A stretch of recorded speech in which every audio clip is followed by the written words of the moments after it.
Ladies and gentlemen, welcome back to another day of the Western Europe closed qualifiers for the Elite League. We had 3 best of 3s yesterday on this stream and of course the main stream as well. So it was a lot of action yesterday to get us in this position. And Lizard, we're going to continue on with a lot more Western European action as well. Is that a sneaky TI jacket I'm seeing? Is that what I'm remembering correctly? Wait. Let me turn. Yeah. Oh, let's go. Wow. Let's fucking go.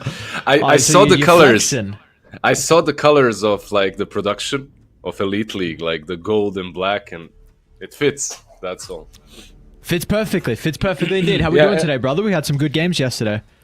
Yeah, we had some good games. I slept in this wonderful bed. The bed sheet also fits the team, kinda.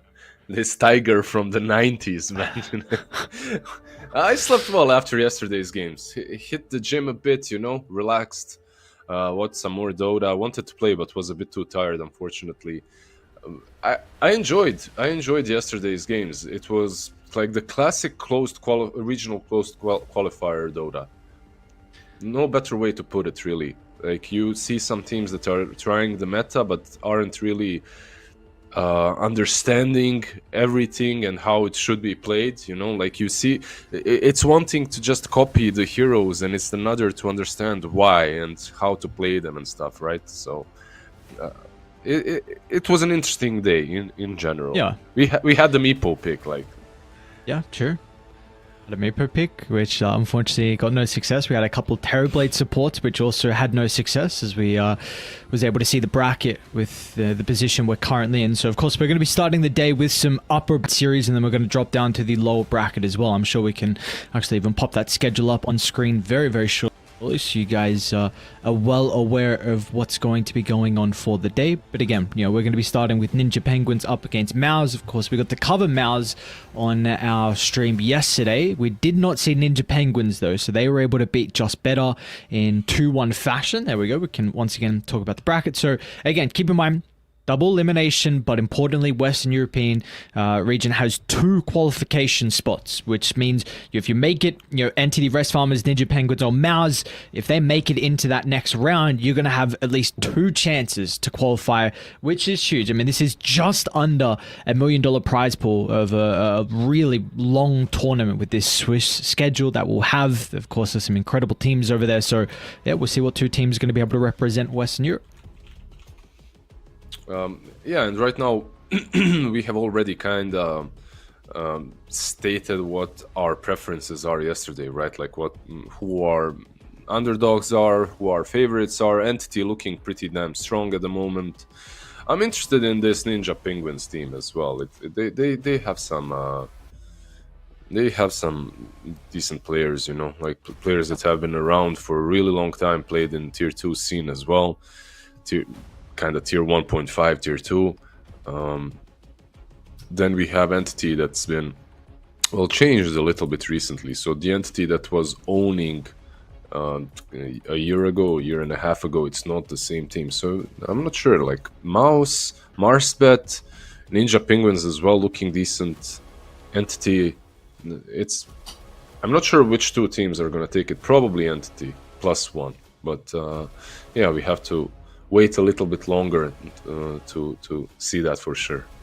Yeah, of course, and on the mainstream, we are going to get that series of Entity versus Rest Farmers. So I feel like if there's going to be a kind of an underdog team, so to say, that could potentially take down Entity and knock them off maybe that first position that a lot of people are expecting them to take, then it could be that team. Because again, the names that we saw in there and the gameplay that we saw yesterday as well was pretty goddamn slow. I mean, they went to a 60-minute game, but a lot of that was off the back of Shad being able to get them over the finish line with the Phantom Assassin. He had a great Faceless Void game as well in game 2. So of course that's a team with some high caliber players, but they haven't been playing together for as long of a time as Entity has. So we'll see how they're going to be able to compete. I was even surprised taking a look at results that Just Better got eliminated, which is the 3 Greeks with Focus, Skylark, and Spartan. Astral's in there as well, which is a Eastern European player who's played on the likes of like Puck Champs, who is definitely more experienced as well. But they got 2-0'd yesterday in the lower brackets. I was expecting them to, you know, maybe have an upset, you know, in the second, third round, but unfortunately they went home after day one. Yeah, it's it's a problem with these tier 2 teams as well, like tier 1, tier 2, tier 1.5, whatever. Especially in the closed qualifiers, like you can prepare all you want if you aren't playing versus teams that are stronger than you all the time. You might not be able to perform very well in the qualifiers. I feel like one big issue that they have is who are they screaming? You know, most of these teams, like if you have like 2-3 good partners from the tier 1 scene that can play against you, it's really good for you, because you'll be able to practice against good theories, good strats, good movements. And then sometimes even that can be bad for you. Like you practice against that, you come into the close qualifier, someone hits you with what we saw yesterday, like a Meepo, you know, and you can lose to that very easily. They didn't, but MOUZ didn't, I mean, but yeah. I haven't seen Ninja Penguins recently, by the way. I haven't seen any of their games. Have you? Like, did you watch any of the stuff that they've got? No, I didn't get to see their games yesterday. So yeah, are they a fresh stack? They're kind of fresh, right? They're kind of fresh. I believe I think the stack was around for maybe one of the Dream League qualifiers. I'll double check now, but I think it is regardless some different people on this stack if it is. So, but yeah, it's nothing. Yeah, I think Milan has been on this Ninja Penguins team for I think a couple of the qualifiers. Yeah, so I think it's like his organization or something. It was for the Bepim Darcher quals. Low Skill was a carry copy who's now on Nouns.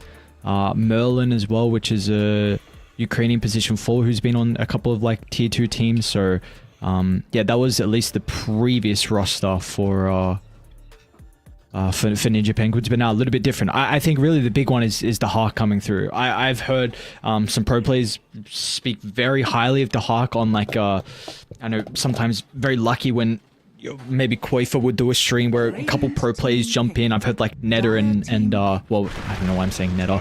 I have 33 and like Quinn speaking about the Hawk and saying just it seems like a lot of the teams he joins, he amplifies the potential. It just raises the ceiling of that team. So it seems like pro players in particular have a very hard for this person. It's going to be interesting to see how he can perform on the offlane role though, because we got to keep in mind, I mean, he's played carry for a very, very long time. Yeah, he's been around for a long time, like you said, and he's been playing carry for most of his career. We'll see. I actually haven't seen him play anything else but the carry. And he's been a strong carry. But unfortunately for him, he was never in a top tier 1 team. 10 seconds remaining. He had some decent stacks here and there. Teams that would qualify for tournaments but wouldn't do a lot. We'll see. We'll see if the offlane. So many carries moving to offlane, and I feel like it's something to do with them getting punished by the offlaners 24/7. It creates some trauma that you need to heal through, you know? Like Ramsey's healing through his offlane phase in NA. Yeah, true. Who was it as well? Epileptic Kid, right? He went 5 seconds remaining. Nightfall. He went and played offlane too. So, but we get to see the Tiny again. Like yesterday. Yesterday was the Tiny day, right? Like we've seen a shit ton of Tiny. We saw 0 Nagas yesterday, which is kind of surprising. But I guess it's also a hero that you need to excel at to play. It's not. Meepo isn't like Naga isn't like Meepo or some Arc Warden. It's not like a 1,000 games hero. Naga is like 100 games hero at max, and you're good. You reckon 100? Yeah, I'm sure. I mean, low skill hero. What are you trying to say? Are you trying to roast with this? No, I'm not saying it's a low skill hero. 100 games is a lot. Like for maybe not too much, but if you're like a top tier player and you have 100 games on a certain hero, it's enough for you. Let's say you're 12k MMR, Dire team but you never played Naga, but you Radiant saw Naga, team you saw picture. Naga a million times, right? Like you played against her or something. I'm saying that you need 100 games to get from like no level to pro level. Sure. Radiant Sure. to Dire team If you're already a pro player, that is. We have some very interesting heroes getting picked up. I think really just the couple that we can mention is the fact that Ninja Penguins, in a way, cover their Enigma with the Gyrocopter. We've seen, I think, if this was really Falcons in particular, 10 you could seconds make the remaining. argument for this Gyro potentially being flexed to the carry. I don't know if this is something that you're still own it likes to run, because I know a lot of people right now have a low opinion of Gyro carry, but Skeeter, he's the only one that doesn't. So maybe they're protecting the Enigma. And then MOUZ, Leshrac Shadow Demon again. Supreme had a great game on the Leshrac yesterday, and Bengen was by far MVP of performance on his Shadow Demon too. Oh yeah, that Shadow Demon yesterday was insane. I'm really not surprised they pick it again. And you have this setup with the Lesh. It's already pretty good. The saves are insane. The thing though, however, yesterday is like he had the perfect Shadow Demon game. Besides him playing well on the Shadow Demon, he could contribute so much because he was playing versus some Void, right? And it looks dope every time he uses Disruption on. On the Chronosphere, he saves a target, he saves someone else. But yeah, he'll be playing versus an Invoker, so you gotta be careful not to set things up. And techies, man. Yesterday we were calling for this guy. Yeah. Finally, we get to see it. Dire team back. Oh, shit. Medusa. Okay, so... You like that? I must say I really don't have a very good read on when it's a good Medusa game. I mean, of course you're going to see some value with dealing with the Eidolons. That's the big one. I already see like Qualifier Invoker though looks incredible this game. A big reason you pick it is for the Leshrac, and then now you've got the Medusa as well. But yeah, that's really my take as well. You picked the Lesh so early on, you didn't ban any of the big heroes against him, and you let Invoker go through, and then I don't know. I feel like they had this Medusa in plan, and then they just picked it regardless of what was gonna happen. Dire team ban. No, not sure. what other heroes can we suggest that they could have gone for? Is like, because you're definitely wanting a hero to be able to deal with the Eidolon summons in the lane. Like that's something an attribute you need for your carry. Are there any others that would come to mind right now? I feel like there's a lot of heroes that do not care too much about the Eidolons. A lot of carries that can't deal with them. It's not even about the AoE. You just have to be fast and have good like attack animation, attack damage. You are playing versus Enigma techies, I suppose. So maybe Medusa is definitely a better one out there. It's just the issue is still the same though. You're playing into Invoker, who will be Quaswex for sure now that you... I mean, he will be Quaswex. He'll be everything, right? But he'll have that EMP to play with for sure. I will say, like, I've also been not very impressed on the recent Invoker performances I've seen. I think this year is very fallen off and actually looks a lot more difficult to execute and scale. I feel like Quaswex is like very snowball heavy, like your Queen of Pains, like your tiny mid we were speaking about yesterday, for example. I think like it can be, you can have a really difficult position of like transitioning into the mid to late game with going for some of your early item builds. So sometimes I'm like more impressed with Exort Invokers, but then you're not that tempo controller like you need in the mid lane. And I'm not saying he's going to go for it this game anyway, because Quaswest looks great, but I'm just like mentioning how it felt like Invoker's been lackluster lately. No, the best games I've seen from Invoker was basically where he was a one-trick pony, and that's like Cataclysm, and that's it. Buy eggs, press Kata, and deal damage and some big ult.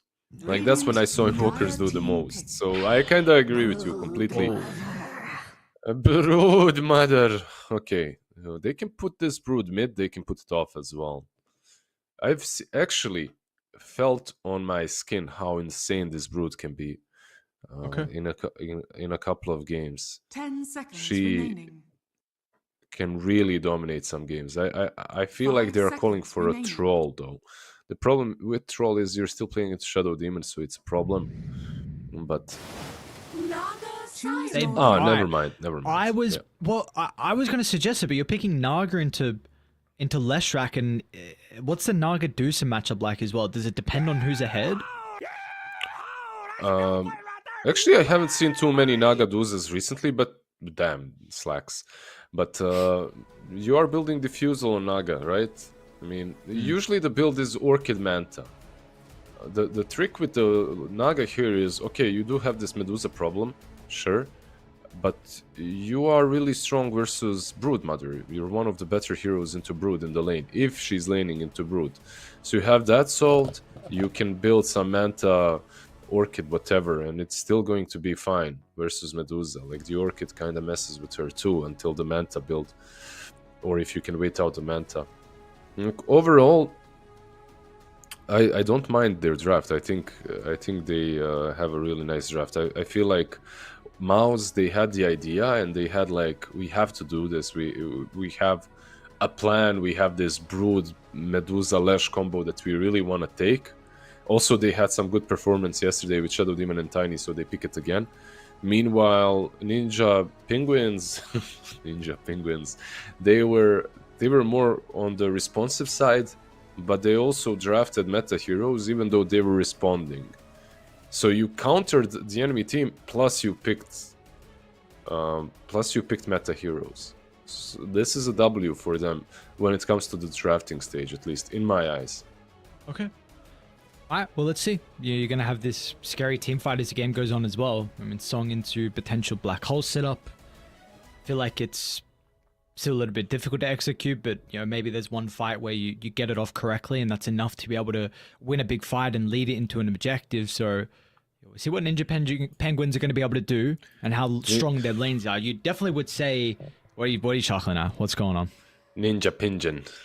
Penguins. I did it last time. Now, speaking about them a little bit more, I remember actually casting one of their series, I think, for Birmingham qualifiers, and I remember doing that a couple times. Penguins, Ninja Penguins. It's like, what's going on? Their name is not like a tongue twister or anything, but it kind of seems like it. Ninja Penguins. Penguins, yeah. Ninja Penguin. Well, we'll see. We'll see how they're able to perform. Again, we were very impressed with MOUZ yesterday, though. So this is going to be a difficult beast for them to go up against. We'll see if they have what it takes. You were mentioning before that you felt kind of the impact of this Broodmother hero. What has been some of the item builds that you've been scared by the most? Do you know what the craziest thing is? I felt like, yeah, this Brood won't matter in my games. Like it's whatever. It's just a Brood, And then holy shit, she's blowing people up. I think Bloodthorn was 30 seconds what I've to seen, dash. like Harpoon, Bloodthorn, and just a strong right-click Brood. No utility, nothing like that. Just actual damage. In this game, I mean, even if you do that, you are playing into some Manta Naga Siren, so she'll be fine. But Invoker and Enigma might have some issues.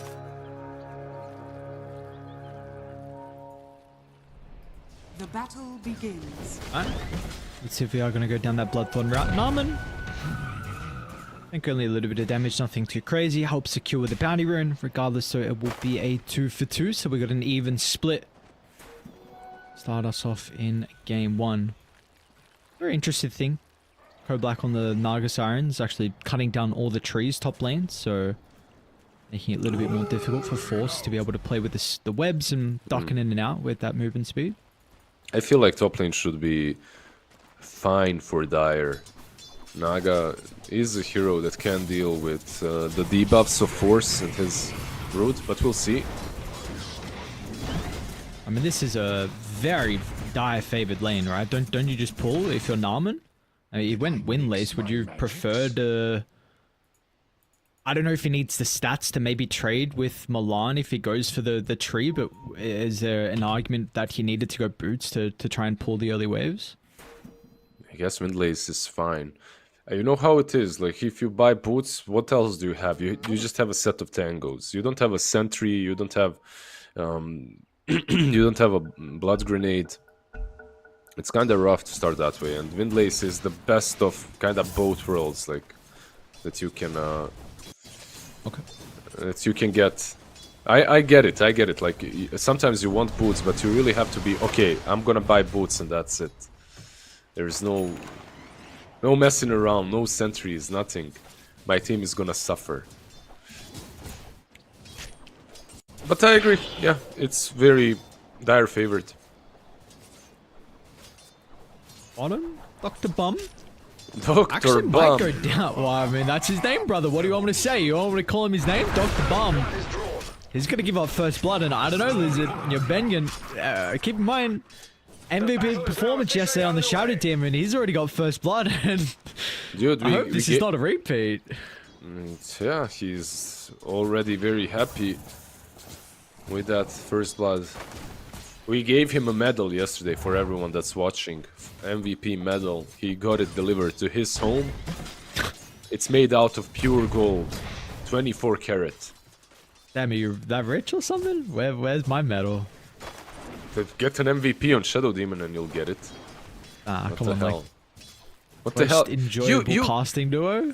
You Like- Westerners and your participation rewards. No! We Slavs give no participation rewards. You have to work for your Radiant's shit. top tower is under attack. Get an MVP. Get an MVP? Alright, fine. When I get an Radiant's turret MVP, has been killed. I'm expecting 24 karat gold medal. In that No mailbox, problem. brother. You no problem? Alright, good. No problem. I buy Eidolons. Love the golden experience for the boys. They will get Yeah, all of them. I love what Bengen is doing as well on this lane. So basically, he disrupts Dr. Bum, the Bum Doctor, and then uses his long range to kill the Eidolons. So, it's like, Dahak is not having a lot of fun with the Eidolons. At least it looks like Force is also very much struggling top lane too. So, I mean, we know what the Broodmother is able to do, and especially once you get level 6, you can start to cut the wave if that's the angle you're looking to play. I'm very intrigued on how Narman is going to get involved in the early game. If he's just going to leave the Broodmother solo, if he's going to put a lot more attention on rotating to mid. Well, it looks so. It looks like he will rotate mid. I'm not sure about this. The lane is pushing in super hard. Maybe with the creeps they could do something, but your brood is suffering meanwhile. Nice scan as well from Dire. Well aware that the Tiny's nearby. Yep, and he misses the ward too. He bought the sentry, but the observer is far away.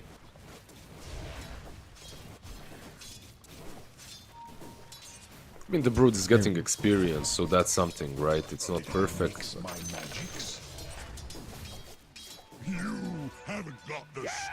Force?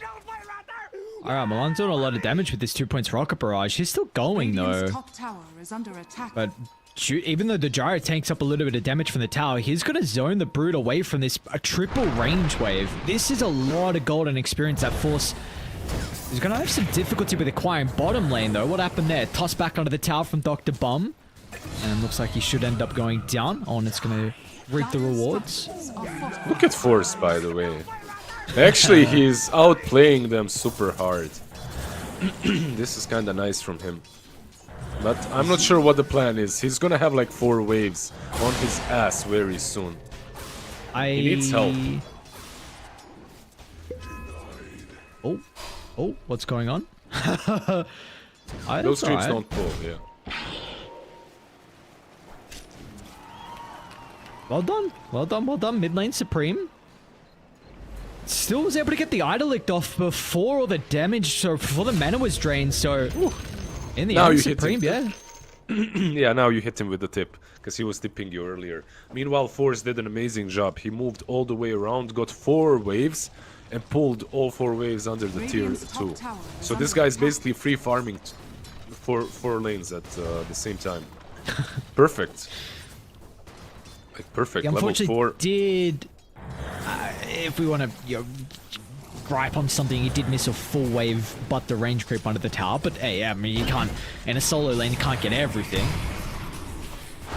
Did he? Yeah, he did. Namabo? I mean, this is a big one. They are really botting this bottom lane. Like, Olnet, couple of kills, and Naman's doing a great job, man. He really put a lot of time invested into the mid lane to try and kill the Invoker. Wasn't able to do so the first time. Rotates bot, gets the kill on the techies, goes back mid, gets a kill on the Invoker, then goes back bottom and gets the Enigma. I mean, his just movement so far, 3 kills participation here for the Tiny. Yeah, and the bottom line is, the most important part for me is, this brute has more experience than Naga. And she was alone, you know, like, they didn't manage to zone him out. So, usually, the problem with having a roaming position 4 and why it kind of fell out of meta is, your offlaner suffers. But, yeah, not in this scenario, not in this case. Nice read, Milan. Really nice read. And they actually might struggle with this kill. Toss on foot. Never mind. Okay. Okay. Thought the missile might prove to be a little bit more difficult, but Nama's just going to toss the Lesh. Regardless, so you pop the smoke. So Black isn't going to be in any danger. I wonder if they want to stick around, though, on the Lesh track. Supreme's still got a little bit of mana. Would be great if they can open up this tower. Force has got 6 now, too. Hang on, yeah, even Bengen is here nearby. I mean, Naga in a lot of trouble. Still level 5 compared to the 6. I mean, this is crazy what MOUZ are doing with the early game rotations. They're going to add a 6 kill to the tally. And of course it's Bengen that gets it. Meanwhile, nothing is happening on the map that Radiant are struggling with. Like, your mid lane is pushed in, and they need to get Narman. This needs to be some tornado into blast off. Looks like it'll be just that. Armin will take some time to go down, though. Regardless, they will get the kill. Well. Yeah.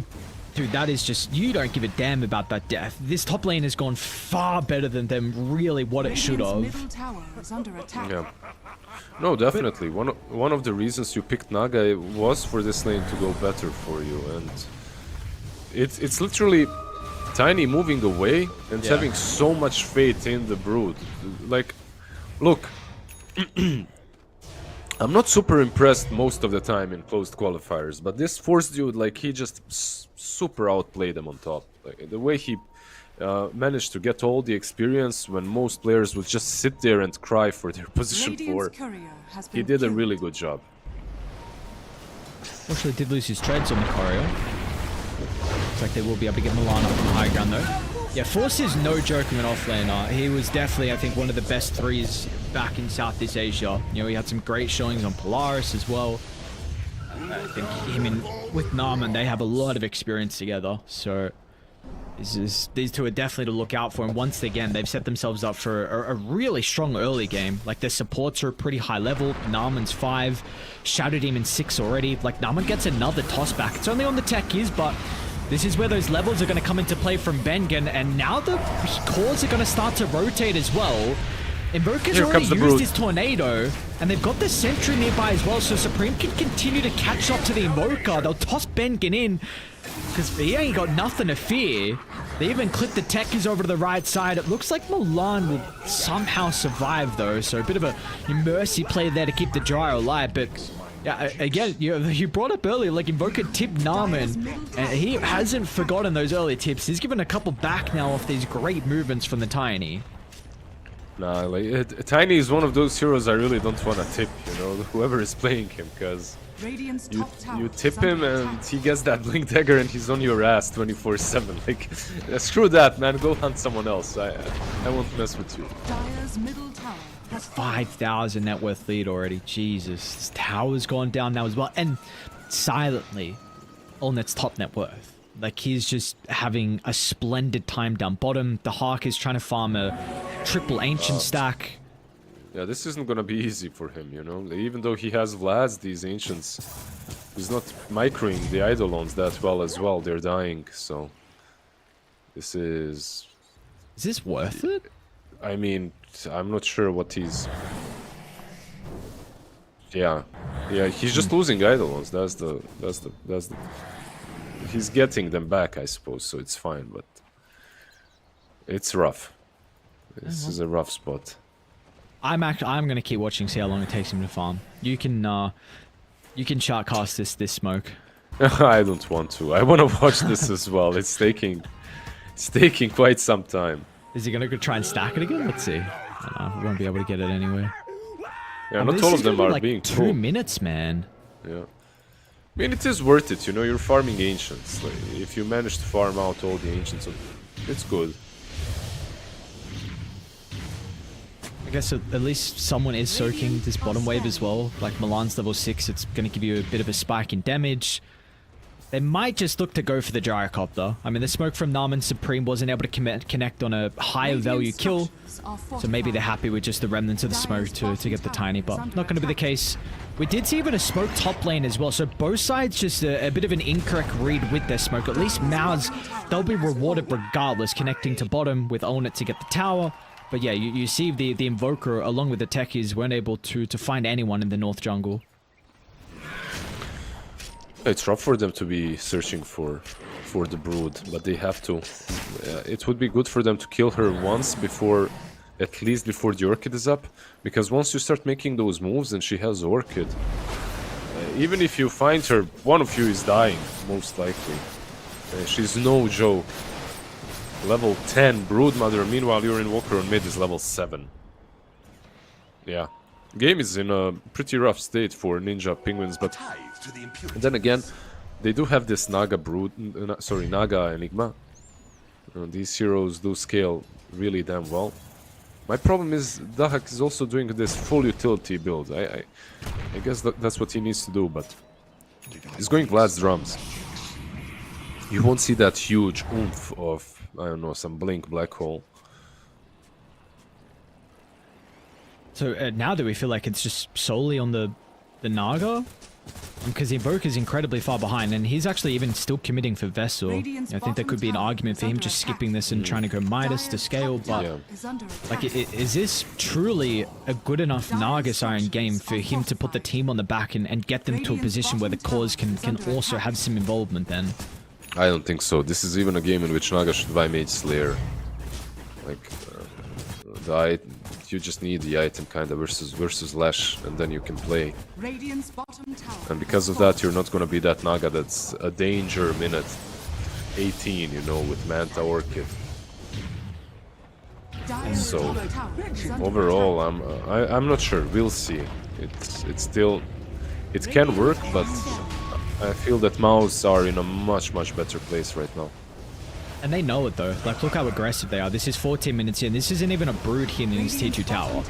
Like, they are just sweeping across the map. I mean, they are on Olnit, and they did a lot of damage into the Medusa. I don't even know if that was the techies using any spells as well. So I mean, it does showcase. Yeah. Nothing of techies. That was literally just gyro. Sweeping over. Force, of course, with the threat of the Orchid. Like, should be a pretty free kill onto the techies.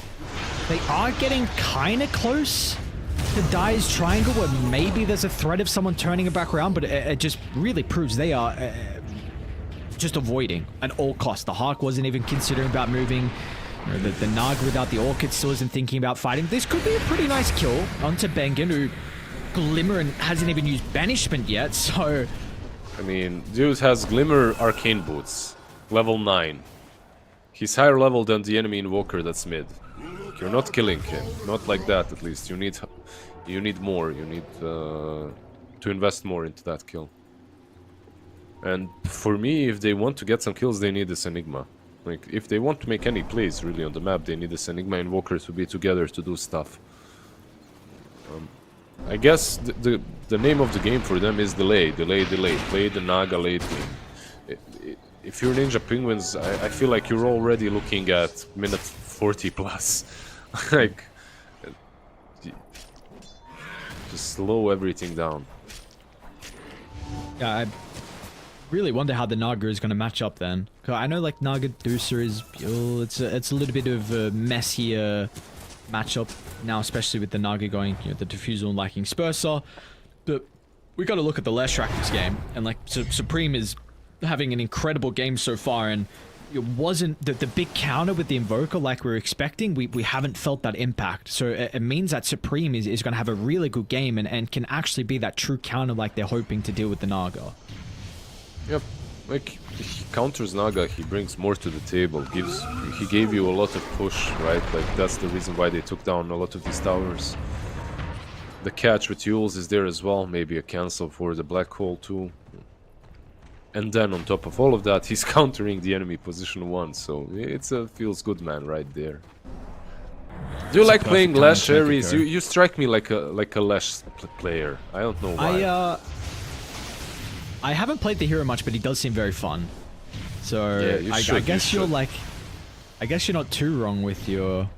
I have 31 games on him, so yeah, not a lot, but he seems fun. I like this smoke though. You got DD, you got Blink, you're ready to go. Narman gonna jump into the mines, and a little bit messy, but importantly, they do have the backstab coming from the Brood Mother. So Force now showing up big inside the team fight. They're going to try and target down with the Evoker, stopping some of the spell casting. They've got the Yules to prevent the TP. It's just once again another easy fight for Radiant.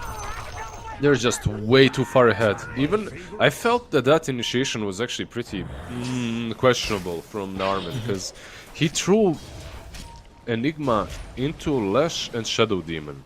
I have a feeling that Enigma could have black holed the two of them. But the problem is he doesn't even have it leveled up. Ah, he doesn't. Yeah, never mind. Never mind. Never mind. I take that back. Oh shit. I mean, yeah, he's all in farming. Go late. I'm gonna buy Blink Dagger, guys, but I don't have a black hole level. Do you know? Yeah. Oh, okay. Yeah, this is. I mean, look, he was a carry, right? Carries don't need spells that kill people. Team fight. Carries need spells that farm. I get it. Me farm, me come back. Once maybe some of that comeback potential could be there with the black hole. I have it at the moment though, so we'll see. I mean, more than likely Dark's going to get the level at 11. But it's a 9,000 net worth lead, and they're going to take this last outer tower, and you're getting really nothing out of the map. I mean, Naga is shoving out top. Maybe the tower will actually go down. You've got Glyph if you want to defend it. Deuce is a little bit too far away, though, so does look like at least they'll get an objective, but the trade is very worthwhile for MOUZ. Yeah, at this point I'm thinking about high ground. I mean, is it the smartest idea? Probably not. It's kind of brave. Oh, yeah, nice toss back start. Narman's still actually going to take a lot of damage, and Bengen, he gets in range for the banishment. Nonetheless, they'll be able to double their kill count. What's the cost though? Milan, he's probably going to go down. The Song just a little bit too far on the edge to actually protect the gyro. And yeah, that Song really doesn't give him too much as well, which can be costly usage now, because that is like your defensive tool on maybe if you get caught out for the next 2 minutes. So Naga might have to farm a little bit more defensively. Yep. In the end, another 2 for 1. If you look at any Medusa game, right? Like it's very simple the way the games are going. You get this Manta, sometimes Diffusal, sometimes straight Butterfly, and with that you want to take Aegis. Yeah, okay, good luck. He's got BKB. Never mind. They got detection. They're lacking some dust. Not gonna matter though. He's already used the Ghost Walk. Does get it off with the Pulse Nova. They don't need detection. We got plenty of AoE damage, and I'll miss the Dr. Bum as well. Got a medical degree, but unfortunately, doesn't really have that degree in Dota as well. Showcasing right now with some of the skill play, and we are seeing MOUZ really, I mean, it's effortless from them. Effortless, yeah. 17 kills to 2. This is, at this point, just looks too difficult for Ninja Penguins to come back in. Eternal Shroud being purchased by Naga next, and it is the meta item, but I don't see it changing too much. The hero that I can see changing stuff is this Enigma together with Invoker. It's Quasmax Invoker. So you jump in, you black hole, and then what do you have? You have Tornado to follow up. You know, it's not good. This is real Naga without Song, just running into a Leshrac. He thought he could get a free kill into Bengen, but this Shadow Demon, level 12, this guy doesn't die easy. And now they're gonna go for the Invoker as well. Will attempt the TP out. Narman's gonna be able to stop him. And Narman is asking for the boys to tip the Invoker. He's used all 3 of his, and there we go. They've got his back. Yeah. This is either high ground territory or wait a bit more for the Naga. Take Rosh and then high ground. That's it. Dude, they got their Wisdom Room as well. Oh no. Take the Wisdom Rune, maybe the Tormentor too. Is under attack.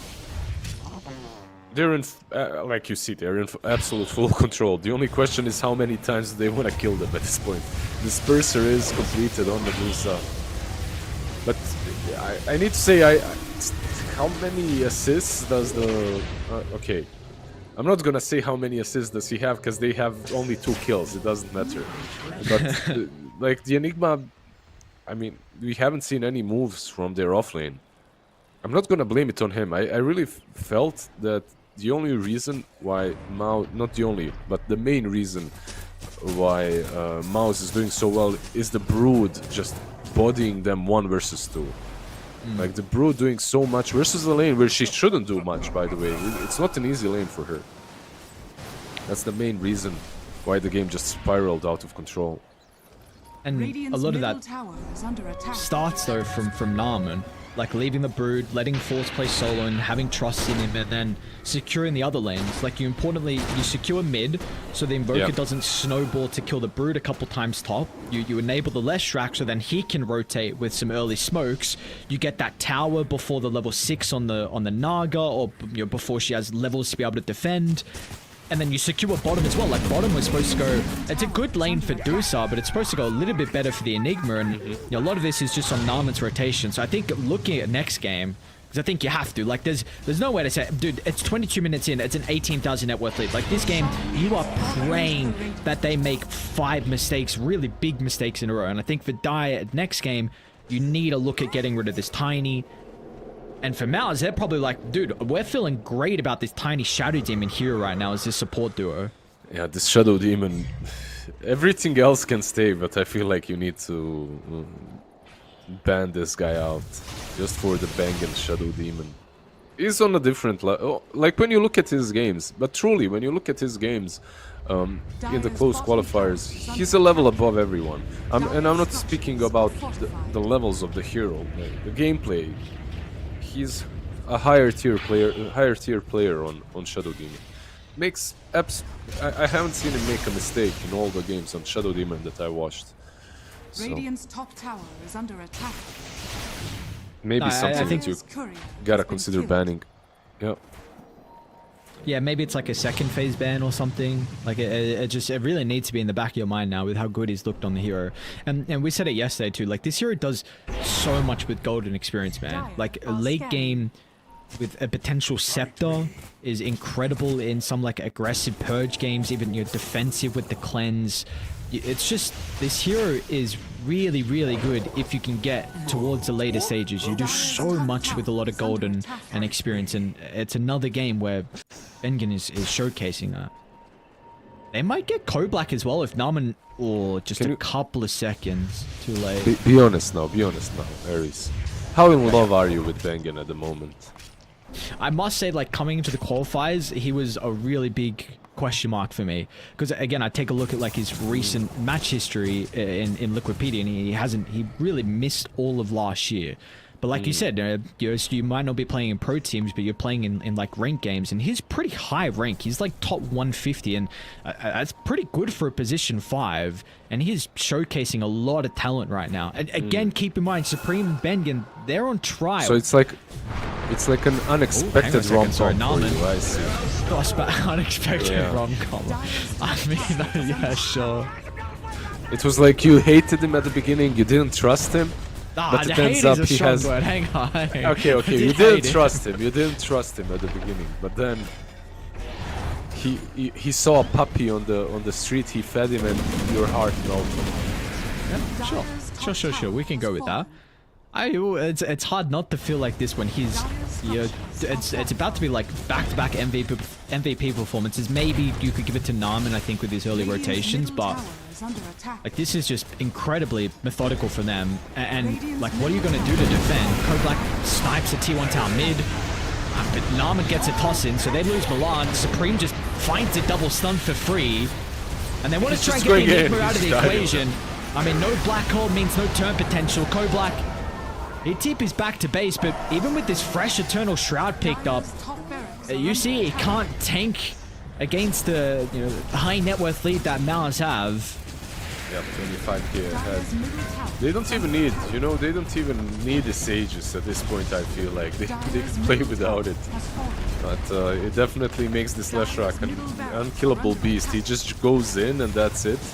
And they're even saving the buyback on Enigma. I mean, 15 more seconds, they have one fight in them. Do they have a glyph? They don't. Dude, they can't defend versus Megas, but you can't buy back now as well. It's like, what's the call? They're just waiting, yeah. Because he's losing his Aegis in 1 minute. See if they can poke the first life. Supreme. Alright, they will go down. Narman doesn't get the best initiation as well. Let's see if they can capitalize with the Tiny overcommitting inside the middle of the fight, but you just see the difficulty of entering. Stone Gaze used defensively, Supreme with the Pulse Nova. Just the blockade is set up. Naga's going to TP directly in front of them. Supreme's down to half. Bloodstone activated. Meanwhile, Naga now, no song. How do you retreat? You are stuck in the firing line. And there is no escape for you and no escape for everyone else. That's going to be game. And this is just an absolute masterclass performance from the boys on MOUZ. I mean, all up. Use the black hole, come on. Only going to have 2 deaths. No black hole used this game. This was a incredible showing. Really, really well played.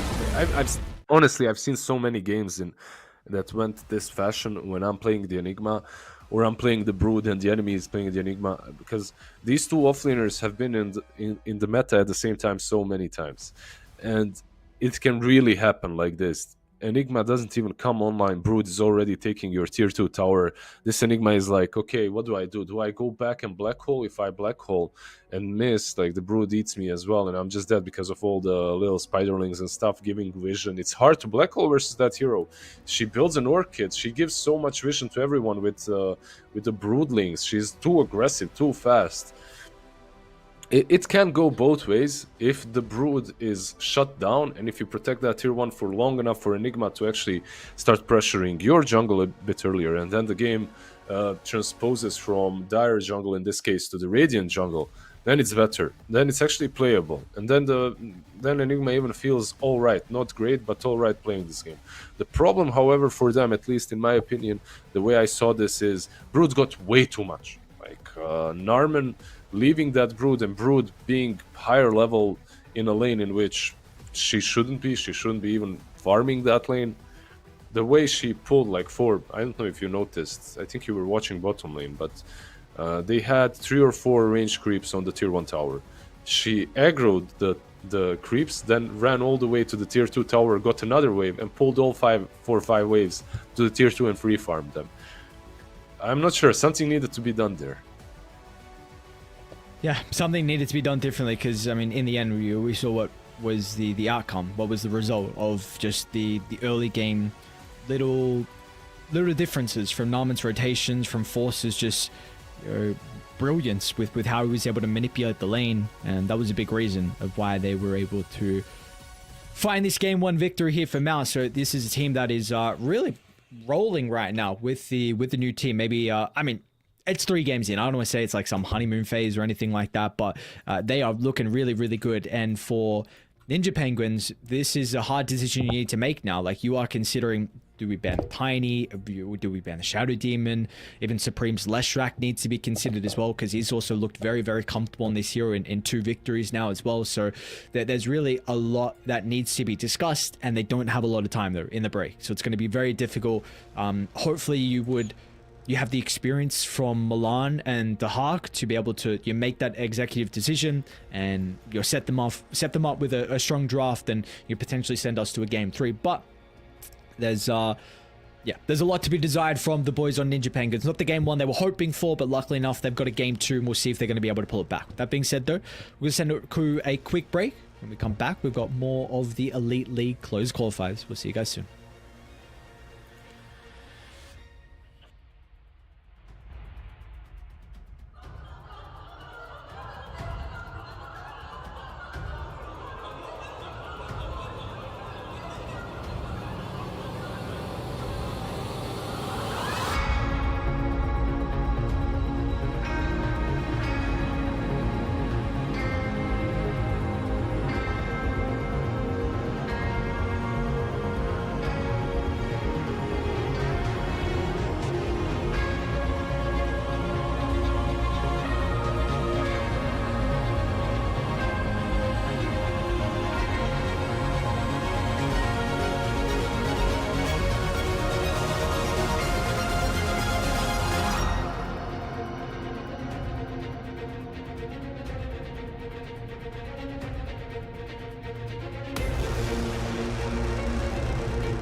All right, well, ladies and gentlemen, welcome back. We've got game 2 coming up very short. Let's see what we have in store for us, because MOUZ, very dominant game 1 performance from them. There was no messing about, looking to try and clean this series up and head into the upper bracket finals, where, again, if they're able to do so, they will have 2 chances to qualify to the Elite League. So, potentially, of course, on the other stream, we got Entity versus Rest Farmers, so they would be versing the winner of that series. So it's still going to be a very difficult opponent, but we see MOUZ, one's on top currently. All the cards are on Ninja Penguin's side now. They need to be the ones to dictate what's going to happen and how they're going to kind of make amends from that previous game. If you were their coach, Aries, what would you say? I would say ban the fucking Shadow Demon. Get rid of that hero. Yeah, maybe like ban Shadow Demon, then like first pick the Tiny. Spoilers, they don't have first pick. Actually, MOUZ has first pick, so let's see. I think Tiny needs to be, something has to be done with that hero too. Yeah. I'm obviously kind of joking when I say just ban Shadow Demon and that's it. My problem with the last game is it wasn't about the draft. It was truly about the execution and the way they played. Do you remember when Brood was super meta back in the day, like maybe a year ago, something like that? The main counter to her were Naga and CM, or Naga and Undying, something like that. Naga Gyro kind of fits a similar role, but they just couldn't shut down that Brood at all. And not only they couldn't shut down the Brood, they lost all the other lanes as well. The bottom lane was lost, the mid lane was lost. When you lose all 3 lanes, like, you're not winning any games. It's not gonna happen. And the cherry on top for me is that their draft wasn't bad. I really feel that their draft was good. They just couldn't execute properly. That's the issue. So maybe they're a little bit in their head. They just need to reset and play this next game the best that they can, because that last performance, unfortunately, just wasn't it. No, unfortunately, it was not it at all. So let's see what they're able to do differently. I agree. I don't think the draft was the weakness or anything. It's just unfortunately a bit of a gameplay thing, and that's where you can look at this game and say, all right, we just made a couple mistakes previously, but we have the talent still to be able to go head to head with MOUZ. And first, you got to rely on the big dogs in Milan and The Hague to be able to get you a good draft, though. And you see that they have at least one of the adaptations is getting rid of the Leshrac, so Supreme's not going to have this hero, which that was kind of the third hero we mentioned, right? So far, MOUZ, yes, they haven't lost a game, so all the heroes are 100% win rate, etc. But like Supremes look very comfortable in it. They actually banned the Tiny themselves, which I find very interesting. I feel like this just showcases how much value they have on the Tiny, and also that how much value they have on the Shadow Demon now, that they're even going to first pick it. No. Yeah, first pick the Shadow Demon. He's done so well so far, so why not? You just get it again. When I was saying that they need to ban it, honestly, this hero isn't ban worthy. Like, you don't want to ban Shadow Demon. Maybe pick something that's good against him or that doesn't really struggle against him, and that's it. But one thing that I really wanted to see from Ninja Penguins after that last game, one really big difference is to give the Hawk something with which he can fight. 10 seconds Just give the Hawk something that's actually not cooldown reliant, something that goes in and fights 24/7. And this Timber Saw already, if it's for the Hawk, it's already a much better hero. How to put it? It's not that it's a much better hero, it's just that guy needs to be active in this game. After being AFK that last match, he needs to... you need to activate him. You just need to give him a hero that can actually do plays. Enigma is a hero that can win you a game with a good black hole or two. But Enigma isn't a hero that's going to bring you to the state in which you can win the game. If you catch my drift. Like, Enigma needs to have a good setup early on. Timber makes that setup. Yeah, I mean, let's see how they're going to be able to build a supporting class around the Timber now to enable the 5 Hawk and seconds allow the Hawk remaining. to be able to get all the boys also kicking on all cylinders. I suppose like one thing to say, I feel like the Shadow Demon has always been the semi-decent way to pick into the Timber. I think it was much different when you didn't have Disseminate or whatever your... Is it Disseminate? What's the W called? I don't know. I think it's that. Well, it does disseminate damage, so... Radiant team pick. The other one was definitely much better though, the Soul Catcher or whatever, with Catcher, that percent damage, but the Purge is still like, it's still great versus the Timber, so of course it's going to be, you can't really go down the Scepter route if you're Timber. You do offer, the Banishment is a pseudo nice thing, where in a 10 way it can just give you seconds time remaining. for your stuns to come back up on cooldown. Really, I think just the Banishment is like the main thing. You have a decent amount of nuke if there are some stuns as well. I like the poison actually versus Timber. I like the poison as well in the lane, you know. He has a lot of armor regen, but if you poison him too many times, like it can be that extra, from level 3 at least, it can be that extra damage that's needed. With Shadow Demon here, what would you get? Versus Timber, my brain is simple. I'm a simple Bosnian man. I live on a mountain, I'm surrounded by bears. Team pick. I see Timber, I want to see an Ursa on my side. You know, like... I don't blame you. How do you even feel like you deal with the Timber though? Because I feel like people have their opinion of like countering the Timber in the lane has changed a 10 little bit with seconds the remaining. like you don't have to go the reactive armor where you can just go like more 5 points in Whirling seconds Death and Timber remaining. Chain. You can just like spam out like the Ursa or like the Monkey King, and sometimes those matchups are Dire actually team playable. You can do that for sure. Like you can go and try to fight him, but it's not even only the lane. Like Ursa actually cleaves through Timbersaw later on. That's what, and Ursa is in a good spot. Not like the most played carry at the moment. It's 10 what are the most seconds played carries? remaining. Let's hand them down. It's Void, Naga, Morphling, 5 and seconds Sven. who else? remaining. And Sven, I guess. Yeah. Maybe, So like for yeah. Sven for sure. Yeah. yeah. So Ursa isn't like the S tier, but I feel like he's solid. They go with Gyro instead. Do you think this is...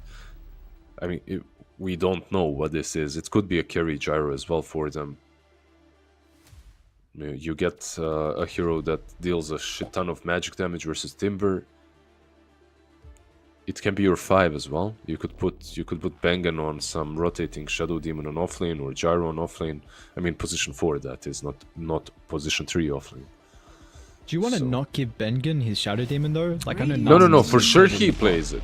I think for sure he plays the Shadow Demon. It's only the question of where. I don't know about Timber, about Yeah. Terrorblade. You know what's kind of nice here? If this... Okay, let's look at it this way. 10 Gyro seconds Shadow Demon remaining. safe lane, Terrorblade 4, and then you can pick your offlane. 5 And seconds that's the only way I would Until play you this. make This is a mistakes. good Any other opportunity to learn. combination of like Terrorblade 5 plus Gyro safe lane or something like that, or Terrorblade carry even, with Shadow Demon as support, I don't like that much. Yep, I agree. Like, of course, like naturally you would say like TB carry with Shadow Demon Banishment for the illusion kind of feels pretty nice, but I feel like Terrorblade, one of his worst in matchups is that Timbersaw. Exactly.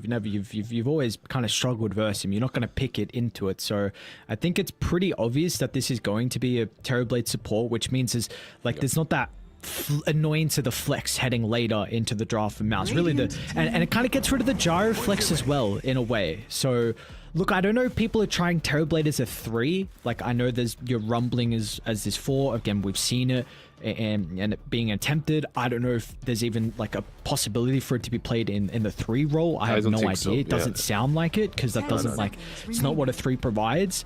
But I'm now really just not that much of a fan 5 of seconds this gyro remaining. Terrorblade. It seems like it's very weird together. Like you pick the gyro for flex, but now the Terrorblade removes the gyro's flex because you Yep. don't want to have the like. It's a little bit weird. Dire No, team I absolutely agree, and that's what they did. They just turned this Terrorblade into some a hero that revealed your cards, but isn't really that strong. Like why? There's one upside to the TB, by the way, why it was picked so fast, and I still don't agree with it. 10 But you seconds can get remaining. rid of Shadow Shaman's wards very easily. like you can kill them with illusions, Dire team right? Like you remaining. just send illusions at them, and that's really nice.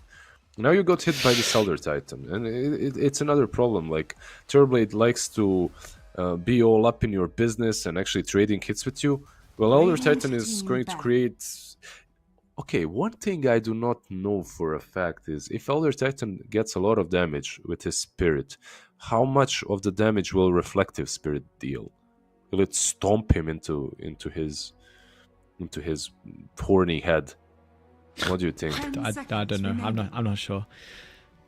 I'm honestly just trying to look at 5 like the seconds puck pick. remaining. Because well, I'm Radiant was putting a team lot back. of hope on this Supreme hero to just carry them to the finish line, and it's like a pretty decent puck game. You're never So- going to get a game where you're like not versing any counters really, especially with this hero being like pretty broken at the moment. So you're not going to get like a last pick puck. You're playing to an instant hex control, which can be pretty frustrating. seconds Pango remaining. lane, it is Pango favored without a doubt with puck having low armor, 5 but that seconds can turn remaining. back around as the game goes on. Then puck's control versus Pango can be pretty frustrating. No, for sure. This is a puck favored matchup Dire in team general, like in the game. The lane itself might not go great, even though I think puck it should be fine. And later on, like yesterday, you asked me about puck who got countered by what was it, like Ricky plus Lion. That was a bad puck game. That was terrible because you're countered in the lane and later on in the 10 game seconds constantly. remaining. Here, at least he has a save. And he's not super 5 bad in the lane. seconds. Plus, Dire he's team the one pick. actually countering the enemy mid laner later on. And if you get caught with, I don't know, some hex into, what's it called? The shackles. Like, team you do have Shadow Demon to save you. And this guy has been on point so far. There we go. Let's go. Let's go. You know what's really sick about Omni here as well? This Elder Titan likes to be close and personal. Like, comes up close, hit you, and that's the way he zones you out of the lane. Like 10 Omni Knight seconds doesn't allow you to remaining. do that. He just hits back and heals up. 5 seconds remaining. This looks like a hell of a morph game. I Yeah. feel like you're kind of licking your lips. I mean, you see replicate into Omni. This is a gyro carry. A puck is really the only thing you're worried about this game, and if that's the only thing, you have to be fine. You've got an ET, which is one of the stronger laning supports. Still, like you said though, like Omni is probably going to negate a lot of the ET's strength, but I love it. I love your call. Like the only small issue is like the amount of burst in the lane can be a little bit iffy, but overall Morphling, I like the call. I think it's strong. This Now might. select your heroes. Let's see. How much reach do they have? They have some reach with puck. Besides that, it's just an amazing Arc Warden game. This lane, Arc Warden plus Elder Titan, is probably one of my. I I play everything basically. Arc Warden is one of my most spammed heroes. Elder Titan on support, I have a shit ton of games too. These two together are really damn good. This time around, Force. Okay, it's Force and Terrorblade. Like, honestly, Arc Warden and Elder Titan should be fine. Like, they should be so fine in that lane. And later on, this is a really good Arc Warden game as well. So, once again, I really feel like Ninja Penguins have a good draft. It's all about the execution. okay. What do you think about the? Because I kind of feel like the puck is always going to address the Arc Warden as the game goes on. And like Arc has to go Wind Waker or someone has to go Wind Waker because I think with like Puck, Scepter, and Parasma plus potentially Daedalus, Mjolnir, like whatever the late game items is going to be from Puck, you will. I think it really he's goes. always going to coil him. He can, but it goes both ways. Like this arc gets a hex later on. You get double okay. hex versus the puck. You can go Bloodthorn, or you can have early on Gleipnir as well. Even the way it works, my matchups versus a puck is if I have a pike, I just pike myself with my main hero. I break the I break the coil. I get stunned, but then I force myself again with my second clone. So I'm fine anyway. I'm out of position. That is, I'm in a good position. Plus, he has this Pangolier. He has this Timber Saw, Elder Titan. Like there's just so much frontline for the Arc Warden that, let's just say, If I'm last picking, I'm picking Arc here for myself. It's a good game. Alright, well, let's see if they're going to be able to execute with the draft, though. So, That's always that's always the yes, issue. that's the thing, right?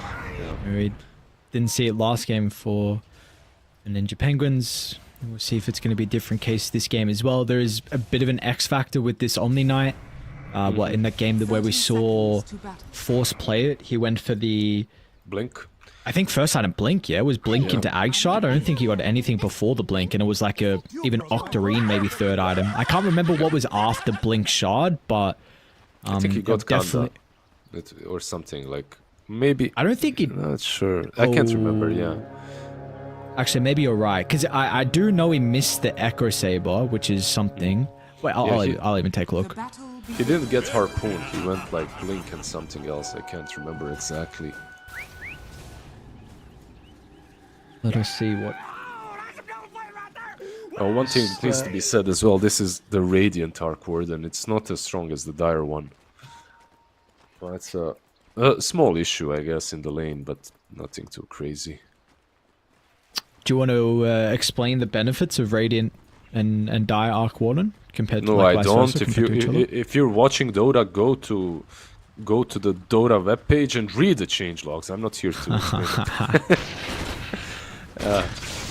But no, like it's kind of dumb. Basically, the main reason that you need to know is your clone and your main hero are swapped. So when you're playing Dire, you're playing with the clone from the get-go, and then when you spawn the clone, it's actually the main guy. If it makes sense. But the main difference why Arc is better, for me at least, on Dire in the laning stage is the spirits instantly connect. Like the moment the spirits is spawned, it hits you. So you can't. Oh my god, he's missing so many last hits. This pains to watch. It's painful. I can't. I don't want to watch bottom lane anymore. What's happening elsewhere? Mid? How's that going? It's looking alright. I do have a update as well. Looked like it was a Blink BKB shard and then into the Octarine for the Omni Knight. So it didn't even go Kanda, which was very interesting item build for the Omni. We'll see what the decision's going to be this game for Force. A lot of things we get to see. You know, how Bengen plays again on the Shadow Demon, how Naaman's going to perform on this Terrorblade, which we've seen 2 games that not have a lot of success. So, and we want to see Dahak have a much better time on the Timbersaw as well. Yeah, the Hawk for me is probably the big difference maker. Last game he just couldn't have an impact. The offlane wasn't that bad for him per se. He had that huge stack as well. It's just that he couldn't have the impact with Enigma. Okay, Call Black, I'm watching you under the tower. He's pulling the creep wave. Oh no! I know this feeling. He's pulling the creep wave away from the tower, you know, because it's not. It doesn't even matter that the creeps are not gonna connect anyway. It's just that he was scarred by missing all the last hits earlier. He's getting the knife now. That extra stats with the Wraith Band. I was like, he's just hoping Milan takes it up the tower. I was like, oh shit, I gotta drag it again. He's not gonna do it. So yeah, this time around it makes sense not to connect it to the tower, right? Because you want to get this. Oh no, 2 of them went away. Okay, they didn't go to the tower at least. What's happening on top lane? How's the Hawk doing so far? So good. Getting. Should probably see the last hits on our screen, but it's fine. How's Gyro? What's he gonna do? He's gonna get hit quite all 4 trees connecting with that Whirling Death. A lot of damage. do you go 2 points Rocket Barrage, Volna? He did. You are playing into Gyro, I guess, so it does make sense, right? A lot of magic damage versus him. Bottom lane, Arc Warden might be dead. He's got sticks. Alright, Healing Lotus as well. Looks like they're still going to be able to find first blood. Return kill potentially onto Naaman. Milan, though, not going to be able to continue to hunt him down. And as a result, he's going to take a lot of damage with that second Hammer of Purity. So Who got the kill? It was the Terrorblade that was able to find it, so Force is not going to have extra gold to play with inside the lane, regardless though. I'll strike first. Yeah, maybe Top an Echo lane? Storm. Oh, never mind. Oh, and it's fine. The Hawk even. I was gonna say, who's actually in trouble? Dr. Bomb, what was the damage? His health just evaporated. Now Ben He's got a can... Fairy Fire. Needs one more. No, he's Oh, alright. he Does find connects. it? Oh, wow. It doesn't. It didn't connect. It was out of range. It was like it was a good Shadow Poison just out of range. Good direction though. I am a... Tell me. I don't know if I want to say I'm a little bit concerned. I'm pretty sure this matchup for Puck, he should not be winning it like he is. I thought if someone was going to be winning it, it would be a little bit more for the Pango. So I think that just goes to show like how comfortable Supreme is on this hero in particular. No, if I think about him, if I think about Supreme, I think like Invoker, Lash, Puck, and Lina, something like that. I played against this guy and a lot of times back in the day. I feel these are the heroes that he used to play. Of course, his hero pool did expand in the last 10 years, but yeah, he's very capable with the standard run-of-the-mill mid laners. Force is having an amazing game once again. Like 30 last hits on the offlane Omni. They might dive here. Can they actually? No, never mind. Milan's got a lot of damage from the Astral. Can't dive also because of TB. Like he's got no metamorphosis to work with. But Arc Warden still isn't getting all the last hits under the tower. And he's barely getting 20 now. Let's see, mid lane. Mid lane? Core usage from Supreme. He's lacking mana for the Rift. He's going to actually have enough now with the 6 getting used. Can they even get the Shadow Shaman as well? Bengen's going to be able to hold him into place long enough for maybe another round of the spells. They just want to secure with the Arcane Rune for Supreme. They can get him here even. He's, I mean, probably not. He's got Windlace and a lot of buff. 20% movement speed, armor from the Spirit. But needs to be careful. There's an Arcane Rune Puck. He's not afraid to go back in. And you mentioned, by the way, you mentioned the mid lane. And the difference in CS. That difference in CS made that happen. Because Pangolier wasn't 6 yet. He needed like one creep. One single creep he needed to get that roll off. Yeah, now that kill can potentially snowball.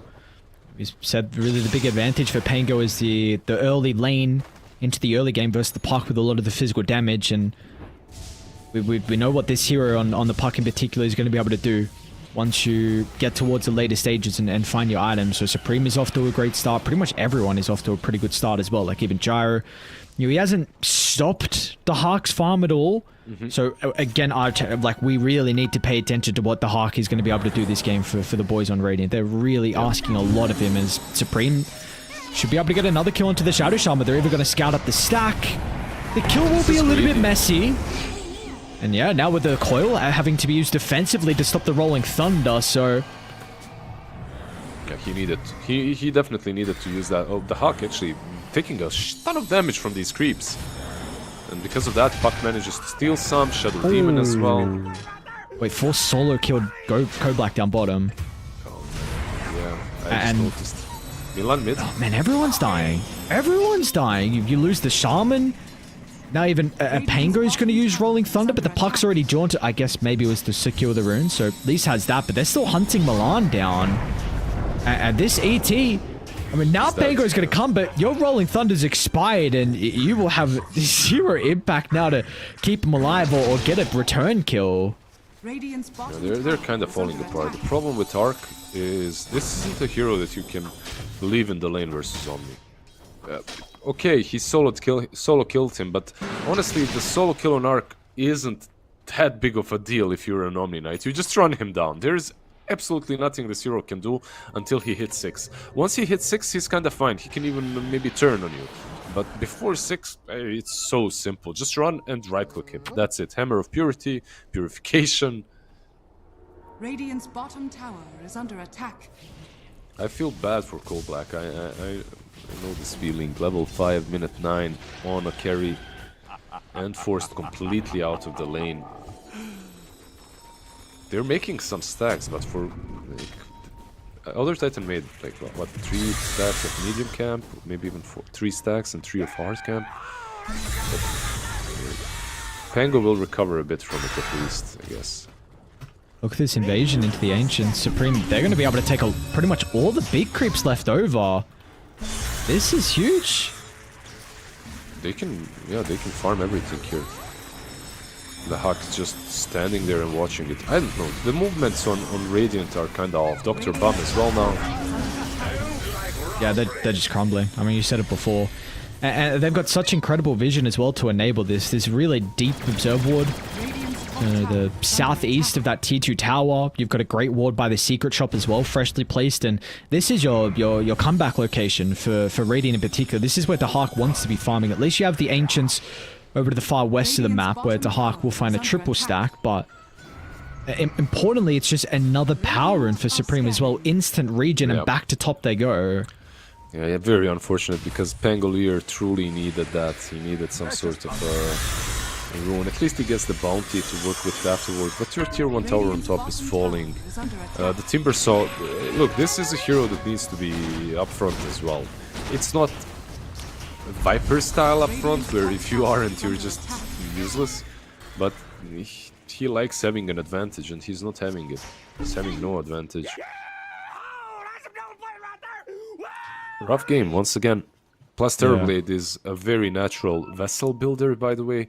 The position for Terrorblade, that is, and he's doing very well. Has his urn, building towards it. A lot of farm on him.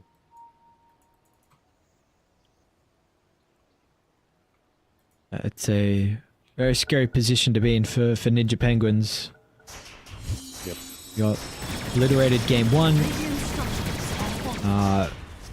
What's happening bottom? Okay, never mind. Well, Force kills the Tempest double, I suppose, and still is going to get the tier 1 tower for free. And I mean, we're going to continue to need to put our attention top, but there's going to be no defense, so 2 towers will go with 0 contest at all.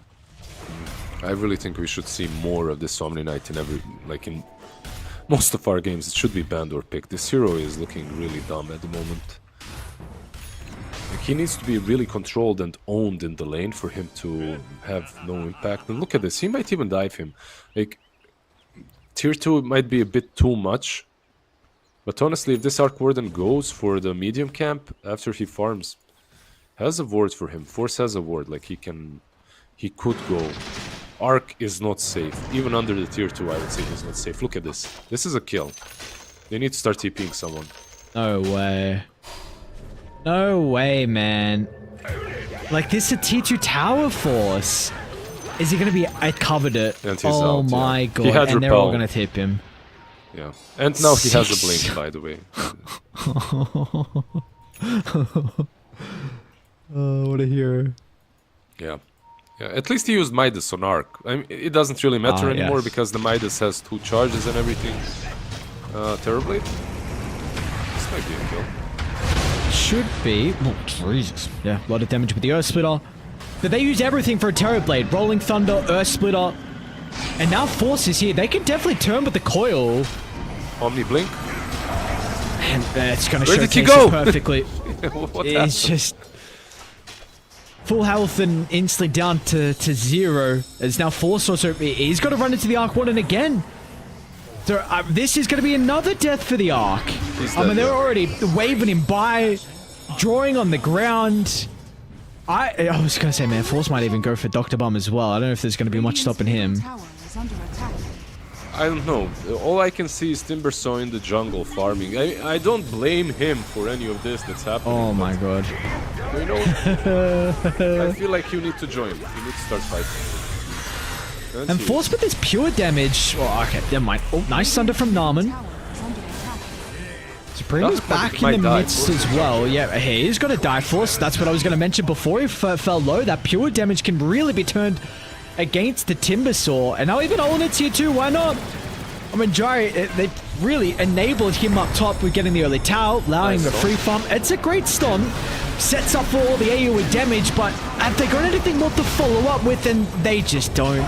13 minutes in, and they're already so far behind where they're lacking the damage to kill a single hero. This It's just another beatdown. It is another MOUZ just looking like a potential easy victory. Has fallen. Yeah, this is looking like a stomp. At this point, Arc Warden is not safe anywhere on the map. Like, you saw what they did to him, and they know where he is exactly. Like, this Omni Knight might even rotate and solo him once again.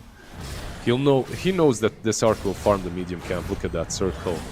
If he wants to, because it's not even... You know, when you're 10k ahead, 14 minutes Radiant's in, middle tower at this is under point, attack. you don't even have to force anything.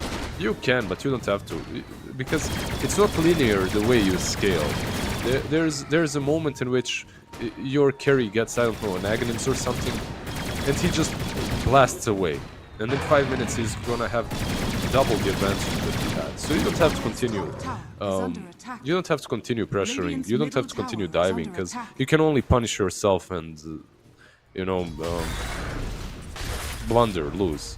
That's something that I see actually in a lot of these close qualifiers teams. What they do, what the mistake is. It's like they think you have to linearly own. Well, Force is gonna continue linearly owning. Maybe the hack as well. They don't have any. Okay, they have disruption. You can catch him with that. Yeah, he should be dead. Dire's top tower is under attack. The centaur's showing where he is. Nah, I mean, he's gone now. They don't even need some extra heroes coming around. Benkin's making sure he uses the banishment to stop some of that chain away. Now it's put on cooldown. And meanwhile, mid lane, they're just getting kills. Supreme just jaunts away before the Rolling Thunder connects. You're gonna lose Narman. But again, like, this is just support going down with 2 ultimates committed. And they might even be able to get the Pangolier if Force can get that blink off. Like, Pango does not get enough distance away. Supreme will hunt. They have so much gap close. He's going in more. At this early the stage.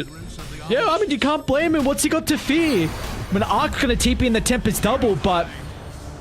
well, I guess Force no repel, but you can just activate the ultimate Guardian Angel. Cool thing about that is now your damage from the tower is gonna be non-existent. Yeah. If only this was like 2018 when Arc Warden had this spell on the Ghost. Like, do you remember that Spark Rates used to Oh, purge? actually, what?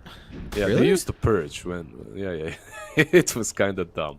When they connected... Was it a talent or was it basic? No, it was basic. The hero was What? really damn stupid. Yeah. Dude, that sounds so broken. No He's way. diving the Arc again. He knows where Arc is. Go back is no. dead. Oh, Hello, no. sir. Radiant's middle tower is under attack. And the slag stupid voice line. Yeah, so this is Force in a nutshell. I mean, he is just someone who, once he gets ahead, like, he will spam voice lines, and nothing has changed. The only thing that changes is what voice line he spams. That is the only thing that changes. You got to a stage where even the even production would mute Force because he was that freaking annoying. He just loves these heroes where he just absolutely dominates and showcases his like mechanical skill and just loves to make carries miserable. And he's doing that with supports now as well. Like, Milan, you're nice thing they burned all his mana, but it's not going to matter. Like, you're going to lose the Elder Titan as well under the T2 tower. Force is beyond godlike. They got a glimpse of the Shaman as well. This might be back-to-back games where they only have 2 deaths. Who's got the deaths this game too? It's Narman. So Narman should... They're going to have a stern talking with Mr. Narman. Yeah, he needs to be... Like... They're testing the team, right? This is still not like the full... Narman, man, 2 deaths. Your seat is a bit shaky. You might not get the position, bro. Swap him out. Swap him out. I'm a free talent. I'm a free agent. Let's go. There's Liz, the hot commodity, coming through to replace Narman, the hustler. They're just so far behind. And this is, by the way, this is the Omni that I felt on my skin, like in the last games that I played against it. Just a hero that's running across the map, killing everyone with the shard. It's too much damage. And look at that, dude. That's so cool. Narman's even dragging the bottom wave to own it with his TV illusions. So, They want to fight. Radiant's middle tower is under attack. But they're under a ward, I'm sorry. He's doing some cool stuff with illusions, I agree completely. But this, if they fight here 4 as 4 like they are trying to, I feel like it's some desperate last ditch effort.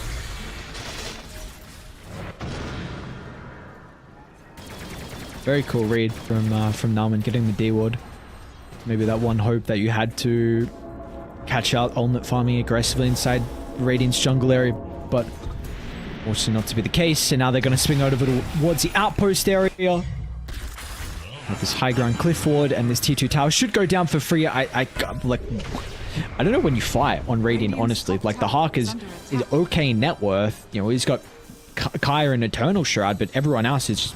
Their net worth is abysmal. It's not even like you can with it. Currently, they're in a state in which they don't even want to fight anymore. Maybe get a pick off, and that's it. But you're already in a state of the game in which you're waiting for 3 more items on Arc Warden. And you're hoping for the best that he'll be able to somehow defend the high ground. Basically, you are already imagining the high ground defense. There's nothing else you can do. Like, you need 3 items in this hero before he's actually active. The farm that he has, this is maybe 11-minute farm. 11-12 minute farm. Then it's minute 20 right now. So very far behind. Again, it is another BKB game for Force. So I really wonder the read on, you know, the other people going for, whether it be Echo or, you know, the Kanda. I don't know if it's because, like, he's playing so far ahead, 12-0 and 5, he doesn't want to give up the streak. Very interesting. Pango? That might Okay. be the case, yeah. Jesus Christ. Oh my god. Like, I think this is more mature of a build, you know, this is something a bit more serious.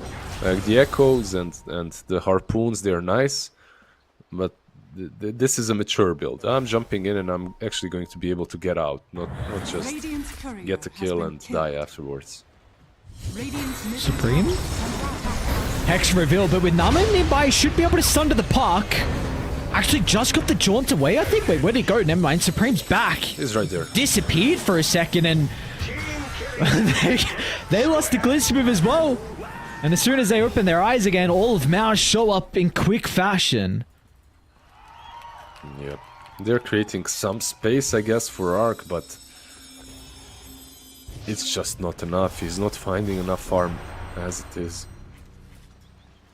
He's just farming this bottom lane and maybe these camps that are below the bottom lane. Here he goes. Can he kill the clone? I think so. Oh, of course! Whoa! That's a godlike streak. That's maybe Nauman dead too. How many heroes can Supreme kill though? Just the one. It looks like only the one. So alright. And Kublak gets a kill, by the way. He got Narman. So, okay, this... Honestly, these kind of mistakes is why I thought he's gonna buy BKB, not to get caught like that. But it still happens. He still dies. And the worst part is it was only for an illusion, for a clone that is. He wasn't even going for the real arc, he was just going for gold. So super greedy. But very significant for Radiant. It gives them that... It doesn't put them back in the game, don't get me wrong, but... no, but that's a start. It is. It's a big start, yeah. Yeah, it's a starting point. No, without you know, you need to do that like a couple more times, but if that never happens, those couple of times aren't a possibility. Yep. There was a chance for them to just go rush and literally end the game with that first stages. That was an option. But now... Now the Dark Warden is actually going to have travels by the time you start pushing high grounds. Yeah, can be a bit more difficult. Pango's got Scepter too, so it's, you know, it's something. Timber's Link Dagger completed and, you know, almost level 18, so extra point in Chakram. You know, he has this Whispers of the Dread, so extra spell damage. Like, it's just, these are little things, even if it's just 1%. 1% when you are this far behind They really do start to add up. 100%. 100%, it's all about that 1%. Just getting that one by one. What can you do? You're 15k behind. Every kill is golden. Be happy with anything that you can get. But I don't like that they're outside of their base. Yeah, we're trying something crafty here. See if it's going to backfire though. Supreme with the remnant of the Arcane Rune's going to get a glimpse of the Shaman. Not going to mess around. Happy with using the coil with the short cooldown it's going to have. They also see Milan mid lane. That is a very aggressive positioning from the Elder Titan. Going to look to TP out, but should die. That's a Parasma soon, by the way, for the puck. He's got the Blink, which played the recipe is there already. Just needs to complete the Mystic Staff. 1000 gold more. Force. Happy with forcing out the Rolling Thunder from the Pango. Not going to get it in the end. Olned is not with the team, and Olned actually almost lost his Aegis to Dahak. Wonder if they sunder him. Maybe Vessel? Yeah, they'll sunder, okay. Yeah. Smoke up. Actually, like, MOUZ, they really want to end this game right here. This is a bit spooky, though. Yeah, high ground into the ET AoE and the Pango threat as well. It really has to be on point, even with this net worth lead. Like, that is the ideal spot you want to take a fight on Ninja Penguin, so MOUZ, they'll give them the respect. Radiant's top tower is under attack. Radiant are You know what? Like, this actually benefits Radiant quite a lot because of the travels. Something that I also want to say, you have, like, when you get Maelstrom and Dragonlance on this stupid hero Arc Warden, and you're already on the high ground, it happens very often playing this. If you buy travels and you manage to defend, it's so much better than if you bought something more aggressive, like Gleipnir or Mjolnir, and you manage to defend. Sometimes you have to get that, you know, because you need that extra oomph of damage. No one is dealing it. You need to get Mjolnir. You need to start defending. You defend, but then again, after you defend, you're kind of in a weak spot. With travels, like, you can start threating much earlier. You can get more farm. You can get out on the map. Even if you're constrained to the high ground, you're still finding something. You're still pushing out. They fought Gyro. Lane? Yeah. It's got Aegis though. Nah, but... so annoying.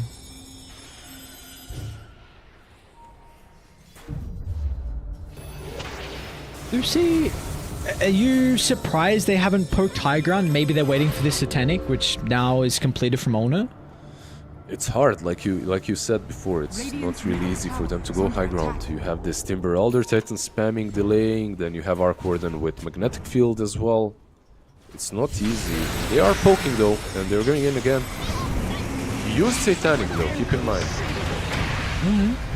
What are they going to be able to do with the Rolling Thunder though? Thunder's out from the Terror Blade. Gonna try and give them some extra health to work with. Pango just dies inside the ball. And now Ornet's gonna look to try and charge in up on the high ground as well.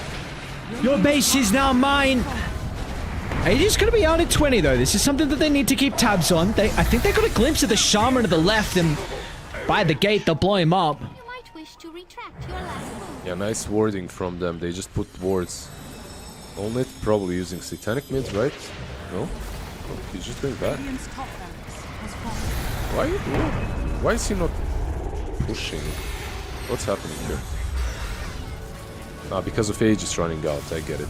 I was thinking maybe he'll Satanic off the creeps and continue, just continue in, but instead he saves the Satanic regions up with Aegis and then goes back. Makes more sense here. Radiant's top barracks has fallen. Elder Titan almost died to the puck jumping in and some flak cannon shots. Just collateral damage. This game is so obnoxious to play in. You're dying to collateral all the time. It's, okay. Shadow Shaman up in 4 seconds. Now the question is, do they force this? They have BKBs. Like, they can just use BKBs and force it. Or they back out and farm up some more. They want to go in for the finishing blow. Force? Yeah, under T4's a little bit scary. Sunder was out from Narman. Can they really follow up the Rolling Thunder though? Like, it's pretty decent with the chaos it's providing, but the Hawk is hesitant about jumping in. Now with the Thunder expiring, Pango's just gonna get blown up. And that's it. They used everything that first attempt. And now MOUZ, they can charge up once again. Nothing they should be worried about. They'll slowly be able to deal with the wards. You have And a soon the buyback on objectives. ET. Yeah. Soon the objectives, like you said, probably gonna go down, right? Sunder's still down on it. Okay, there's a repel. Once again, just a collateral damage with the flak cannon kills the shaman. It looks like the pure damage now for the Hawk is going to be plenty full force. These voice lanes will not stop anytime soon. It doesn't look like the victories are going to stop for MOUZ as well. Yeah, this looks like it's over. Ark needs to be careful. If he goes in close, Omni and Puck can jump him. So he's keeping as far away as possible, but Radiant's middle tower is under attack. taking quite a bit of damage here. Still has the BKB to work with. Oh, so Okay, Puck is nice in. coil. I thought, dude, is he going to go for it? Alright, GM for the Almost. base. Not enough damage, though. Very close. That's talking about it. That is out front of. Yeah, he's going to go again. Force. Go on, get him. Come on. No, not again. Oh, why does he back out? Supreme got him. Fuck got him, yeah. The dive, dude. GG. There we go. GG. Alright, well, I mean, it's another game though, man, where like, we both... I really like the Radiant draft, and I was not personally a big fan of like the Gyro TB second phase on MOUZ. I thought it really limited the strength of some of these flex heroes, but just their raw strength of like the mechanical skill for them and the team as well, it just really... They showcased it perfectly in Game 1 and Game 2. Yeah, they just outplayed them. Like you showcased their strengths in the lane. After the lane, they knew exactly where to go, what to do. Meanwhile, I feel like something is off for Ninja Penguins. They're kind of lost. The laning stage itself, yeah, it can go wrong a bit, but it shouldn't go wrong twice in a row with drafts that are seemingly decent. Bottom lane, okay, you're playing versus the Omni Knight, catches you off guard, it can happen.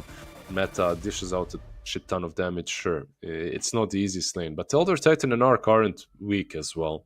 And then after that, Arc Warden dies a couple of times, but my main issue with how they're playing is they're not securing their offlane. Like, this guy just isn't doing anything. Like, the Huck, I love you, man. You're a great carry, but I'm not blaming this on him as well. It's just that his heroes had no impact 2 games in a row. Now, is that because he got completely crushed in the lane? No, it's not, because he had an all right of a lane in Game 1 and in Game 2. It's just that they couldn't connect with him fast enough.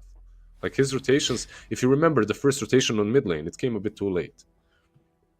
Yeah, and you will see maybe next time we could look at... Because they're still not out. That's the most important thing. They're still not out. They're going to be dropping down to the lower bracket, though, but you really need to make some... You need to fix some things pretty shortly. So let's see. Let's see if they're going to be able to do that. We can take a look at how the bracket is actually shaping up. So for MOUZ, that's going to leapfrog them into that qualification series, the first one in the upper bracket. So now they will have 2 chances to qualify. Again, Western Europe has 2 slots. So, yeah, for the boys on Ninja Penguins, they're going to drop down and face GHOSTIKLENOVO, who surprisingly beat just better yesterday. So we'll see if they're going to be able to continue with the momentum. We'll see if Ninja Penguins will have enough time to be able to fix some of these issues. That is really the ultimate question. Are they going to be mentally out, or will they have what it takes? Would you be mentally out? Because I would be. After these 2 games, oof, it's rough. It's like a closed qualifier. You're playing with a team/stack, and your drafts are looking all right, but it's still not connecting. Not like these 2 games, nothing worked. I don't know. It's like 2 different tiers of a team. That's how it felt. It felt like the teams are on a different tier completely. So I hope they manage to refresh, you know, recuperate, drink their milk, come back stronger. I don't know. They're going to do something. They're going to do something that they're going to have a little bit of time before their next series. It's not going to be too long though, so they will have to work out, you know, some of the issues and have these adaptations. Again, I mean, you've got Milan and Dahak as well, so some very experienced people. So hopefully that's going to be enough to come up with some ideas and strategies what need to be different heading into their next game. So we'll see. We saw what the bracket is. We still got another series. There's another series even going on a completely different channel as well that, you know, we need to mention. So with that being said, what was the Entity versus Rest Farmers series, which is the upper bracket semis. So the winner of that will then face MOUZ in the upper bracket finals. I believe Rest Farmers took game 1. Game 2 is not completed just yet. So yeah, that's going to be going on the ESB_Dota2_EN. So make sure you guys go over there, drop some follows on this channel as well, of course, because there's going to be a lot of Dota going on. These are all the channels bringing you the action for all the other regions as well. There's even a YouTube stream too, if that's, you know, your preference of where you want to view some Dota. But yeah, with all the regions we've got going on simultaneously, you know, China as well. Damn, that's a full There's alphabet a lot, brother. almost, or at least There is the alphabet that I know.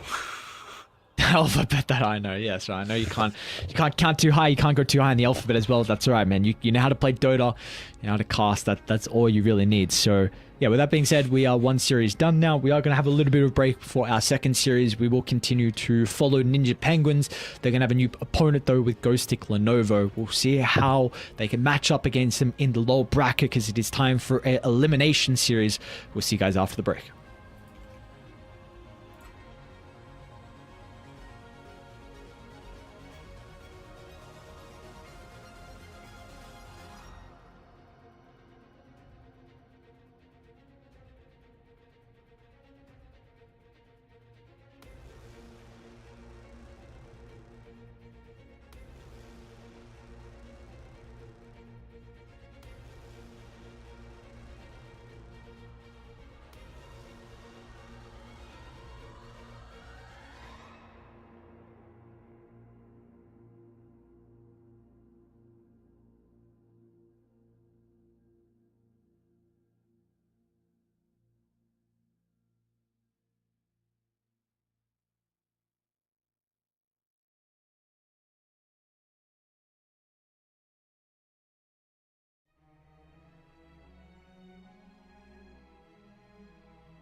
Hi, ladies and gentlemen, welcome back.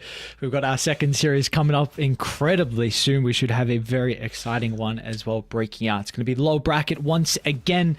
It will be a different team, though, than expected. We got MOUZ instead taking on Ninja Penguins. Thought it was going to be GHOSTIKLENOVO. Not to be. Will be the boys on MOUZ. So we'll see how these teams are able to tackle each other. Again, we even saw MOUZ play yesterday too. So they looked pretty decent. They're able to 2-0 Nightshade, and well, I'd say pretty decent. They obliterated Nightshade. One game was 22 minutes. Other game was 44 minutes as well. So they definitely look good in their series that we casted of theirs. Yeah, they looked pretty damn good. Ninja Penguins, however, today, can we say that they looked good? Because this wasn't really the best performance ever, and they need to play instantly after. So it's gonna be rough for them, but they need to, I mean, it's a qualifier on the line, so they need to somehow manage to just recuperate, start again, figure something else out, and most importantly, I feel like they need to fix their lanes. Their lanes are, in my opinion, the biggest issue at the moment. Yeah, it's just like, that's a difficult thing though. Like fixing the lanes, it felt like a bit of an execution thing as well, right? Like when in those, honestly, both games, because we saw they had some pretty solid drafts. I was honestly quite impressed with the draft setup that they actually had in those games, but unfortunately, just was not enough to get them over the finish line. That's the starting point. Just have good drafts and go from there. Then be able to pick up some pieces, and unfortunately, just wasn't.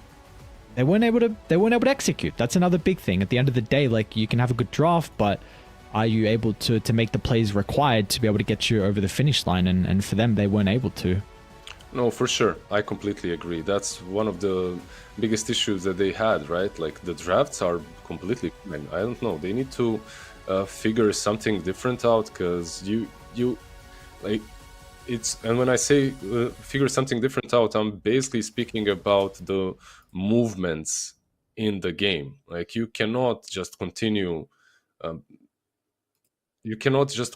having games where you're drafting and out drafting the enemy team, and at the same time, like while you're out drafting them, it doesn't nothing works, because your movements post laning stage are just all over the place. And I really feel that that's something that they need to improve on. Just figure out the first 10 minutes of the game, you know, first 10 minutes of the game, copy paste them through every single one. Like it needs to connect. Like your carry can't be 2 games in a row under the tier 2 tower farming the medium camp while your offlaner is also farming the ancients. There's something, you know, someone needs to do stuff on the map. I'd hope the experience would then shine for Milan to... I honestly, I must say, I don't know if Milan is like a vocal person in the game. I don't know what his role is. It's been on teams and what it is on this team as well. Maybe that's where he needs to sit up. Maybe that's where Dahak needs to step up as well, and, you know, potentially with... But yeah, you couldn't do that with the Enigma, really. Like, maybe you're calling some shots around, like, Vlad's pushes, but that game we weren't able to see that just because of how they addressed the Enigma. And then in the Timber lane, like, maybe... Really, you need people to play around the Timber. You're not like running across the map, because you are still a little bit immobile without levels and maybe without like a blink or whatnot. So you kind of maybe saying for the boys to come play with you, but even then, that's not like you're, you know, initiating playmaking, high tempo, like Beastmasters type of hero, which I'm not saying they need. I'm just saying like, I want to see how they can play around the Hawk a little bit differently in particular, because those are the people, if you're going to get over the finish line, it's off your most experience. Did they switch someone up? I feel like they might have switched something up in their team. I'm not sure right now, but one of the players is asking, where is your carry? Maybe they're having some issues switching players up already. I'm not sure, but these they two got teams, a stand-in, yeah. Yeah, it looks like Lamey, which, if I remember correctly, is played on some... The name is super familiar. Maybe some of the MENA qualifiers, I've seen his name before. I don't remember now. Do you know? I'm not sure. But remember what we were talking about. We were talking about teams being in a really rough spot after losing 2 games such as those two. And it seems like they are in such a rough spot. I'm not gonna speculate. Maybe the guy comes back, but if I could guess, I would be like, that's a switch up right there after the first game. But I wouldn't even say it's his, like, that carry, right? What was he in game 1? Naga, right? It's not like the Naga, I don't think he was really the biggest issue there. This game 2, okay, Arc Warden. Arc Warden is a hero that can get abused like that. And it's on the team to protect him. It's on the team to make the right moves. Like, you can get super easily abused and just killed one after another if your lane goes poorly. So I wouldn't blame it on him, really. More than anything else, I would say that the playmakers just weren't doing anything in the game. Twice in a row, like the Invoker in game 1, I didn't see the impact. Pango in game 2, too much farm, very low amount of rotations, if any, when they were necessary. And Dahak as well in game 1 and game 2, just completely out of the game, playing the carry role from the offlane, farming, which can be done. Definitely it can be done, but you need a different style of a carry then. You can't have Naga and Arc Warden as a carry, and then also AFK on that position 1, you know, on position 3, I'm sorry. Like, if you're having these super greedy carries, you need to rotate around. It's like, stop me if I'm rambling, but go on, my friend. You have to have all your bases covered, right? Like, you have to think about, if you're comparing it to chess, like back rank mates, you have to think about those kind of things, you know, because you're rambling now. You don't need. You're rambling. You know, you don't need to continue. Okay. Look, I don't know. It's just also, if you're gonna, like, big issue is if you're going for like this greedy draft where your offlaner is a bit more farm intensive. and your mid lane's your tempo, but your mid lane he loses, he has a rough time, then and you don't have really supports, like who the support's going to play around then. If your mid laner is is usually supposed to play around the supports early game, make these rotations, then all of a sudden you're really going to feel the slowness of having that farm intensive offlaner too. So just win your lanes, do a little bit better. It's easier said than done. We'll see if you're able to do it though heading into this game 1 draft. Yeah, let's see. In game 1, their lane was definitely stronger and they lost it, the safe lane. In game 2, their lane was, I won't say stronger, but it shouldn't be dominated. That lane should be kind of even-ish. With definitely there's potential for Arc Warden to feed, but if you play it right around the Echo Stomp, you can reset and get that level 6, and from level 6 maybe play on with an Arc. But also a big issue that they had in that game too, by the way, it also needs to be stated, is they never dewarded the small camp. Like, they never had a small camp to play with, and it's kind of a big deal. If you miss 2 sentries or 1 sentry dewarding it, you can't control the lane properly. That Terrorblade is pulling the creeps constantly.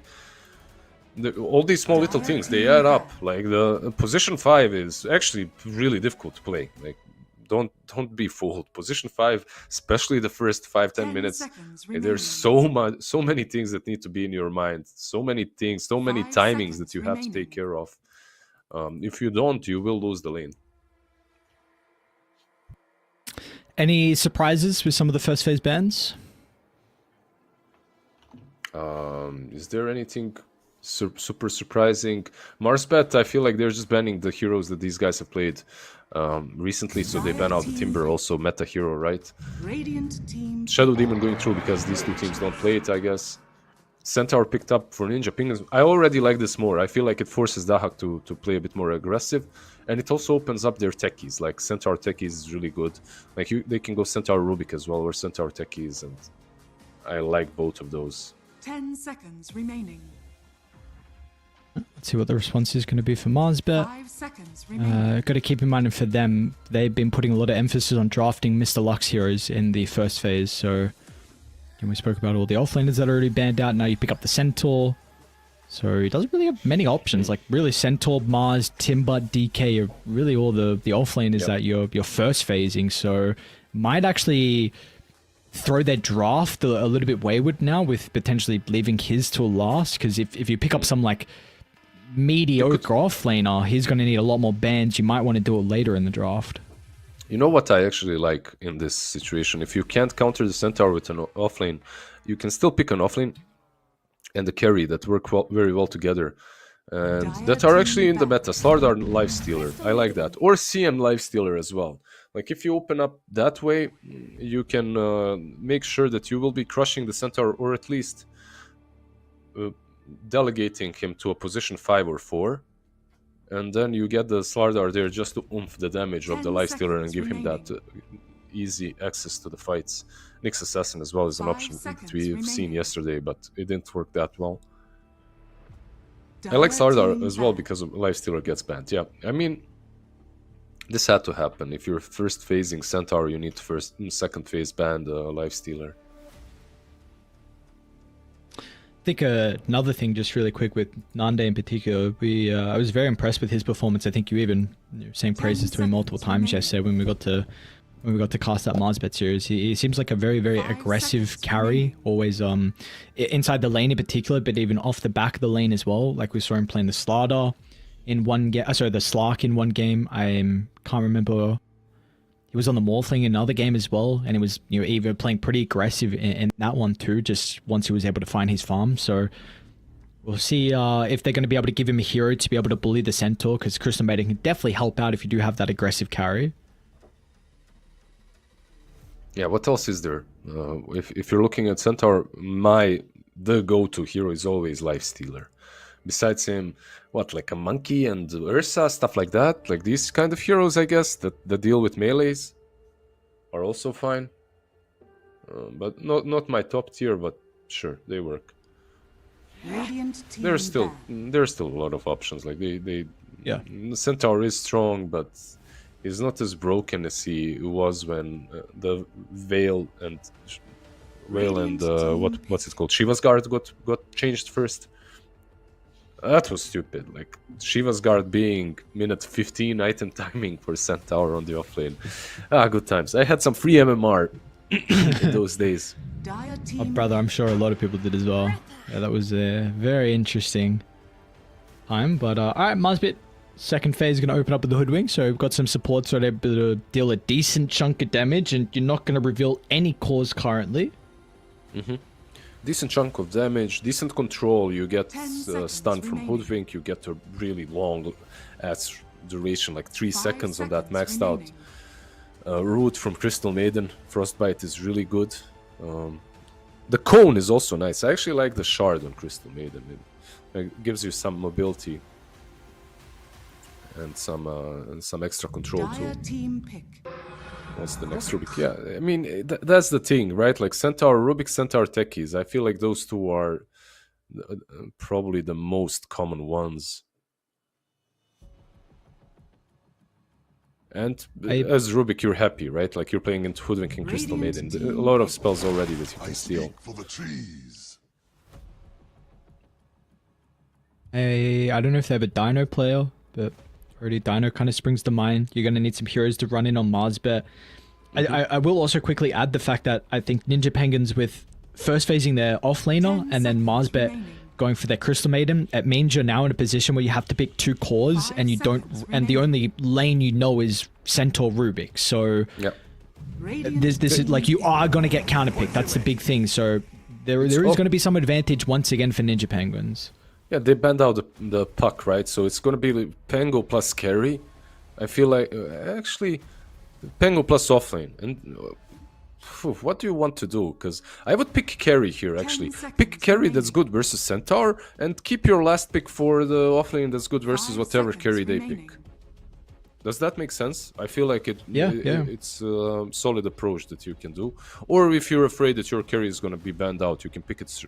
Sorry, offlaner, you can pick it straight away. But I don't see the circumstance in which that would be the case, unless you're picking something super sneaky on position 1, like if you're like arc ordering, meepoing, or something like that. That was the point I was going to bring up, is that like maybe you don't feel like there's too many offlane options, and well, Doom is actually still a hero. So we're going to see Mr. Luck pick up the Doom, which I believe he played yesterday. So it he should be did. pretty comfortable. I mean, It's not Doom a- Hoodwink's a pretty decent lane, no?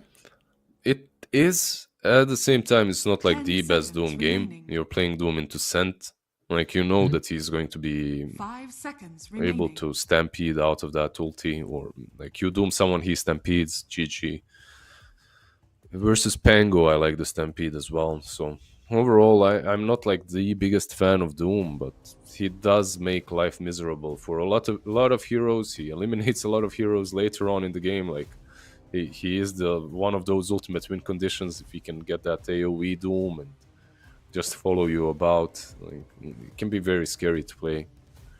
But like you said, Doom, Hoodwink, pretty solid lane. I feel like even though it's a solid lane, Prophet +1 should be fine dealing with them. If you go for something like a Nursa here, like you have options, right? Like Nursa, Monkey King.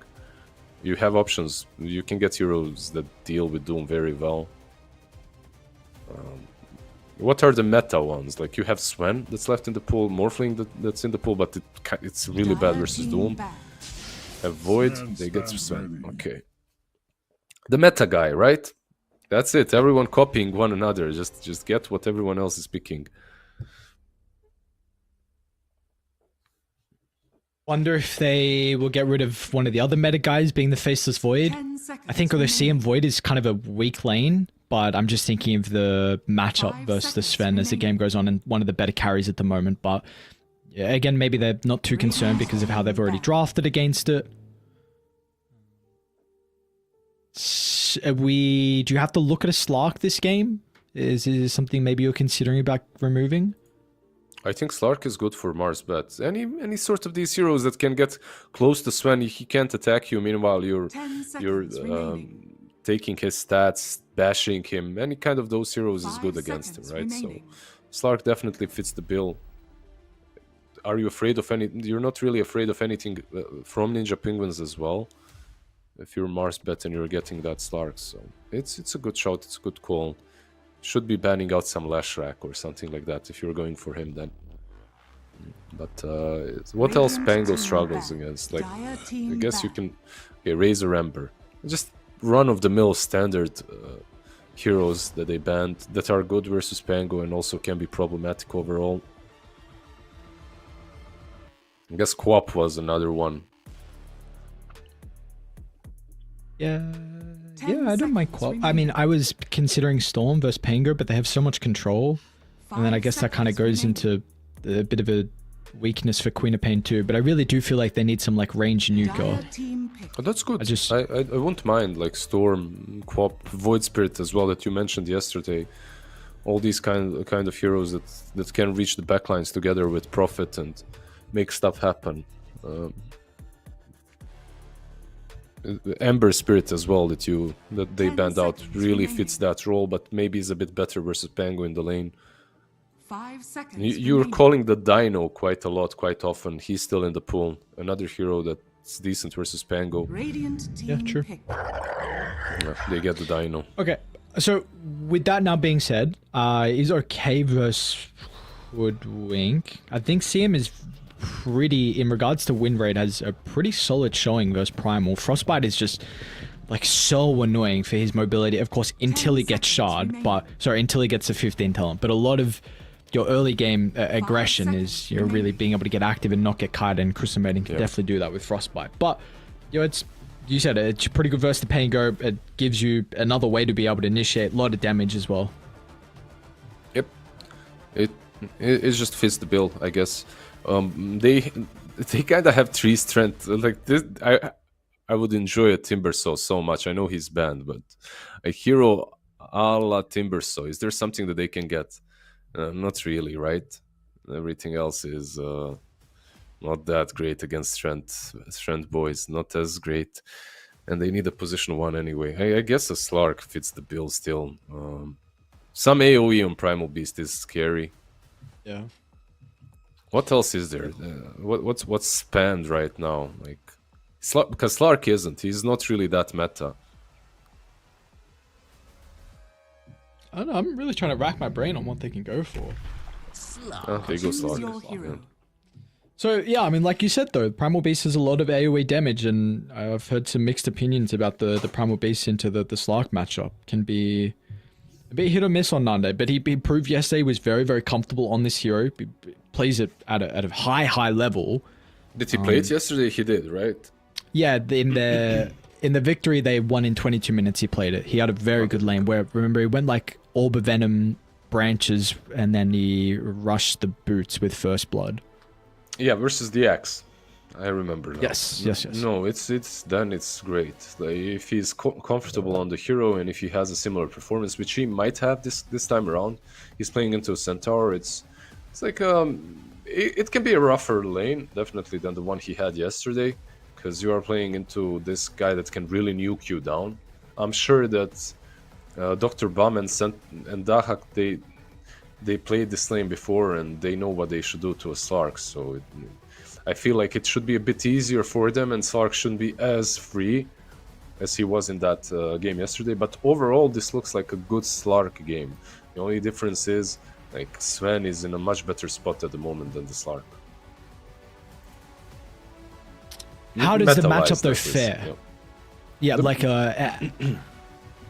how do we feel? Like if these two are going at it, like, you know, that you said the Sven's probably a little bit more favored right now in the meta, but if this is like, you know, it can be very difficult to also say like just, you know, the carry to carry and exclude everyone else in the game. But does Slark have a pretty decent time versus Sven or no?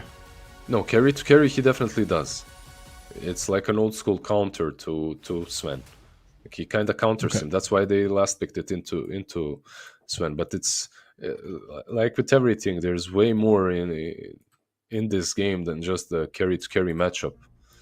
It's how fast does he come online? Is he 1 item behind or 1 item ahead? What's the meta when it comes to economy in the game? Because right now, every single thing favors Sven. So Slark needs to kind of have a really good game, and his teammates need to play around him, and then he can actually Then he can actually do a lot to us. You were doing very well. I'm very proud of you. Yeah, actually, now thinking about it, I'm almost certain Milan was coach at one stage of 30 maybe the seconds to battle. Manaspa team, or was not even into the breach for a little bit. Let me double check. Oh, if you're looking at what players he played with a lot of them. Like LeBron and Milan played together. I played with them as well, like in teams. I believe the two of them played together for some time. I'm not sure, but I'm pretty certain they played together in one of the old teams, like EPG or something like that. The Like battle these are the guys that play on LAN, by the way, regional LANs all the time. Against each other, with one another, you know, they know each other damn well. Really damn well. How would you go?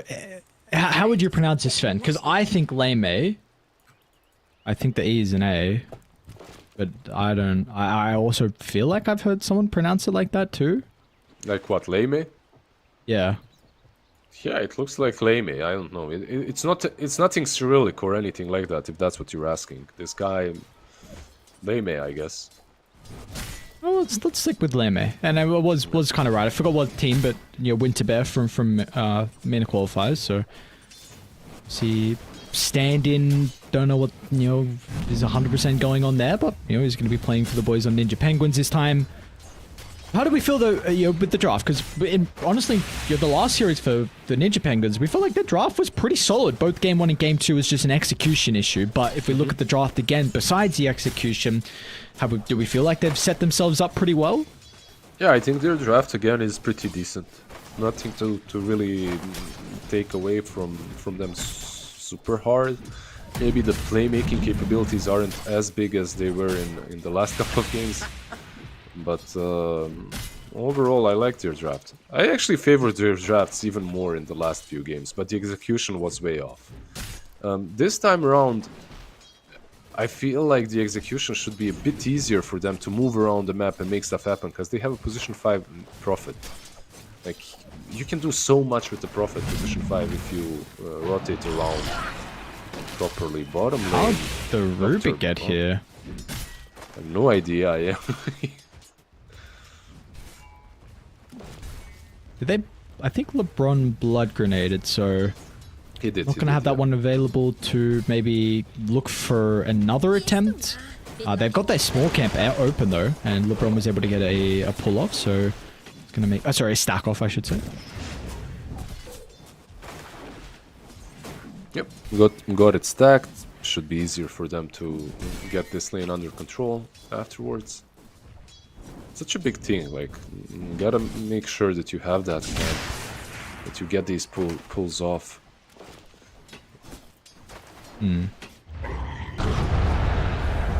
What's also interesting is, I mean, not that interesting, you're playing versus a Prophet. I was clicking Crystal Maiden and he had a Quelling Blade. Not necessary in the lane, but overall necessary for the game.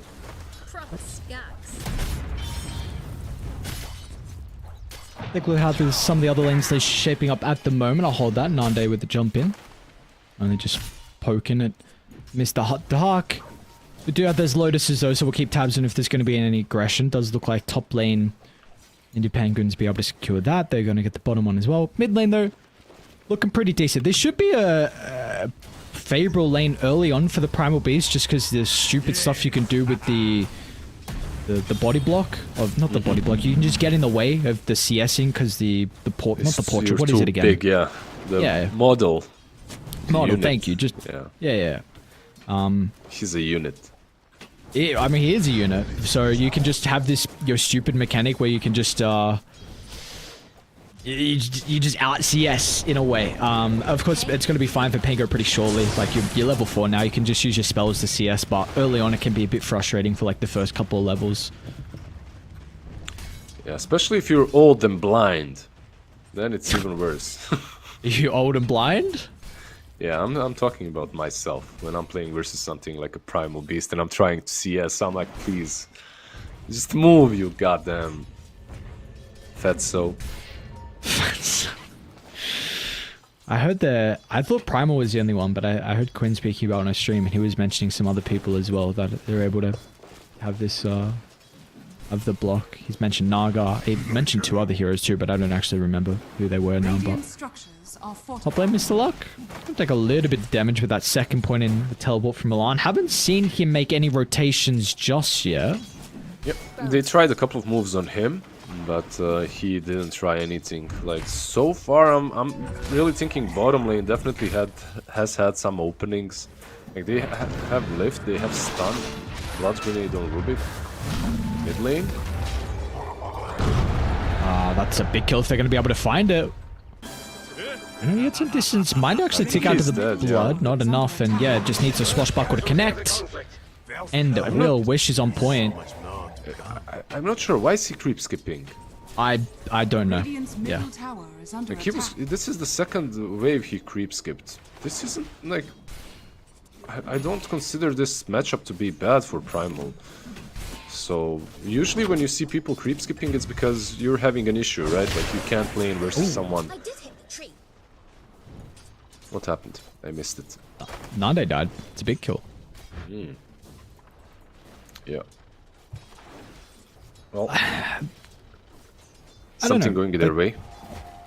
I think the thing with the creep skipping is just like... The only thing I can think of is that it maybe opens you up to potentially make rotations to the side lanes after you quickly kill the wave. But... Opens you up to dying as well, if someone rotates yeah. the way Chris CM did. Mid lane. And... Oh, they're gonna... Oh, a little bit awkward there from Wish, actually. Jumped over the top of the Primal Beast. So, might... And now even this Rolling Thunder, unless he's lucky, he's not going to secure the Power Rune as well. So, yeah, this is a big thing that goes the way of Ninja Penguins. Yeah, great recovery, for sure. And it's not really easy for the two of them to combo their spells versus Primal Beast. He can get rid of the trees with onslaughts. So That's the luck. clean.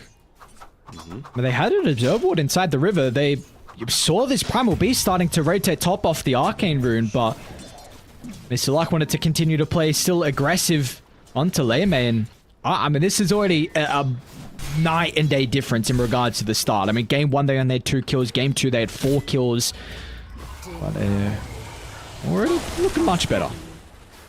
Yep. The rotations, like this is the first rotation we had from their mid in 3 games that we're watching.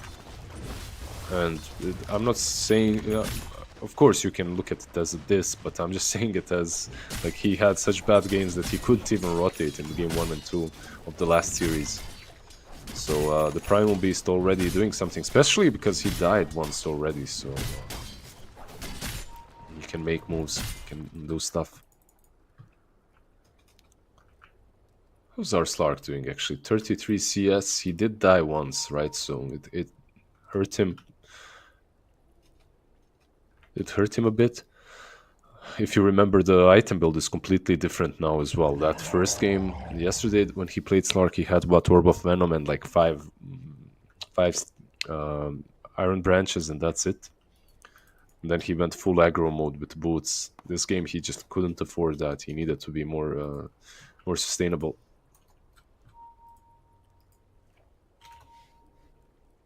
What would you like to see Wish do now after killing this next creep wave? You're going to have Rolling Thunder back up.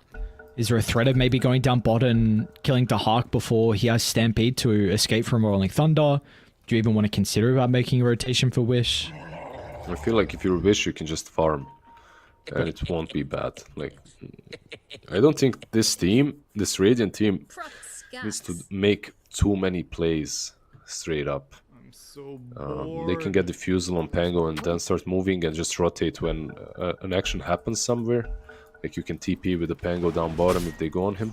Because the lane isn't controlled. If LeBron manages to get this lane back, if he manages to put it in position in which Pango can maybe even TP in, I think that's fine.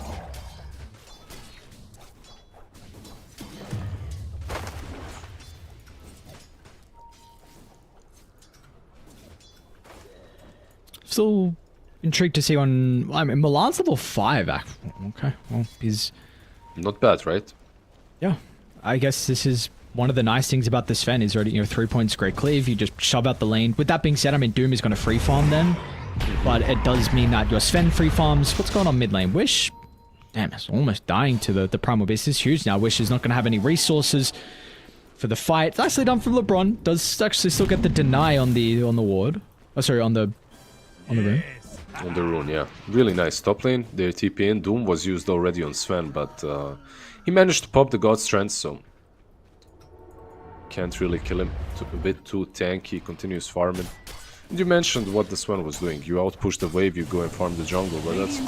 If you're not doing that, you're doing something wrong with the Sven. Hero needs to be upfront, and to be upfront, you need to be doing it, so... The enemy offlaner generally gets more farm because of it. Bottom lane, Nande? Try. Oh no. That's the fine line that you try and play on the Slark sometimes, and well, the Hawk with the damage from the Stampede.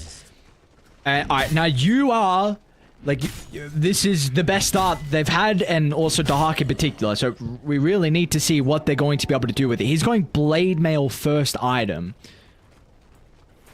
Interesting, right? Like not something you see too often on at least not in the last couple of patches. Usually it's some Veil Shivas, but the item got nerfed, so people started going for a faster blink, stuff like that. It's okay, I don't mind this. Helps you farm as well. It's not only like for the fights. Like Blade Mail allows you to farm much easier in the jungle.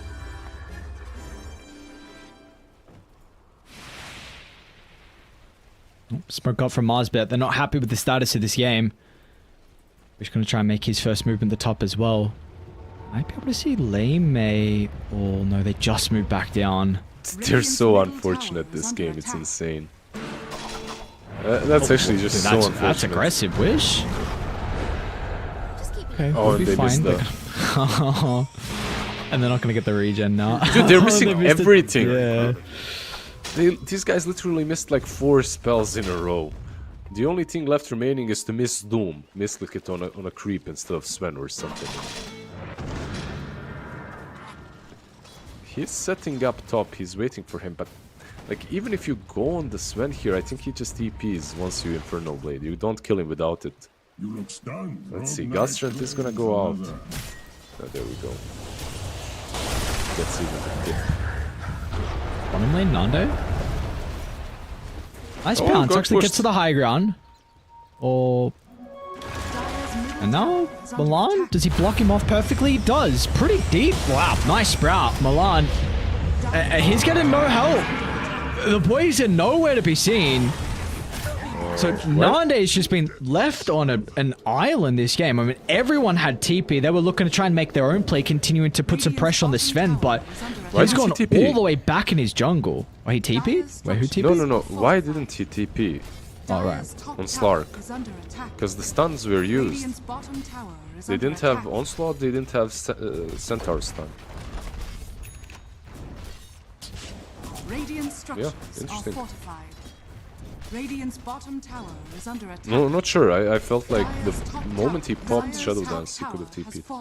But he didn't, he dies again. And this is like an abysmal game for him. Holy shit. Like 0-3. And it's a Slark, right? Like it's not the easiest hero to kill. Should be a bit more elusive. And 2 of those kills were solo to a Centaur. Yeah, this is an amazing game right now for Ninja Penguins. Really good start for them. Now my question is it what's the difference from game 1? Is it the enemy team playing poorly worse, that is, or is it just them stepping it up quite a bit? Definitely stepping it up. I do think Radiant have some things have not gone their way. When your power runes, Mr. Lux Doom on the Sven. You know, he died to the rotation of the Primal Beast when he was under the Observer Ward. Like, there were just minor things that definitely could have been avoided. It's not like this game is out of it, though. Like, Wish is very farmed on the Pango.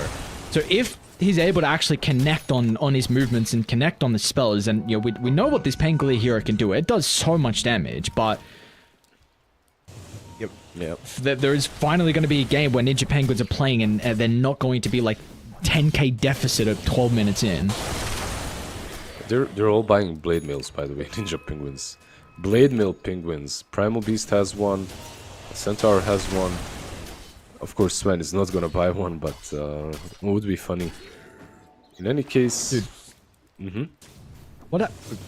Sven must have... Did he just farm a gigantic stack or something? Because I saw Pang on top net worth, and now Sven is just like 800 ahead. He farmed like a quadruple ancient stack. He got all of that gold. He basically finished his Echo Saber. Just a little bit more and he's gonna have it finished.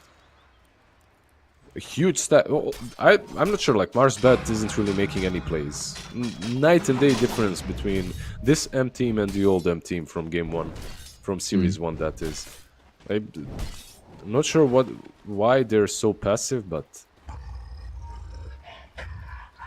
at least you know you're playing versus Sven. Some words around the triangle and the mid tier 1 tower needs to be controlled, needs to be killed. But also what has to be said is when they did smoke, when they did rotate to catch the Sven, they missed him by like an inch, you know. Like, yeah.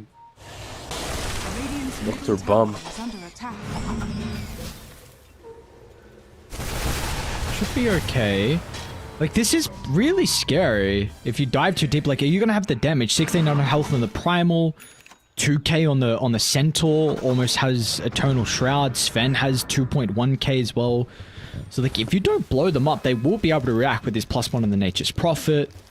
And how mobile they are. You know, Centaur Stampede to disengage, all of a sudden you're potentially committed in Mars Bet, so maybe it is just better for them just to stall this out. You gotta keep in mind that they have this Doom, who's even taking his own, very slowly, but his own ancient stack. Never mind, he's gonna wait for Scorched Earth come back up, I think. Oh, LeBron wants it, okay. that's my position 5. But he did leave the creeps at least, you know. He didn't last it. Last couple of months. Don't play Primal.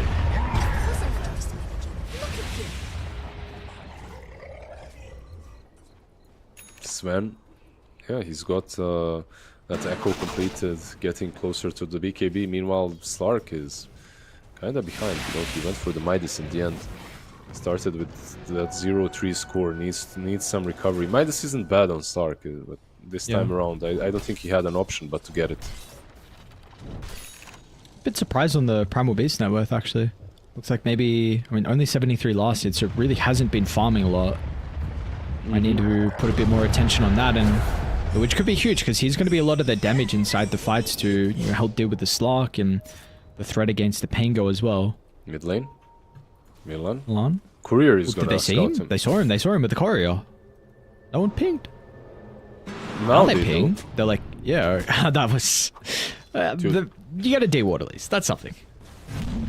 I mean, I'm more worried about what's going on with my team's reaction timing than anything else after that, you know?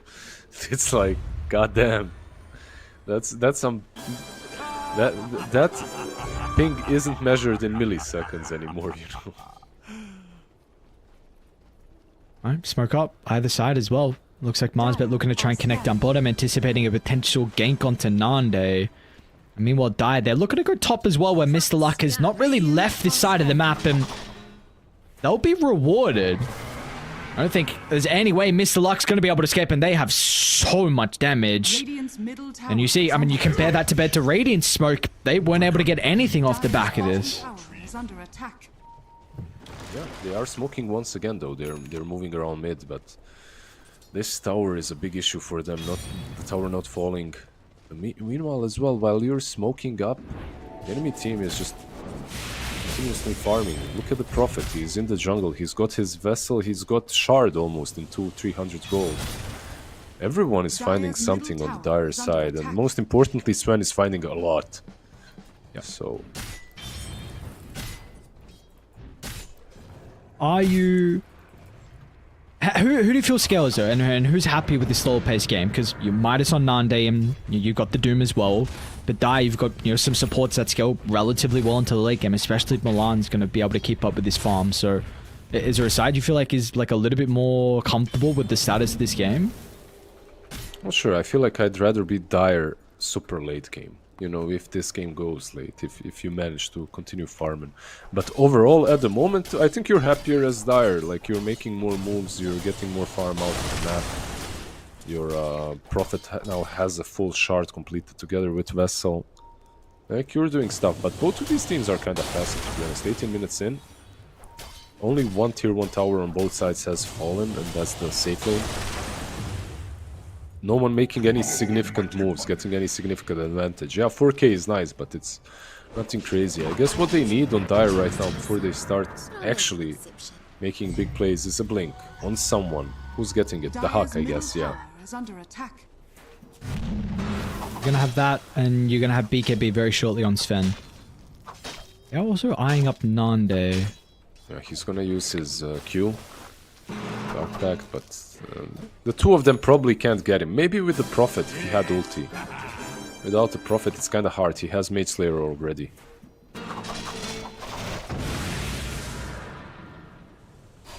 With this slow-paced game, we see Big Nim's even like Maelstrom queued up, so he's even looking to try and maybe scale a little bit, help with lane shove, just do whatever he can to be a potential threat as this game goes on. Warding behind enemy lines again. The courier, will it scout him? No. It didn't, I believe. Yeah, when you asked me who do I feel has the better or maybe is happier with the state of the game, I said Radiant, like if you go late, not only because of Slark, but also because of Hoodwink. Like this hero usually scales into a core. You get Maelstrom and the crit. Mjolnir, actually Gleipnir. Mid lane? Mid lane Wish? He's going to be in a lot of trouble. Stunlock prevents the Rolling Thunder. They got a great Observer Ward as well that's going to see the reinforcements show up, and they're kind of just funneling in one by one. LeBron over the left. There's no with lead. It started to rack up. It's only 4k, but you get those 2 kills. You get the tier 1 tower. You're now going to even block up the Ancients and the hard camp from Alarm, which is just a little bit more economic damage. Yeah, what was so cool about that is they mid lane. Oh, Big Man actually manages to bushwhack the boy. Really? Yeah, I don't know, man. He's fine. I'm just not sure what the Doom was about. Like, there's no way you kill him there. They just don't have control. If they had some sort of control with the Doom, then yeah, but the Shivas isn't gonna cut it. No, Ninja Penguins, they felt like they were in control. The lane stage went well, and they are continuing to be in front. What I really liked, by the way, about the move mid, they got the BKB on Sven. Of course, they can take a play with God Strength, but Prophet TPing in and warding before they made that move just made it all make so much sense. Ward up, you see where they are, then you go push. If someone is behind, you catch him. Nicely done.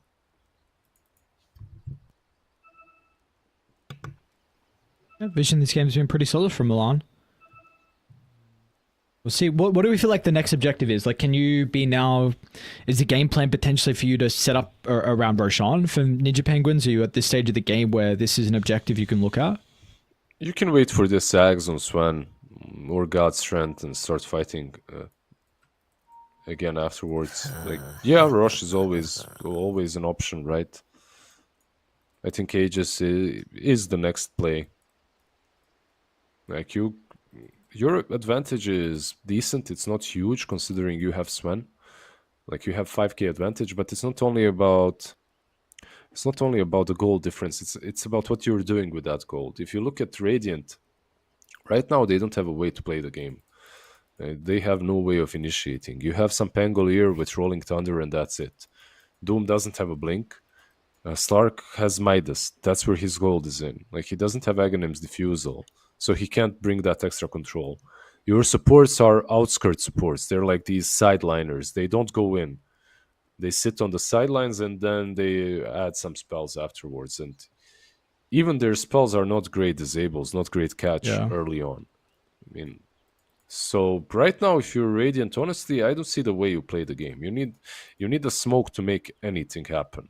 Like, you can't play without the smoke unless they're super out of position. So it kind of feels like where they just need to weather the storm until next nighttime and just hope you can like run across the map and get a couple of pickoffs on Nande, like with the Scepter. Maybe you can use that nighttime vision to your advantage, because currently, I mean, something you brought up in the draft is like Stampede versus Doom and Pango, and we've already seen Rolling Thunder and Doom has done nothing this game. So just wait into a team fight when the Hawk is going to be able to use it a little bit better to protect everyone. Radiant's top tower is under attack. Wish is even going to use Rolling Thunder defensively as soon as he just sees the Hawk. Like, he just pokes his head out. Wish doesn't know where anyone else is. And that is 75 seconds, which is nothing crazy. Like, it's a pretty short cooldown, but this is a big window now. You can play aggressive on Die. You can maybe, push in bottom tower, get a bit of damage onto the tier 2. You can maybe steal some more jungle camps, and previously you would not have been able to. Oh, you see the way they're going. They're just sweeping across the Radiant jungle, like they're searching for a missing person in the woods. They're just going in. Tier 2 towers should fall. Afterwards, you can just pop this God Strength, go for Rush, or just at least force the fortification. And they're in full control, and I feel it's much easier for them to play the game right now. All on top of this one blink on Centaur. Once the Aghanim's comes online for Sven, it becomes even better. Radiant's bottom tower has fallen. But they're not. I'm painting a very grim picture for Radiant. They're not out of it or anything. They just need a couple of items to start things off, and they got it. Like, they got the Sags on Slark, a Pango with a blink, and then perhaps the game is much easier for you. I saw some real big concerns on this Primal Beast net worth. I feel like it should be much higher with the status of this game. Like, you just finished you're going to be really tanky, but I feel like I want this Aghanim Scepter on this year. Like, just the break versus the Sloth, all the AoE damage. And like, sure, you might want other items beforehand. It's got Blink BKB queued up, but Scepter's going to come later and later, and a lot of it is just his net worth. So I'm like, let's see, that could be an issue. They lose one fight, all of a sudden we're going to be saying like, hang on, like, his net worth's falling lower and lower, and we might not feel his impact too much as the game goes on. No, I agree, and it is a hero that really enjoys being in front with one item at least, right? Like, you have one item advantage, it's that much harder to kill you because it is a hero that usually is in front, right? Like, that's how he plays. He needs to catch someone, use his Pulverize, like, he needs to be tanky enough to survive while everyone is sitting. But you get the Ags on Sven, and you get a free rush, it seems like.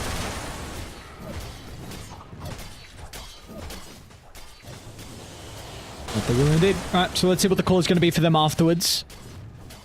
And how they're going to look to try and play the map with this Aegis. Sven, of course, has never been the best Aegis carrier.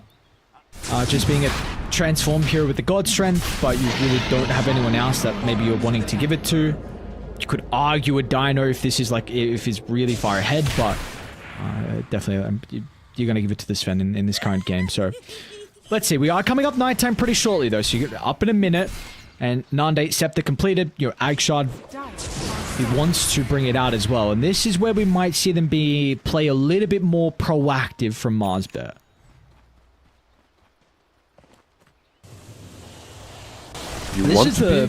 You're correct. You want to be proactive, right? Like, this is you got your items, but now that you got your items, they have an Aegis. So what do you do?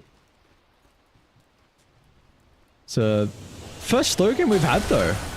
There's like, with your first game of the tournament, we had a real long 68-minute game, but there was a lot of action, a lot of team fights in that one. Then all the other games have been a lot of action, but kind of a little bit more one-sided.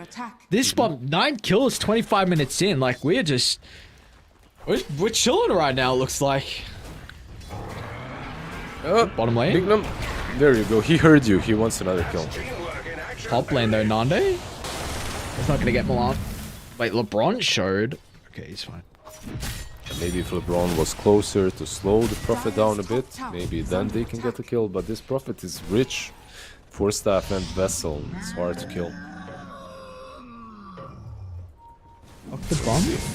Trying to sit up mid. Wait, hang on. Now you're like in a really compromised position on the Rubik. You're going to be praying for the Primal to charge in, but that is just way too far. And you baited your Dino, and these are the mistakes they need, and they're gonna go now. You use Doom, Thunder, Freezing Field, it doesn't matter. You need 2 kills to get out on the map. Maybe you take tier 1 first, but you're also spying out the Hawk top lane. So you could consider about potentially making you go on him now, and Yeah, he's going to be a little bit hesitant about showing for the next creep wave. I'm surprised they're not just instantly taking mid at least.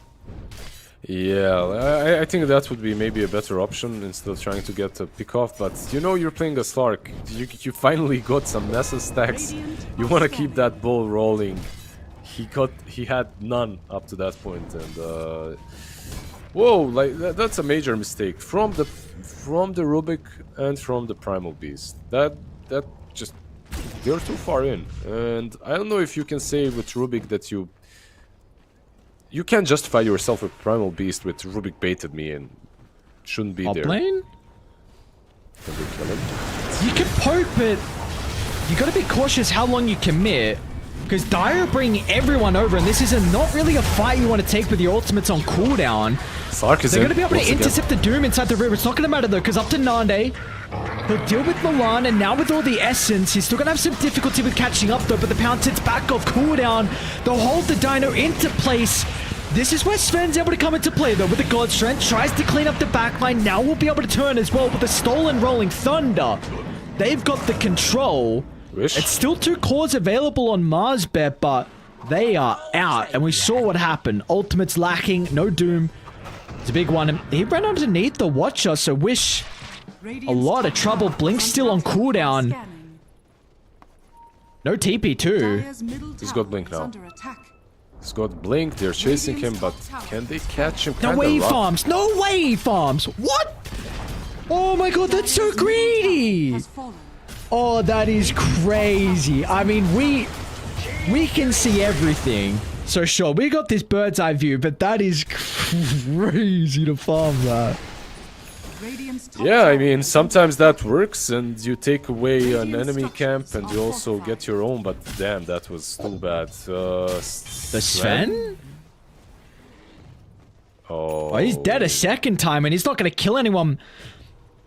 Oh, look, God Strength is up and he's got BKB, but I don't even know if you want to use it. Maybe you get a kill on like LeBron, but they're going to chain control him perfectly with the Bushwhack. And if you're shot, oh, we beat. he tried. So why he BKB'd? He tried to BKB and use Stormhammer on the creeps in the lane. Okay. To get away that way. So it wasn't really that bad of a decision. It's just that, I mean, it was. Like, when you see it like this, it was. He just tried something.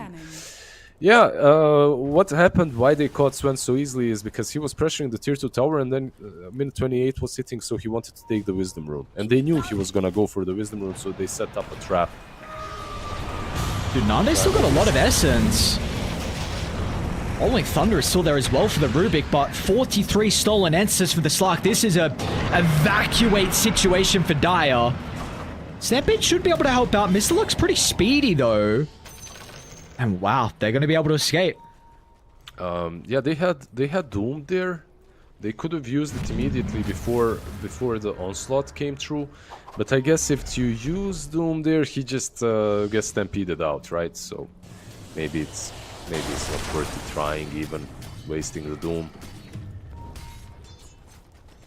Yeah, this game is kind of falling apart again for Ninja Pandas, Ninja Penguins. I think at least the one big thing is we're about to go to daytime. That was always going to be the case where if you make one mistake on Dire, it can snowball heavily just with the essence that Nande has and just the ability to get back out across the map really fast. So, you know, they're going to play, they'll play a little bit more passively for the next, you know, couple of seconds. You'll get the Tormentor. And now daytime up, you can look to replay the map and start to use this net worth lead that you built up. I'm not opposed to taking the occasional bounty. And look, you've still got Rolling Thunder too on Rubik. Like, if you want to make a play, you could look to go for it. Yeah, maybe if you smoke up immediately, but it should be running out very soon. Like, he has maybe 30-40 seconds on it. Let's see, mid lane, smoke on Sven.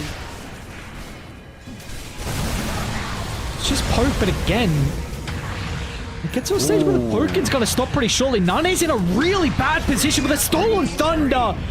Oh, just the remnants of the duration.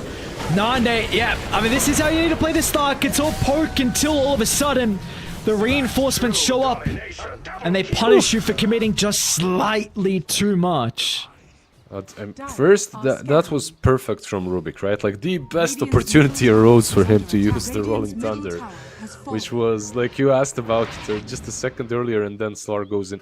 But why does Slar go in on a Sven like that? That's what's bothering me. There's...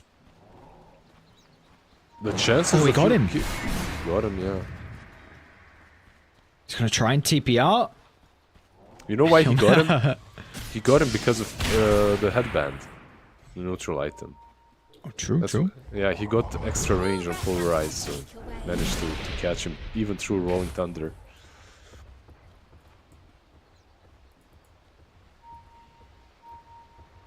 Well, it felt like they kind of clawed their way back a little bit. I mean, it's still not crazy, but there's a couple of mistakes really will ramp up, and it's not at a good time with Roshan up potentially in 5 seconds.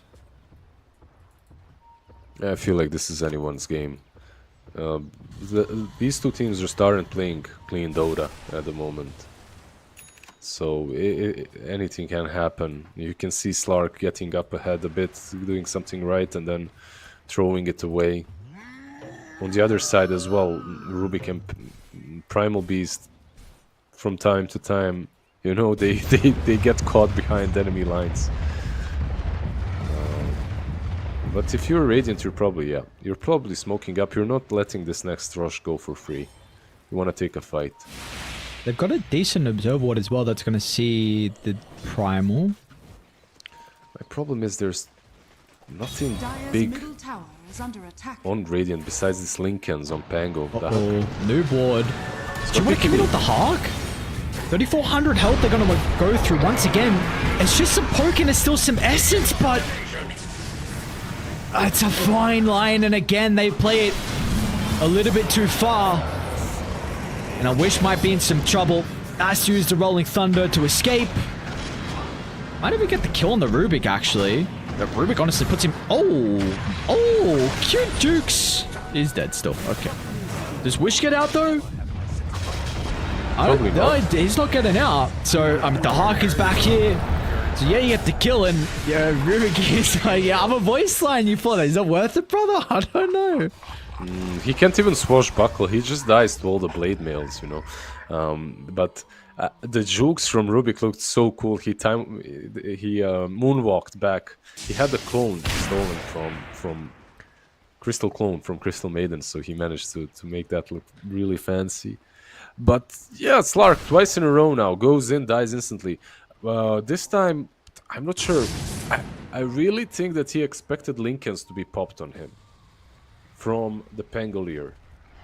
But the Lincolns wasn't on him. Spell block didn't happen. He gets caught with Pulverize and just dies immediately. The worst case scenario for them to take a fight. But at least one really big thing for Radiant is Rosh still is not up. Yeah. It's gonna be nighttime Rosh on top lane. I don't blame Nande. I completely understand it. Like, this is how you need to play Slark in fights and what has been working for them, but... Smoke up, they go top. This is gonna be rough. There's no Pango still for 10. You know that Rosh hasn't respawned, but LeBron is gonna run into Primal with Invis as well.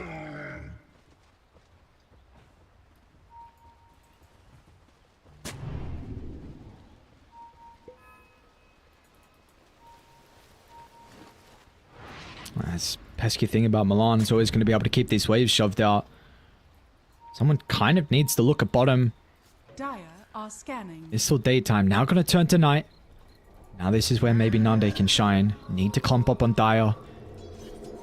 Make sure you have your formation perfectly set. Nande, no, they have vision. He just got scouted, so he's pinging out the wards. Oh, Mr. Luck. The Hawk's not a bad Doom. But is one of Mr. Luck want to use it on, though? Any more wishes? We're able to get the jump in. They've isolated a couple of heroes. Both cores in trouble. Doom's going to be used on the Sven, but he's already popped God Strength. And now Nande, one crit. Oh my god, Nande down to half. He's going to try and turn to deal with the Sven, but is that the fight you're going to be able to win? As he's now stuck inside the pit, can get some distance thanks to Yoda Silk Totem, but it's just another really messy fight. Dire pretty weak. Wish is going to try and get the finishing blow. The telekinesis is a perfect timing. Stops the swashbuckle damage. And meanwhile, Dino's still on the Slark as well. Down to the south. That is a disaster fight. They get 0 kills. Sven, Superman Sven. There is no escape. Layme is standing. Look at bot lane. The creeps are also doing their part, you know, casually pushing in. Prophet is gonna TP and everyone is dead. Like he can actually maybe even at least take the tower. Yeah, great execution by Ninja Penguins. You know, this is one of the issues. It's much harder to execute with Slark than it is with Sven.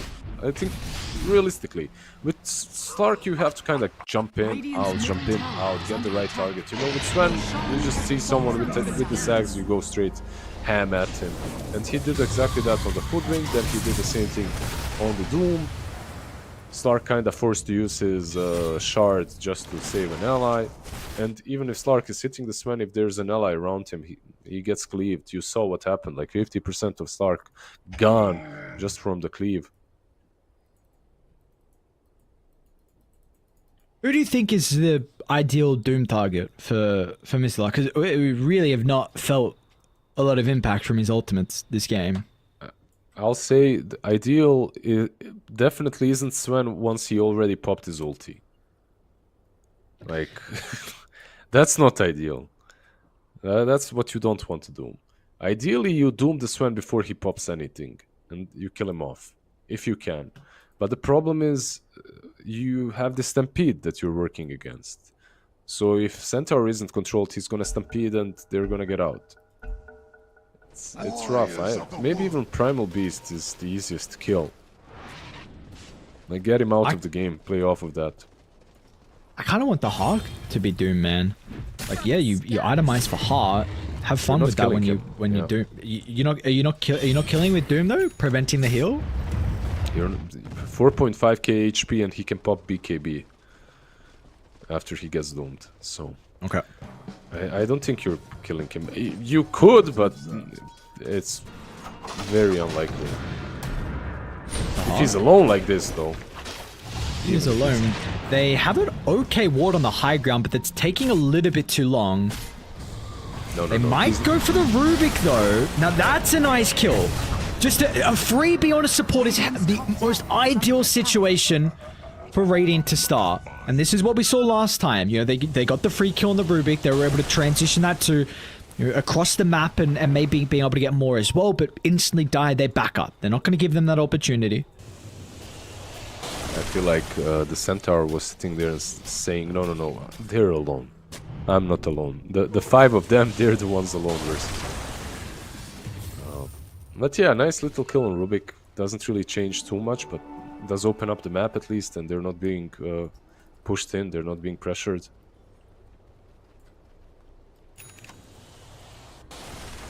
Butterfly next, it seems like, for Slark. Item you really don't see very often, but versus a Sven that hits this hard, I guess he needs it. Yeah, makes sense. Wonder if... I was gonna say, I wonder if there's an argument for Mr. Luck to go for Halberd, but yes, it addresses the Sven, but then you've still got to deal with some of the other heroes on Dire, so I feel like there probably are some other items that are a little bit more valuable anyway. Dead item. Dead item? I don't know. This Sun Changer, I actually think it's dead item. I mean, definitely it has some worth versus these right clickers. CM. He's got force. On's in trouble now. Nada uses a very early BKB. The question is, when do you want to pop God Strength though for Lame? You've got this second life, a pretty good jump in from the Hawk. Stun onto the backline. Lame's going to be able to follow up as well. Shard. They're doing a really good job with the Slark Shard. They've got the Doom as well over to the right side as well, but the Primal Beast is going to struggle on the side of the fight. They did still Doom though. Dr. Bum recast that. I think it was on the Lincolns though, so we're not seeing the reflected Doom. This is the one fight you've got on MOUZ, but you need to execute and reap the rewards. Can they be able to get them on the retreat though? Lame is able to find the TP up. Now the Hawk's in trouble. Hoofstomp's going to be able to give some separation. Nande's still in pursuit. Oh, what? Are they only gonna lose the Primal Beast? That is crazy. Well, Slark is still chasing. My problem though with the Slark is no Basher, no Diffusal, so you can't really catch anything. You can't really bring any control to your teammates. Yeah, that's crazy. This, by the way, was the perfect execution for Marsbet. I can't imagine a fight that goes much better for them, in which 3 of your heroes are controlled next to a wall. So Pangolier is constantly bouncing back and off of it, controlling the Sven. The Sven dies before he dies with his ultimate on, so the Aegis doesn't really matter much. That's really the best way that the fight can go. Off of that, they are getting some nice things. Lincolns will be on the Slark as well now. I feel like I'd still rather have some oomph, some damage, but some control, I mean. But the control is going to come from Pango, by the way. He has completed a Basher. That's a big deal. Dire's middle tower is under attack. Stark's got Lincolns too now as well, so gonna help out inside the fights. My concern is this Sprout leash on Milan.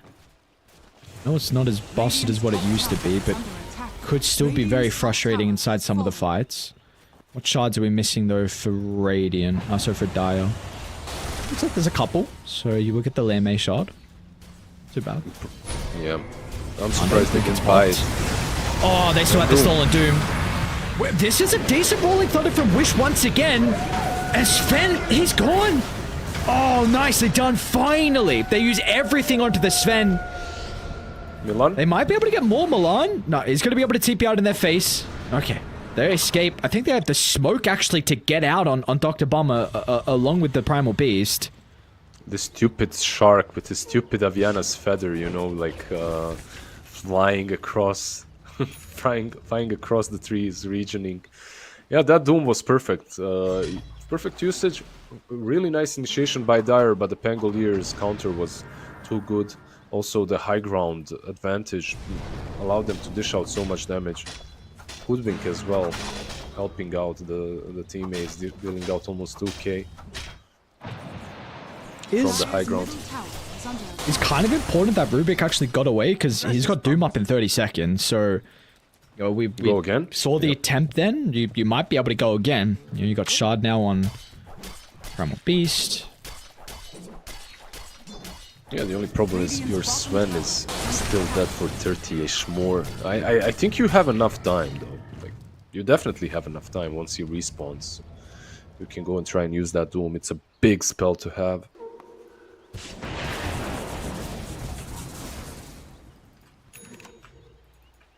Usually that's why you want to save Scorched Earth, right? Like you jump in, Doom, Scorched Earth is an instant cast after. Not really easy to steal Doom because of that, but Mr. Luck has had a couple of off Dooms here and there. How's our Slarky boy doing? What's he going next? Silver Edge? Yeah. Okay. I think the hero that really is making a huge difference now is Pango. Yeah, Mr. Wish, like he's the one really doing it all. Like the damage, the control. He's doing so much from the mid lane. There's a huge mid diff in this game, like at the moment. And he might get doomed. Wish. Yeah. Oh, he got the ultimate off. Okay, should McKinney get the Rolex? Oh no, he couldn't get the pulverize. Oh, if he had the headband, if he still had the headband, oh, he'd actually get it.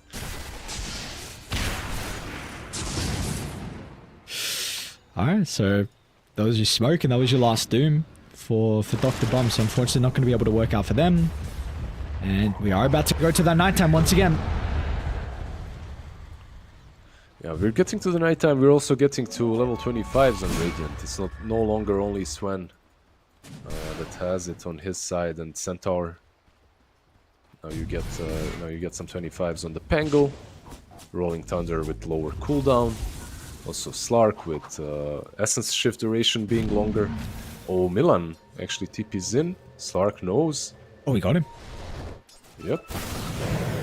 And who else is nearby? It's just the Centaur. The Hawk's probably not going to want to reveal himself, though. A little bit of essence as that nighttime hits. 70 seconds now where they've got a bit of an advantage. Yeah, and it's like this super unfortunate play by Prophet, but it's a play that you make very often. You know, you TP in, you want to ward the cliff. This time around, he didn't really TP in a bad spot, but it's nighttime versus Lark, so he sees you and... oh, he's going top into a smoke.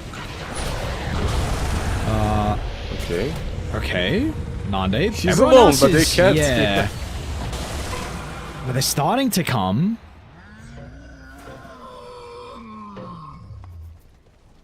I've got really good vision set up around this area. It's going to be difficult for Mr. Luck to get the initiation that he's desiring. Yeah, they're all smoked up as well around. And Prophet, remember, he does have a buyback. The only thing is Nande, he moved back, he wanted to complete an item, and he also doesn't have Shadow Dance, so probably you want to wait for it. Never mind, Silver Edge, he wants to go in. Let's see.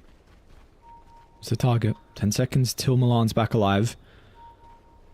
I run into Lame too. Smoke's gonna pop. Instant blink away. R-scan as well. It's confirmation of them being on the high ground. I'm surprised Mr. Luck isn't just Shiva sync here. Just use Shivas, you know, usually. In the trees. He's gonna taunt away. Meanwhile, Nane's actually been able to... He's wrapped all the way around.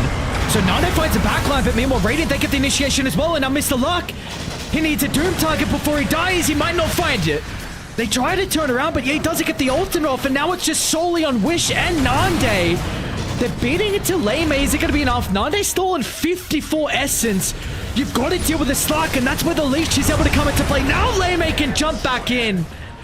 And Doom buys back, but he's not going to be able to rejoin the fight in time. Somehow Wish got the blink away.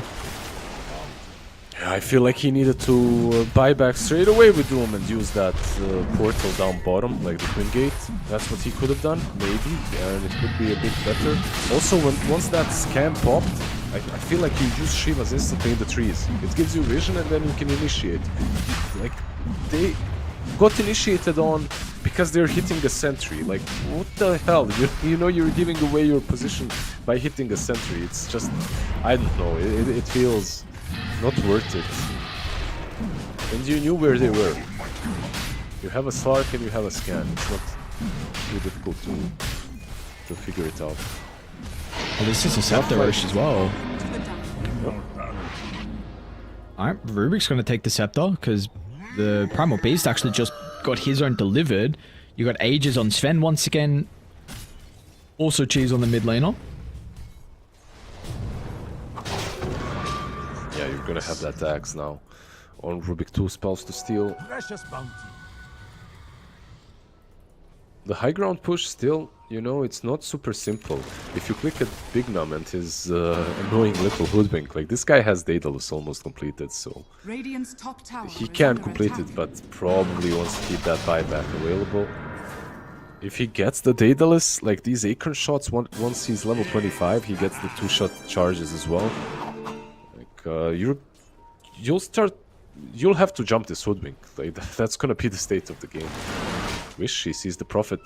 You don't have the damage for this, sir. Yeah, they're close as well.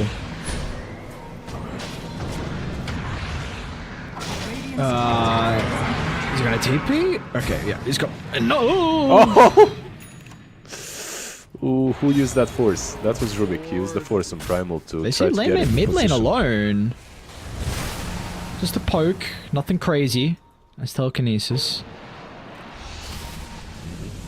They lost the gem as well on Brady, right? Yeah, they did. They got some stacks at least, and not the end of the world if you're losing stacks. If you're losing the gem, because you have Slark, right? So you'll be able at least to D-ward a little bit easier. That should help.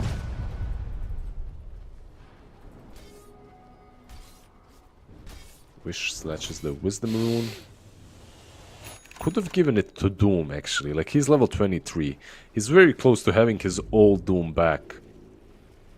Yeah, that would gets have been level 20, very like- nice. I'm kind of surprised they Yeah. didn't give it to him. Like, level 25 on him is super significant.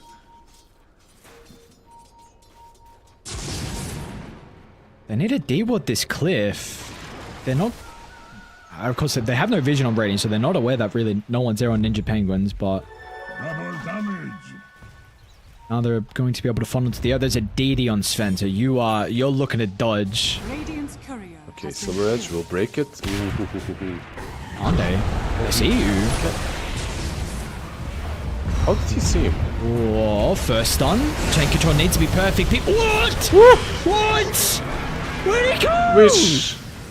Oh Wish. my god, What that's a did you god do? strength DD Lame. You're avoiding every single fight, and I mean Slark's got no buyback. Do they just go? And Prime was gonna try and do that. Sven, 4 hits, 2400 crit, gets rid of the Crystal Maiden. Are fortified. It's a nice bushwhack. I don't know if it's gonna be able to help out too much, and yeah, they're out of the base. Mr. Lux kind of try and shove bottom, but these are, that's a full set of barracks top. That's a full set mid as well, probably. Radiant structures are fortified. Yeah, 60 seconds, they have more than enough time to... It all depends on how much damage they can dish out with Big Nom and Crystal Maiden. Maybe some swashbuckles from distance, but this is looking Radiant's middle like an tower is under impossible attack. defense for them right now. Radiant's middle tower is Oh, from the right side out of the base, they found the Doom. Sven is a little bit isolated. Near a wall, Wish can bounce back, but Sven's going to use the Storm Hammer to get out of the base, and Wish is still doing a really good job with this Rolling Thunder. Look at the chaos he's providing on the backline, but once it expires, they There's no should be able to buyback. catch up to him. There's no buybacks at all in the arsenal for Marzbet. It's Wish, when he tries to do whatever he can, but unfortunately for him and the gang, it is not enough. Jeez, it dropped the Ninja Penguins. They will strike first, and this is a much better performance from them. dire victory. 52-minute game went back and forth, exactly what you want to see from close qualifier teams. You know, we're not coming here for the cleanest execution ever. We're coming here for, you know, just some grassroots Dota. Exactly what you want to see. Some mistakes here and there, some crazy fights, some crazy Rubik steals like Dooms and whatnot. Also, this last fight, it's so unfortunate for the Stark. Like, first, the way he got caught. Second, the way he died. He didn't die because he was out of position. He died because Wish came too close to him. And then that cleave with double damage just cleaved him as well. Like, he actually was in his ulti, but he just got cleaved with the DD Sven. Sometimes it do be like that. Rough. Sometimes it do be like that. I mean, we saw the early game was kind of what can you do situation as well. You know, some of the spellers weren't connecting. Some of that smoke in particular on the Sven, where they were 1-2 seconds away from being able to anticipate his farming pattern. Yeah, there was just a couple early game things that went astray, and then we saw from there. Ninja Penguins did an incredible job, and this is just a game where it's good to see where you again. I really. In their games today, of course, 3 games we covered, and their drafts have been pretty solid in all of them. It's just been execution issues, and this is finally a game we see them execute, and we see the level they can play at if they are able to perform. So this is going to be very encouraging for them heading into the next game, I imagine. Yeah, definitely. They switch things up, they switch the carry, and suddenly everything is clicking. They must feel like, okay, guys, we solved it, we know what's up. I agree. At the same time, I don't think carry was a problem. I still see some difficulties that they had in this game too, in this series too. A really big difference in this series, however, is their lanes. Like, they got so many free kills in the lanes, nothing connected for Marzbet. So Marzbet need to focus, wash their face, focus a little bit in the laning stage. Don't give out any unnecessary kills, and I think game 2 should be a little bit easier for them. Yeah, well, let's see if they're going to be able to do that, though. We'll send to a short break, and when we come back, we've got game 2 between Marzbet and Ninja Penguins. We'll see you guys soon.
Ladies and gentlemen, welcome back. We've got our game 2 coming up very shortly. And for Ninja Penguins, well, this is exactly what we need to see out of them, right? We've seen some really solid drafts from them so far, but just execution has been the one thing that hasn't been there for them. But that game in particular, we saw it in spades. And for MOUZ, you know, we saw them have some really good performances yesterday as well in their series we covered in the lower bracket. It's just a question of, you know, are they going to be able to fix up some of those slight mistakes? It looks like in the draft, which we do have coming up on screen pretty shortly, Ninja Penguin's going to be on the Radiant side playing with second pick. We got MOUZ on Dire with first pick, and you know, we do see some of those adaptations. Looks like the Nature's Prophet has been banned out. Yeah, first and foremost, you ban out the Prophet. I think it made the rotations from Ninja Penguins look much, much better. I think that's a big difference maker that they had in game 1. The second one was, however, look, hear me out. I know, but it was Centaur. Like, Centaur actually made a huge difference because of the way they played it on Ninja Penguins. Like, their Centaur versus what else did they play? Their Timber and their Enigma, night and day difference. So they ban out the Prophet, they ban out the Timber, they pick the Centaur. Now the question is, does Ninja Penguins instantly answer with the Lifestealer? Like, it's such a simple answer to this guy. I know you're gonna get countered with other heroes, but you're gonna have a very big Nikes from the get-go. Probably not gonna happen. We'll see some what's left in the pool. Some Rubik, some Hoodwink, some Crystal Maiden. I like all of these. We'll see which one they opt to go for. I have to say, like, the position 4 and position 2 on Ninja Penguins, I want to see some more oomph from them. Looking at these 3 first games, they go with the Enigma. All right. Do you think Lifestealer is the first phase hero, even into the Centaur? I don't think so. I don't think so. I'm just being crazy. I mean, it's a strong hero into the Centaur, but you don't want to open up like that. You don't want to put yourself in that position, unless the bans allow you to. But you're not securing him in any shape or form, so it's probably not good. 10 seconds remaining. Do you think this Enigma is a flex on them? Because so far we've seen the Enigma only on offlane, right? Maybe they can play it as a support tool. And if they play it as a support, it can be... I love Enigma support. I think Enigma support is pretty good. Does almost as much as on the offlane if you're building those aura items, just a little bit slower, of course. Yeah, I mean, I have to imagine it's flex, but you know, we've got to say we weren't overly impressed with the Hawks Enigma in their first game of the day, so maybe he's going to have a bit of a better performance. I'll even try and pick up the Lesh rack as well for them. Okay. Enigma Lash, not too shabby. They lost to the Lash in in the first series, right? So they swap things around, they pick the Lash for themselves. MOUZ, they're the ones snatching the Rubik and the CM. Okay. Rubik into Enigma, right? It's always nice to be able to steal that black hole. One other spell that's like obvious here is the stun from Lash. It's like stun from Lina and stun from Lash on Rubik it's not the same thing because it's instant. You don't have any cast animation, you instantly stun. It's much better, and you have this cool combo of Rubik and Centaur. However, you didn't pick any Bane, you didn't pick anything to prepare yourself for the possibility of the Lifestealer being picked. And now I think it's a good pick. Now I think like you can actually get that as the one of your next 2 picks. It's definitely an idea that they can go for. Radiant team pick. Yeah. Well done. I'm surprised MOUZ didn't ban it out. Like, if they're not thinking about picking heroes that are good against him, because this guy doesn't care about CM or Rubik. 10 seconds remaining. Trying to think of like maybe if they baited the 5 Lifestealer. seconds remaining. Thinking Morphling, but I think Morphling versus Enigma is... It's not like, it doesn't seem like the it seems fine. It's not like your hero you're picking to really deal with the Enigma in the lane. Like, of course, we look at Gyrocopter and some of those other things. I mean, Dire team pick.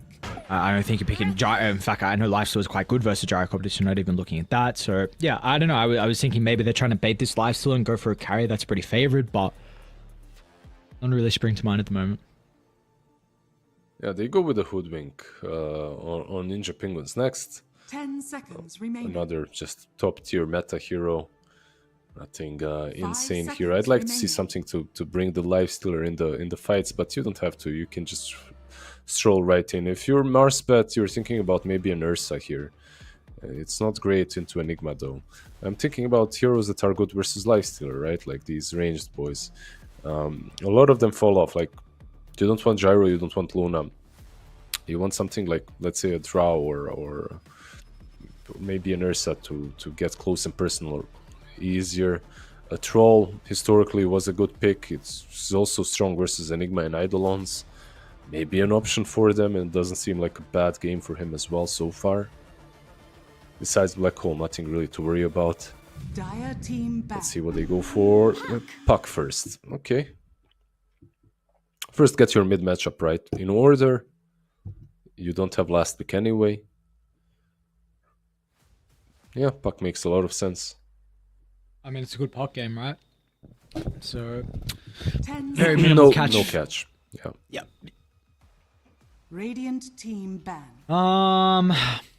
So they're still going to cover their tracks with some off lanes getting banned out. Of course, there's flex potential with the Enigma.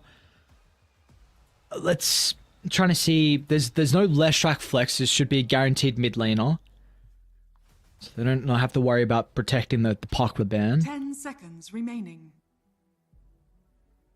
With some carries though. You need a way to 5 take objectives seconds right now on remaining. Mars bet, which is something you're lacking. Damage is Radiant a team little ban. questionable as well currently from them. For Marspet? Yeah. Early Yeah, game, for early sure. game it is, yeah.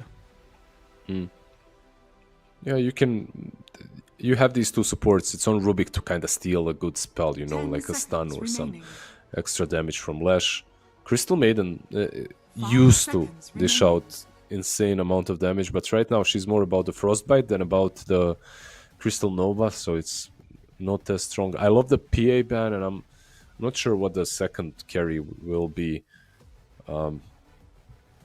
You could even give Nande. Nah, you can't give him the Slark again. I don't think it's good Slark game here, but Sven is in the pool. That's an option as well. Dire team ban. Maybe for them. Okay, they ban out like the straight up counter, which is Razor.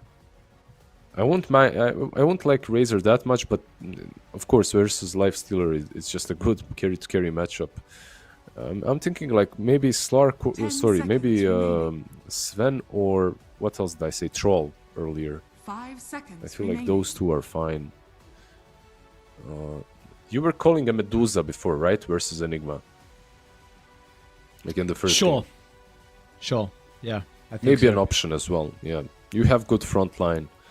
Puck, Centaur, you have good heroes in front of you. Your matchup with Lifestealer isn't that bad. So another option. You get that hero that doesn't care about the black hole. You can just pop your ulti if Enigma is even trying to go in. So But I'm really going through the carry list and trying to think of if there's any other options as well besides the ones you brought up. Can't think of any. Doesn't seem like the easiest position for Nande to be in.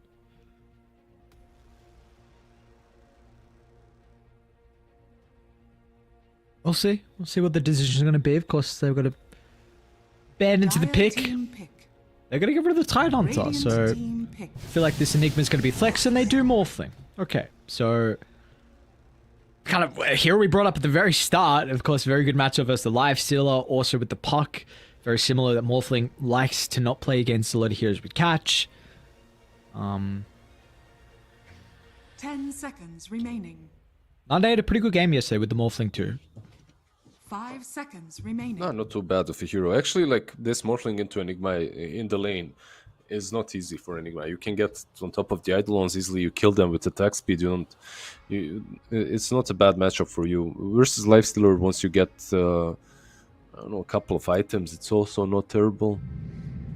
Of course, if he's on top of you, he goes through all of your HP, but you get a ton of armor to work with. I don't know, man. I think. Yeah, it is. What the hell? Yeah. Okay. Okay, 5 less, sure, but What else was available for them to counter the puck then? I have to imagine DK was gone. Tiny may have been banned. yeah, I'm looking at the heroes as well, and I'm thinking Void Spirit isn't it.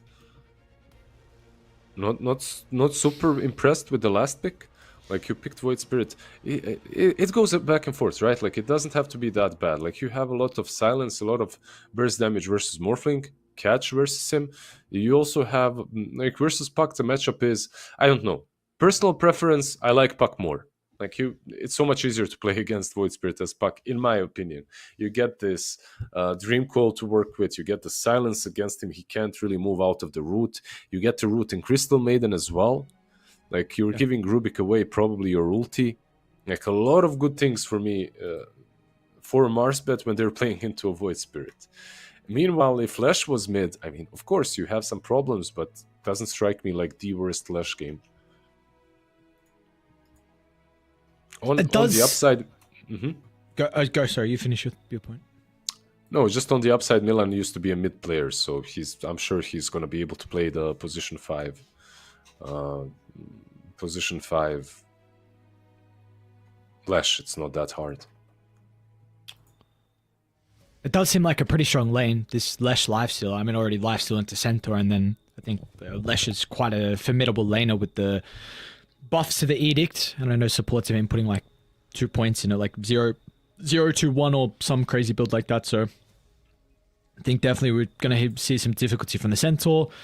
With this Void Spirit matchup, I agree. I think it is Puck favored slightly.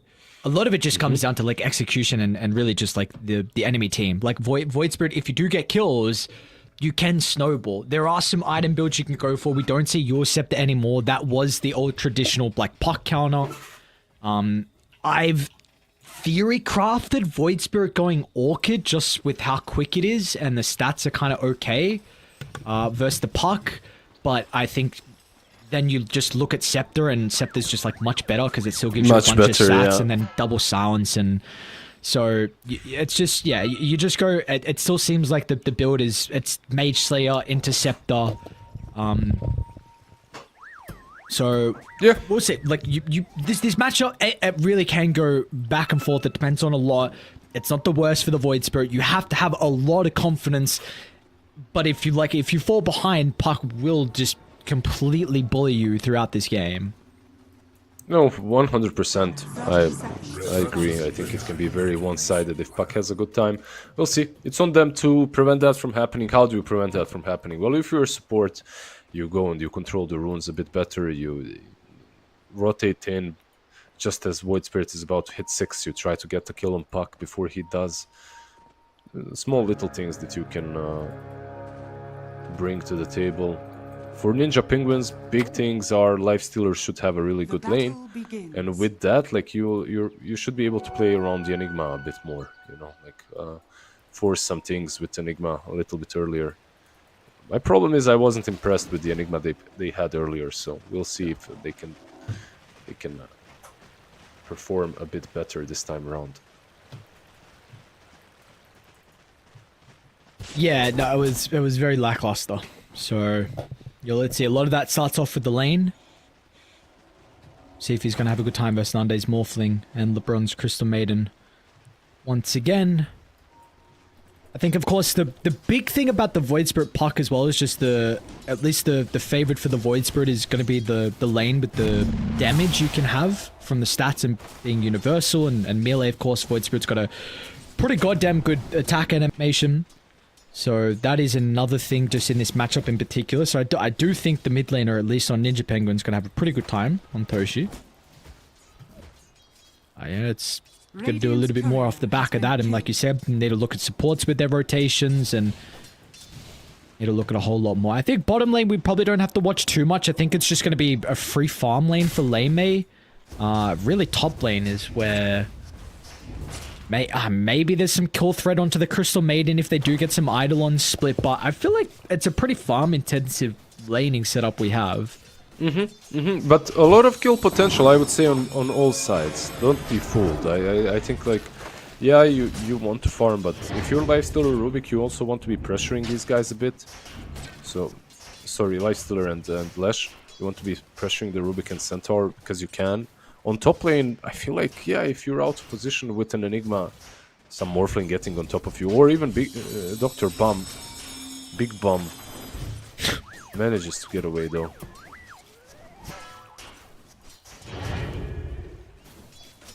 Big Bum and Big Num on two sides. Is the big number better? Gonna have to see. Big number had a pretty quiet previous game, honestly, on the Hoodwink. We didn't really feel too much impact. It's not the greatest abilities, really, to steal from the Rubik this game. I mean, yeah, of course, Black Hole, but maybe Bushwhack is really one of the other better ones. Split Earth as well. There's some okay ones, so, you know, we'll see. I'm a bit surprised Milan went Split Earth. What's the damage difference? There's 30 extra damage than the Lightning Soul. Lightning Soul should be enough to secure range creeps, though, so... Yeah, and he went to Edict next. Like, he didn't even go for Lightning Storm. Edict is actually pretty good versus Lifestealer once he gets Rage. But he's not playing into a Lifestealer, he's playing into a Centaur Rubik, so... I don't know. I'd really enjoy some Lightning Storm here, just for the slow, if nothing else. You know, you Lightning Storm and the kill full stop. Nande. I don't know, this guy is dying 2 games in a row on his carry. I feel like he shouldn't be. Yeah. Like last game, I feel like he shouldn't be dying on the Slark. It's not a lane in which you die that easily, and now this definitely isn't a lane in which you die on Morphling. Just got caught with full Agi. Never go full Agi. Well, he's not alone. He's still pretty much full Agi right now, so... Of course, in a little bit safer position, I imagine. But yeah, I mean, that first blood's going to feel quite nice here for the Hoodwink. Of course, we know this is a hero that's able to do a decent amount with gold as well. I mean, I think really the big person who showcased that was Ari on OG when he was just constantly going Mage Slayer in some games. You know, we've seen Shinkyu go for some very greedy item builds as well. Got nerfed a little bit, but yeah, in that last game as well, Bignum, when he played Hoodwink, he had quite a lot of damage dealt in the game, but it just wasn't enough. They had bigger issues than Hoodwink not dealing damage. How's mid going so far? Kinda even. Wish doing pretty damn well. The choice is made. The denies is the slight thing. Slight advantage, yeah. Which you can, that is, just watching bottom lane, no, it's going to be fine.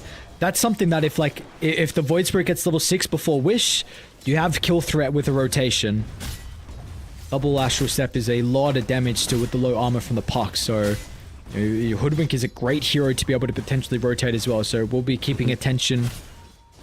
He should probably look to be moving soon if this is a play they're going to be considering. Yeah, I agree. Definitely can be the difference maker here. It's all about these couple of denies, really. Like, we usually downplay it. Like, yeah, has 2-3 denies more. But like you said, if he gets level 6 faster, it's a big deal. It's usually around that minute 6 rune as well. This time around, it won't happen. He's just going base. So, actually, Wish should be the one that gets it if he gets the full wave here. Nicely done from Wish as well, just completely shoves the lane. It looks like it might not actually matter though, because the catapult. And he's going to make his own trip back to base. So we just see kind of the resource game. Both sides wanting to have full resources by this power rune fight. At least Wish will have Coil to rock with. And Bignum going to run into Milan. Level 2 Diabolic Edict, by the way, on a support lash. Very interesting. I remember back in the day, this used to be the build, but a long time ago. And you just run heroes down. Have you been running to many... Oh, hold that. DD, free kill. Jesus Support Christ. Leshrax? No. People say I talk too much. Because I casted 2 celery Lesh games in... I don't know what tournament. One tournament recently, and he was going for this. Not he went Lightning Storm though, but a wish is gonna take a lot of damage here. Nice phase shift dodge. There's He might be vulnerable. He's only got 1 astral step, but just connects on the tip. And this is what you need though. In this Void Spirit vs Puck, you need to snowball.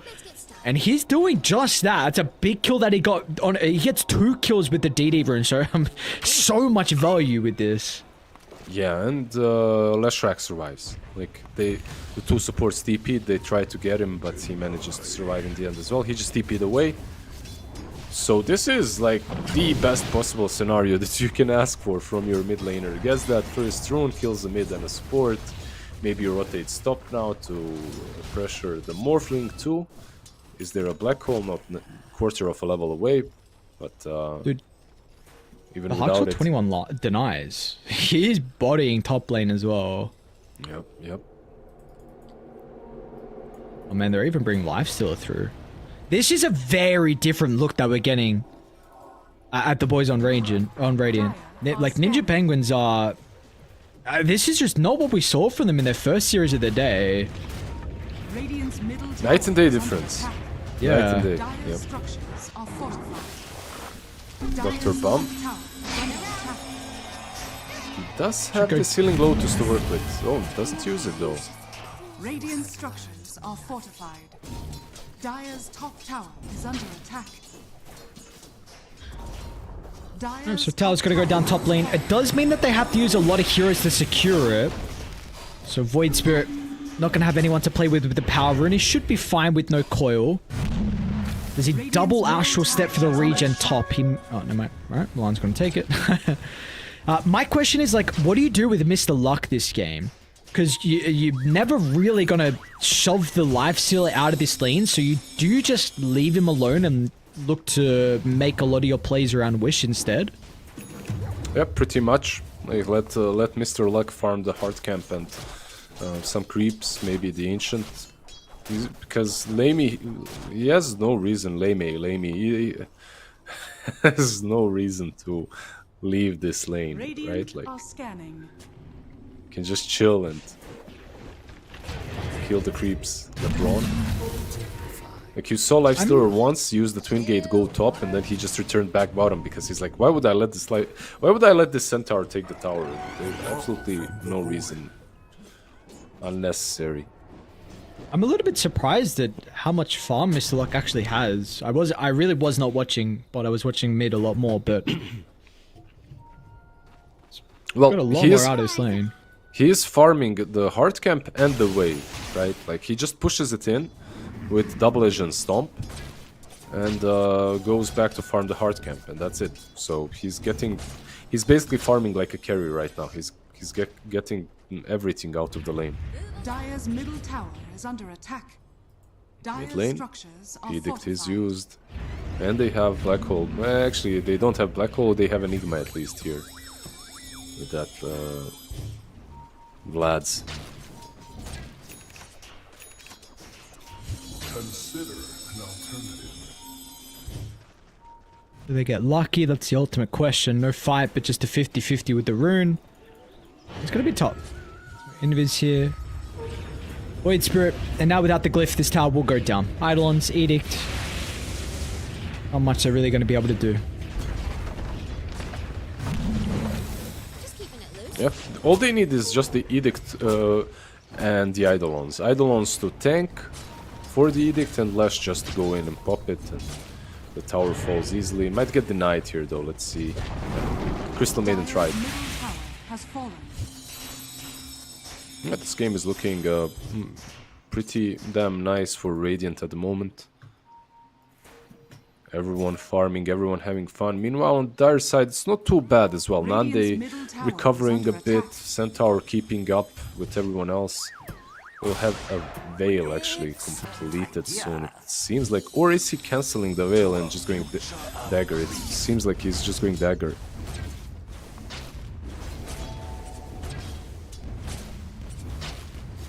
Do you like this? Do you like the Blink Dagger Rush? Do you feel like this is necessary with the status of this game and I guess the heroes he has on his team? I think it's better than the Veil, at least. Like, the Veil is also good. You have Rubik Puck, CM, a lot of damage can be amped, but overall, just getting a dagger to be able to play with your team isn't bad. And it's not like, usually when you buy a Veil, you become a nuisance in the lane as well. Like, you pop that Veil and you bully the enemy carry out. Like, you can't do that here. You're not gonna bully the lifestealer, so might as well just switch up the build then. They still got this catapult wave top lane, so they might actually force some reactions. Get the split of the Eidolons pretty shortly. It does again mean that no one's playing for this power rune, but it's going to be another 50-50, no fights. Bottom, no one top, okay. People just chilling, meanwhile Milan taking towers with Edict level 3, top lane, tier 2 tower, 50% HP. They are leaving some last hits for Nande on the Eidolons, but smoke up, let's see. The supports aren't level 6 though, Rubik and CM, so none of that extra damage that Radiant has. Never mind, they didn't. They run into Milan. Whisper's a little bit too far away to be able to have a thought of turning it around. Mate, Milan's actually taken a lot more longer to kill than I expected. And that, what, they got wished who? How did Milan stay alive that long? He had infused raindrops, he had stick charges, and he had Seeds of Serenity. And they weren't really committing on him with everything. Plus, not enough of damage. Like we just mentioned, right? No level 6 on the 2 supports. 3 for 1, and that one is a position 5. Like, you're super happy with this. Ancient stacks here as well. Will they snatch these? Let's see, Void Spirit. He has this Arcane Rune, he wants to work with it. Oh, nice blink reveal. Are they going to be able to blow him up before the Infest Armlet toggles enough? They'll keep Leme alive, and now this Void Spirit pops out of nowhere. Mage Slayer completed. I haven't even mentioned he's got one of the better neutral items for him in the Fairy's Trinket, and you've got some pretty goddamn big issues this game. All 3 cores, they're getting kills across the map as well. They don't even need Black Hole. I was going to say, you know, that's his first Black Hole usage in 2 games, but apparently they didn't even need it. Yeah, no Black Hole still on him. No, not leveled. Oh, no. Any tips? I mean, yeah, no, fair enough. You're down 9-2. No tips. Yeah, dead for 30 seconds as well. Ah, that's... Yikes. That's a yikes right there. I mean, at least he survived when the Centaur went on him. He just died to the neutrals, Radiant's bottom whatever. tower is under attack.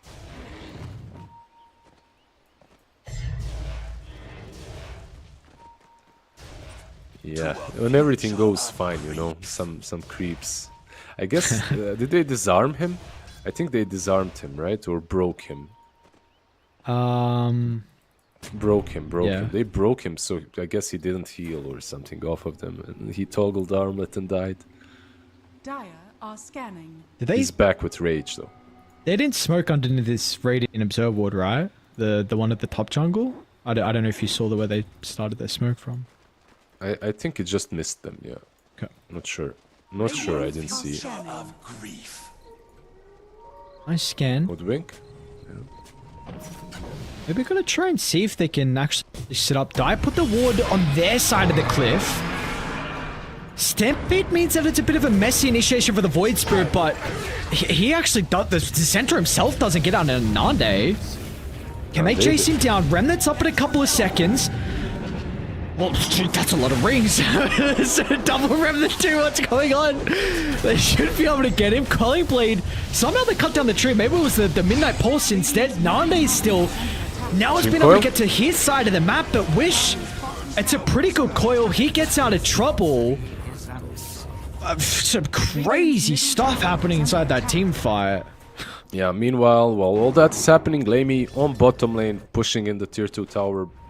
Super fine with everything. 2.3k gold, almost, not almost, but very close to the relic.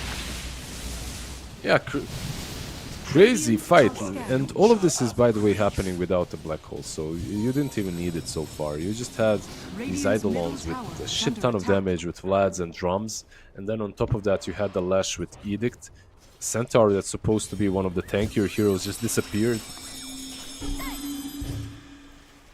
Basically what you want to do as Marspets right now is jump in, get a quick pick off and run out, but so far they never managed to jump the right target at the right time.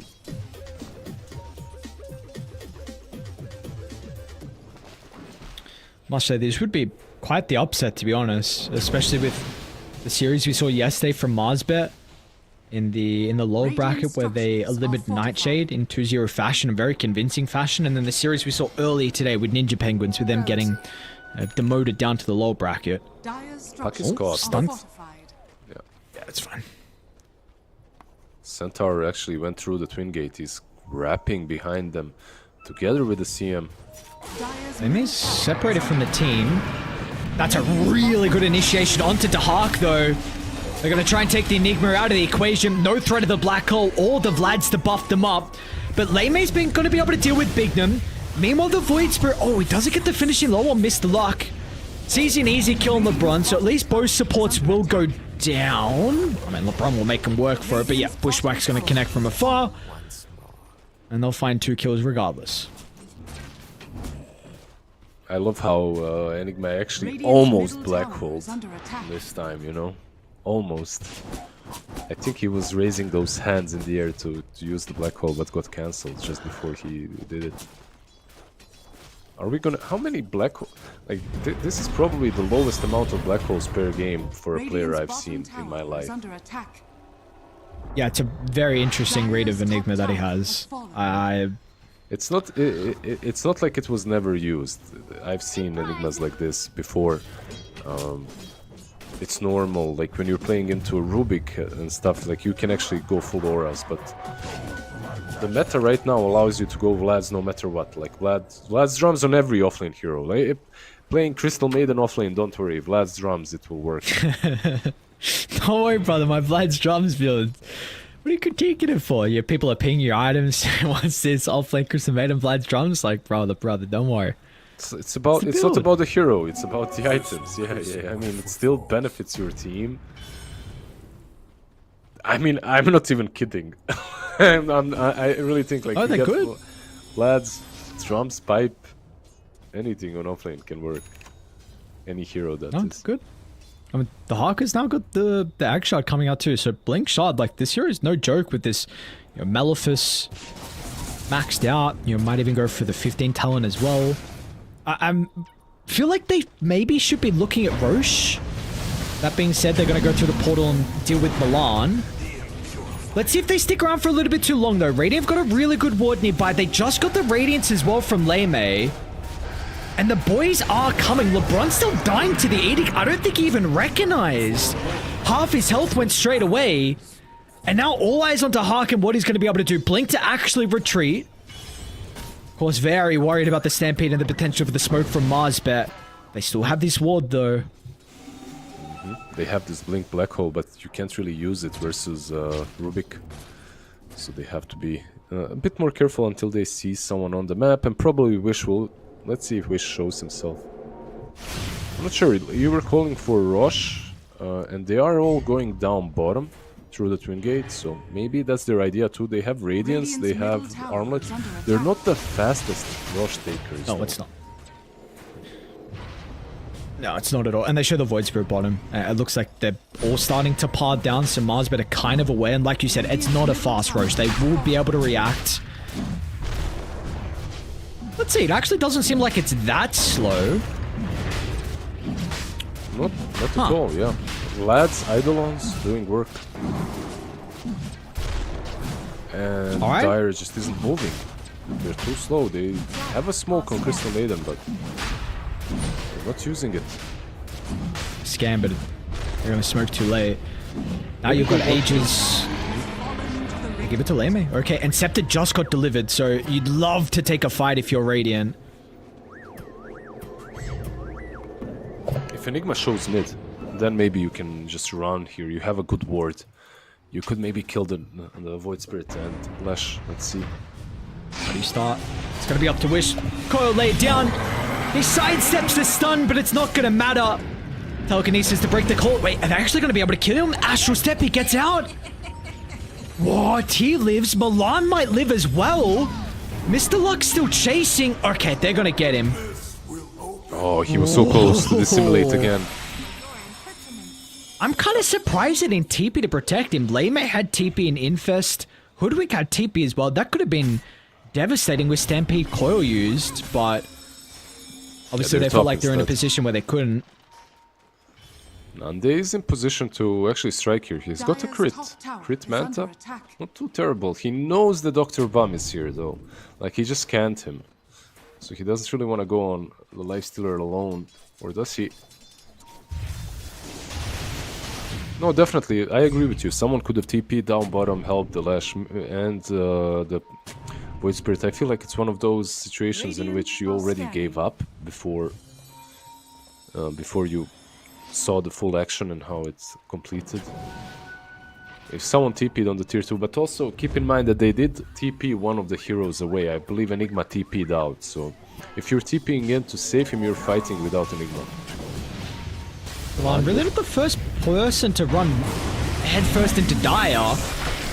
Infest Bomb's gonna do a decent chunk of damage to the Centaur. Coil at least will allow some of them to retreat, but Lame just rages it off and continues to charge them down. It's a good play. I don't know if they're gonna get him though. Or maybe the Hark? He could have Black Hole. He's got Black Hole, and yep, he's gonna use it. He'll get it off regardless. And that is the first one we've seen in 22 minutes of this game, and we've got to keep in mind the last game he played as well, but that is a big first usage of the ultimate. Just gotta use some spell now to not get it stolen by Rubik. He still didn't use anything.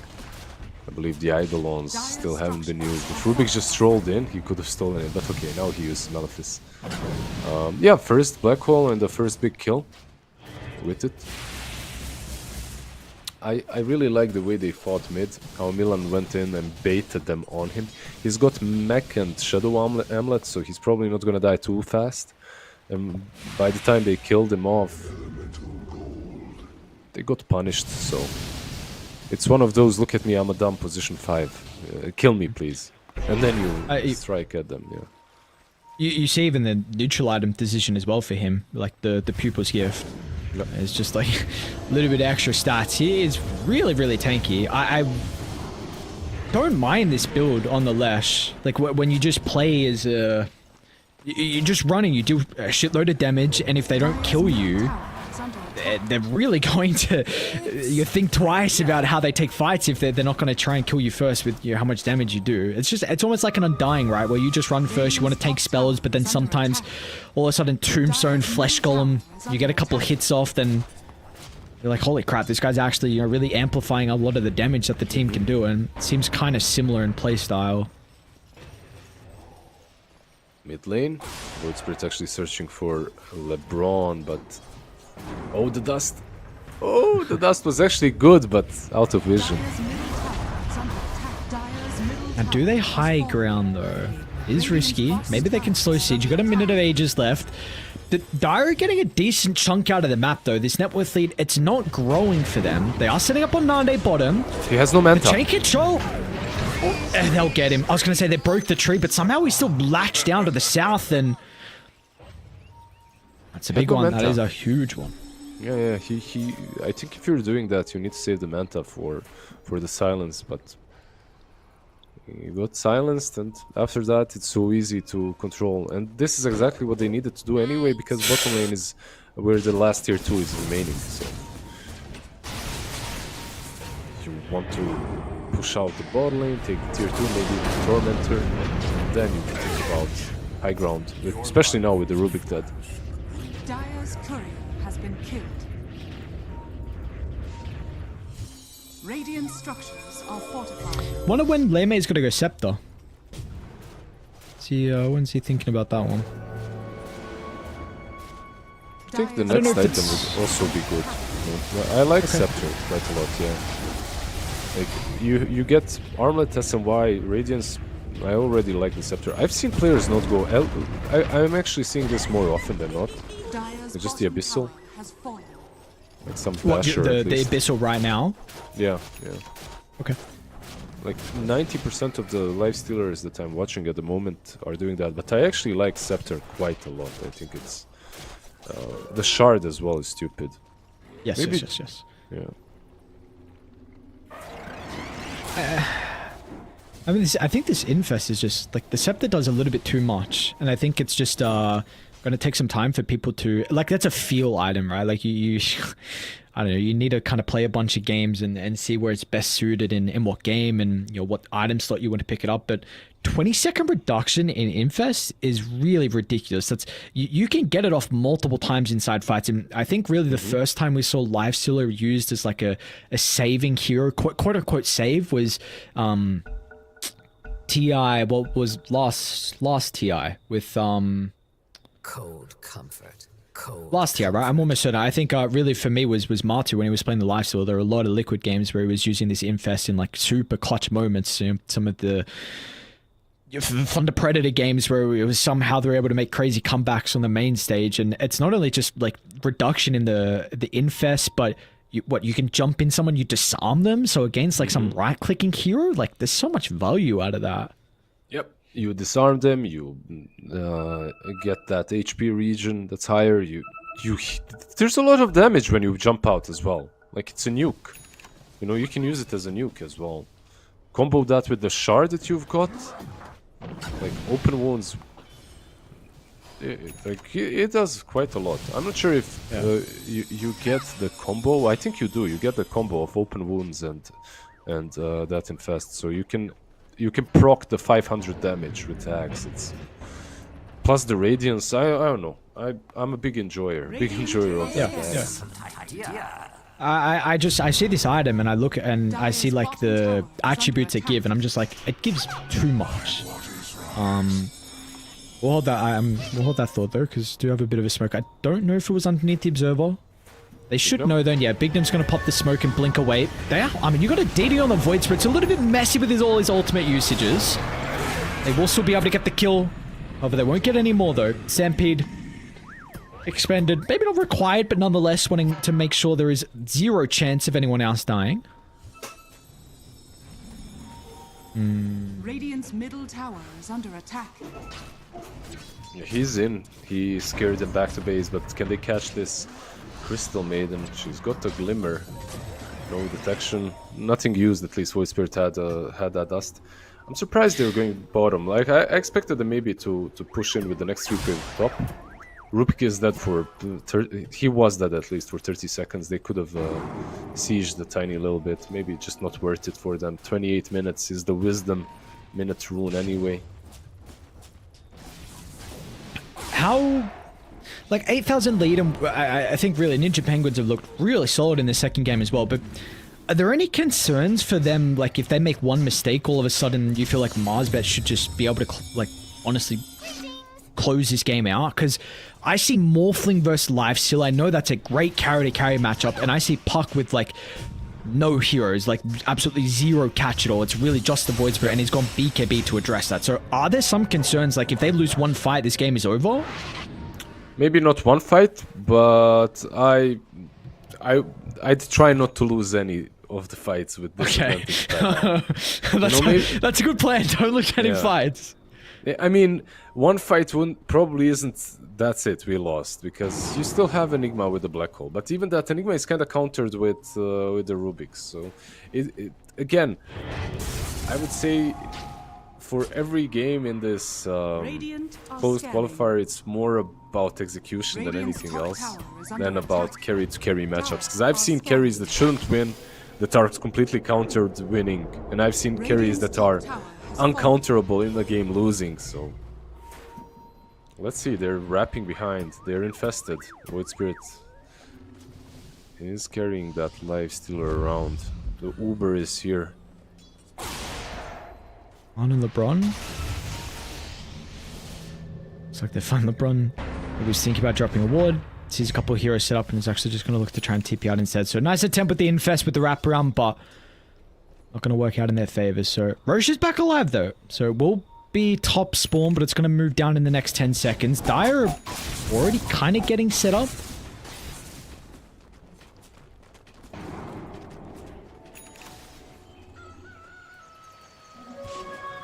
Dude, this game just went full snooze mode for the last Yeah. 3 minutes. They're just dodging each other, and these dodges are definitely working better for Dire. Like, they're the ones buying themselves some time, getting the Aghanims maybe on pucks soon. They're the ones not wanting really to fight at the moment. Kinda completed now. The Morphling. He's reaching that stage in which he one-shots a support. Like, if you get jumped on by the Morphling, you probably die. He's reaching that stage. They're TPing in, they're gonna smoke up, go to Rosh. Like, they won't let this Rosh die twice in a row for free. Whoa, Void Spirit. Yeah, I was gonna say, you gonna go for that wave? No. They will go for Roshan. We're gonna have a fight where Radiant are on the low ground. Dire is slow, they'll hear the roar. And of course, that's the beacon to move over. It's still down to half, and they're gonna need a way to gain information straight away, and they're not gonna get there once again. So Aegis for free. Do they take the fight afterwards, though? Milan, he gets the jump in. Oh, the Void Spirit just evaporates. They're gonna have to take the fight without the Void Spirit. It's up to Lame's Lifestealer and the Black Hole as well. Dahak trying to find the angle. There's no opportunity for him just yet. Lame, he's got no stuns as well to enable him, so they can easily run away. Wish now also trying to deal with the Hoodwink as well. They'll kill off LeBron in the tree line. They're gonna be happy with that. I mean, you get there a little bit too late, which of course you're not happy about that, but the fact that you blow up the Void Spirit and you get the buyback out of Milan as well. Yep.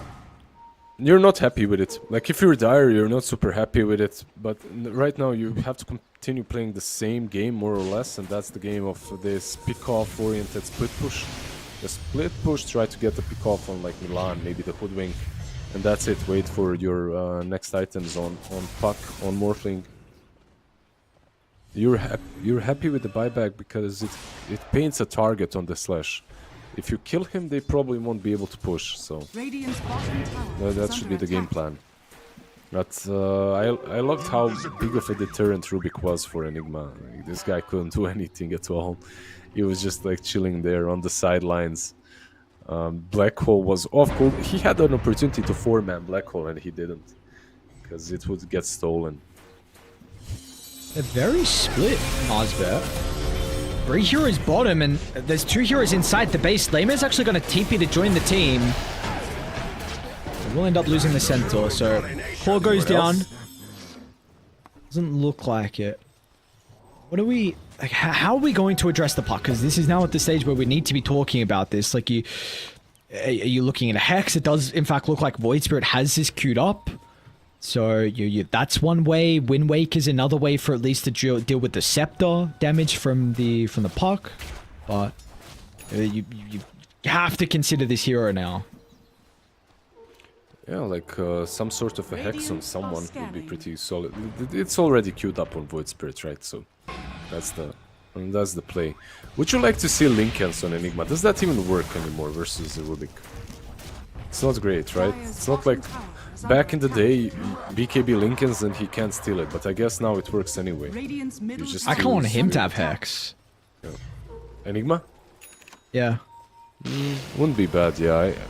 I agree. If your Void Spirit is buying it as like the second die, look, he has Kaya Sanj, he has BKB, and then he has Hex queued up, so...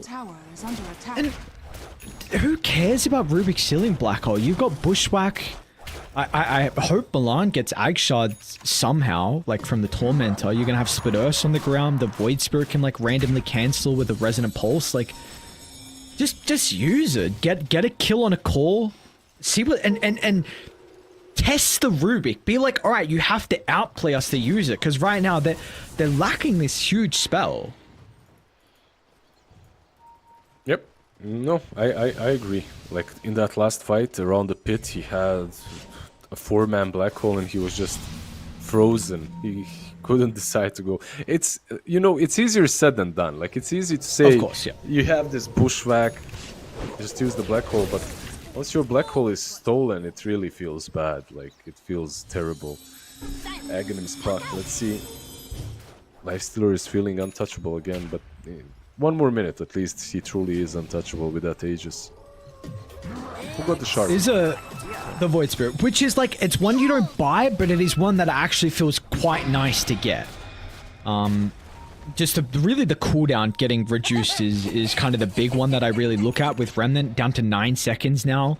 And of course, there's always like that little bit of value of just like, you can put the Remnant in a lane and it's going to push the wave. So it's, again, it's one you don't buy, but it does kind of feel nice getting it for free. I love how positive you are, you know. No, I think it's underrated. Sure. Would you rather have that? Would you rather have that one or the split turret? I'd CM? Okay, yeah, I mean, LeBron has just been poking his head out a little bit too far sometimes, and finally they're going to punish him. Nande's going for this pretty long wraparound too, but actually thinks otherwise. He's got that butterfly, so not really easy to kill him. I'm not sure, Puck is trying to creep skip, but they do have 2 Carties on top. Top lane is pushed in, mid lane isn't the problem. Aegis is gone now though. Okay, they're back. They're holding their high ground really damn well.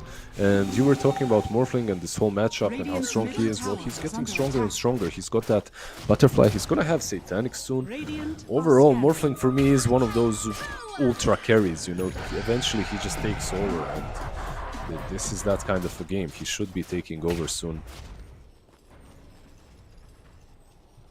How far is he from MKB? Not too far. Like, he could even buy it after a wave or two. Lifestealer, that is.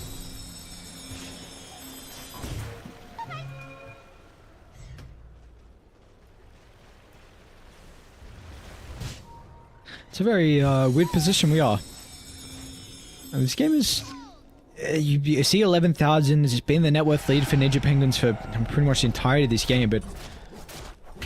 it really feels like they're in quite a scary position. Like,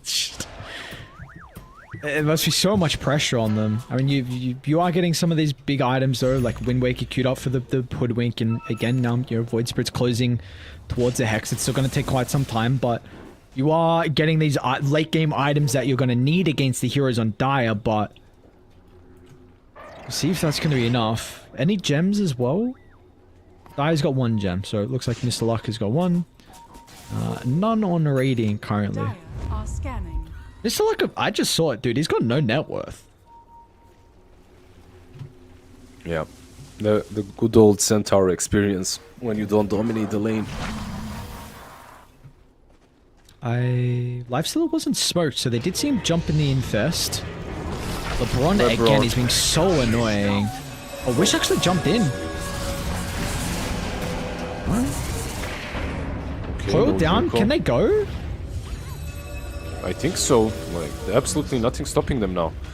Crystal Maiden can buy back, of course. Do you have MKB completed? You do.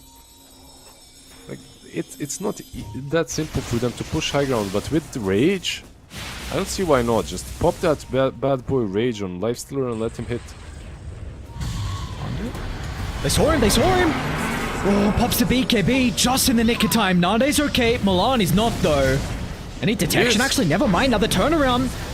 Nande, somehow the pushback didn't connect. I think the remnant to the BKB was able to protect him. But they popped the glyph. They're able to at least get the range barracks. Do they stick around? Lame is considering it. But it is a 5v5 now. No BKB is really the important thing for Nande. He's going in. Like, he's got that Rage. Let's see. Teammates are too far away though. Okay, with that Rage, that's defensive. 50% HP gone on Lash. You can move back, maybe fight a better fight. How far is Rosh? Rosh is... Yeah. This is all dangerous now, because Rosh can spawn. They don't know if Rosh is up or not. Bottom lane is also pushing in. Nande, did you just black hole him? They might not even need it. Alright, Nande's gone. Mr. Luck as well. And with a lifesteal, he's able to stand his ground. He can rip any hero apart. They don't get any rebuttal as well, but the coil with the Void Spirit just narrowly jumps away, and that is a huge victory. A buyback out of the Morphling puts them in prime position. One more mistake is all they need now. Yeah, that's their win condition right there. I didn't even. I looked. I went bottom to count the creeps and how much push they'll manage. Because I was thinking, okay, Radiant is gonna fall back, but the moment they saw that Morphling pop out, they go in. The Infest Bomb is really strong, like the AoE Silence, and then on top of that you have MKB Abyssal. There isn't really any save on Dire. You have this Lift Shard. Actually, you don't have it, never mind. I thought they did, never mind. They don't even have the Lift Shard on Rubik, so you can't reposition anyone. You can force and Glimmer, and that's it, and he was turned in the wrong direction. Nice quick pick off from them. And the best part, Radiant's on middle top of all of that, tower is under attack. is the fact that the rush will be on Radiant side. So they can just throw bodies here and buy back, TP back into fight. Radiant's middle tower is under attack. It does look like, though, they will be able to get there to contest it this time. Yep. They'll have Parasma on Puck. If he doesn't want to have buyback, he can buy it, and yeah, he's doing exactly that. He's gonna have Parasma as well. So Parasma Puck. I was going to say that the damage has been almost enough in the fight, and maybe with Parasma it might be. Especially with high ground vision. And if he roars, okay. Smoke popped. Mr. Luck's going to give them the information, but the Shivas jump in. Great timing out of the Rage, but now he's vulnerable for a little bit of time. With Rage on cooldown, Wish is able to recognize that. Jump in, Koi on 3. Nande aggressive, but they're rewarded. Needs to buy back. They'll kill with a Void Spirit. Can they get the lifesteal? It jumped inside the Hawk. What's the call? Do you want to buy back on the Void Spirit? He'll do just that. They sense out Mr. Luck. He's isolated from the team to the western side. There's the vulnerability, and they penetrate it instantly, and they're not done. CM hunted down in the tree line, and that will without a doubt guarantee Roshan. Let's see if they give it to the Void Spirit. Of course, there's a big question of the lifesteal being able to siege. There's an argument, though, to be had for the Void Spirit. What a fight for them nonetheless. Those buybacks clutch exactly like you said, Lizard. Yeah, this is that was the play, really. Now you get, what, a Refresher Orb on... I hope the Void Spirit. Well, Lash is carrying it, but I think you should give it probably to Void There's a Spirit. gem. Radiant's courier has And the been gem, killed. yeah. Big Chorus Snipe. What did he lose? Dire's courier Did you see? has been killed. Blink and Swift Blink recipe. Ah, okay. So he just needed the Eagle Song. Okay, he won't be able to jump in and go on top of, I don't know, Morphling or Puck. It's a big deal as well. Like having that Swift Blink with Aegis, you just go ham. You just go ham. You just blink in and you create havoc. Even if you blink on Rubik and you enable that black hole, the second black hole of the game, wouldn't it be? I have a dream. I have a dream of the second black hole, man. I really don't like this shard on the Hawk. Is this shard gonna make you actually use actually use black hole? I feel like Void Spirit would be so much better. The burst potential, like double Astral Step and quad silence. Look, we'll see. I mean, maybe now you're not gonna be as reluctant with pulling the trigger. Yeah, I feel like if Void Spirit had a BKB, he'd be carrying the shard. But because he doesn't have that, he's not. I really think that's the case. If he could refresh it and move back into the fight. Like this, like you said, he has a easier opportunity to jump in, use that black hole. Would you like to see Radiant force the issue? Like, I mean, yeah, we've got to keep in mind, you bought back on the Void Spirit, you bought back on the Lesh, but still this Morphling buyback is down for 3 minutes. I wouldn't mind seeing them actually force it right now. Radiant It's still not easy. Like high ground push into a Puck is super sketchy. Like you get caught on that ramp. Morphling is hitting you from distance. You're getting hit by Parasma, by that Dream Coil, and phase shift procs. It's probably safer to just wait out at least the Swift Blink, and then you can jump in with Lifestealer. When you get the Swift Blink, you'll still have a minute on the Aegis, so maybe that's the play.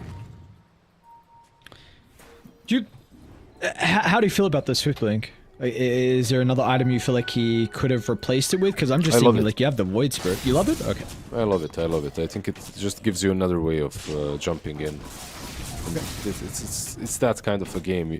Not only jumping in, like the item itself is decent for Lifestealer. Like it buffs up your damage output significantly. But it just allows you to go ham on your own. And then you can have that rage as a saving tool for some ally.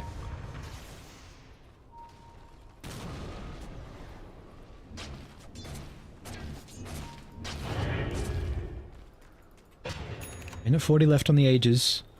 And that Aegis expires pretty much as soon as the Morphling buyback is available once again. Dire's bottom tower. Yeah, is he's under gonna have attack. the BKB together with that Swift Link. He's just about to complete it. He sold his boots, so BKB plus Swift Link. He's gonna be jumping in very soon.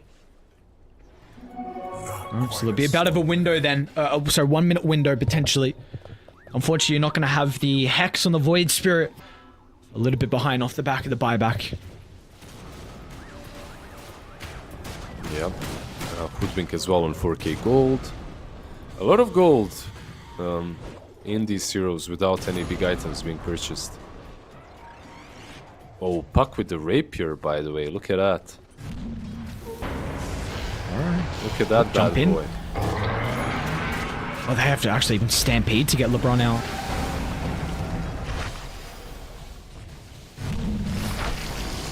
Nande? Buyback's still a cooldown, man. Buyback's still a cooldown. Nande! Oh, somehow we got the BKB off. Lame's still going to be able to stand strong, though. 25 seconds. Did they use the coil? They did. So that was the They did. Rapier coil reveal. And it still wasn't enough damage. I didn't feel it. I feel like he went too back. Like he's too afraid now. You know, the Rapier effect. You get the Rapier and then you deal no damage because you're too afraid to be up front. Even with the phase shift.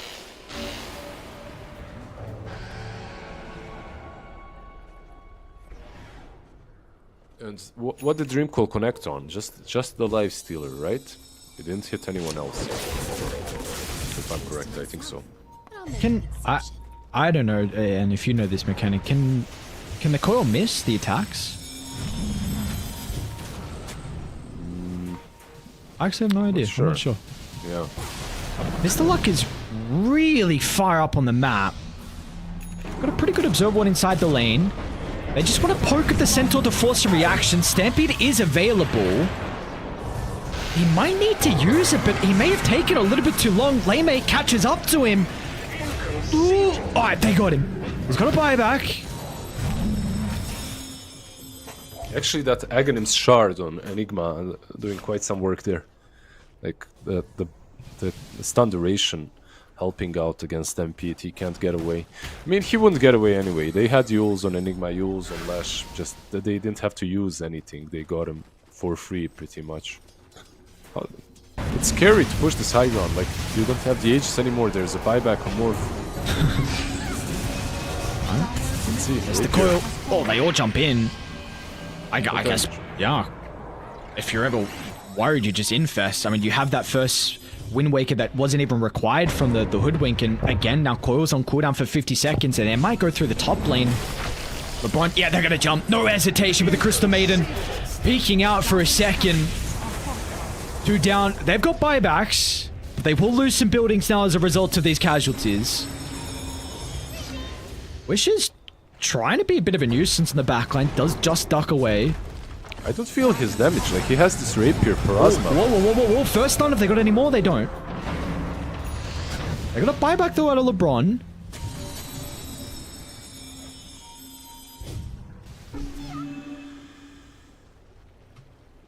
Dude, this Swift Blink, I'm very impressed. I mean, Yeah, sold, right? you made a great call. Yeah, no, I'm sold. I'm very impressed.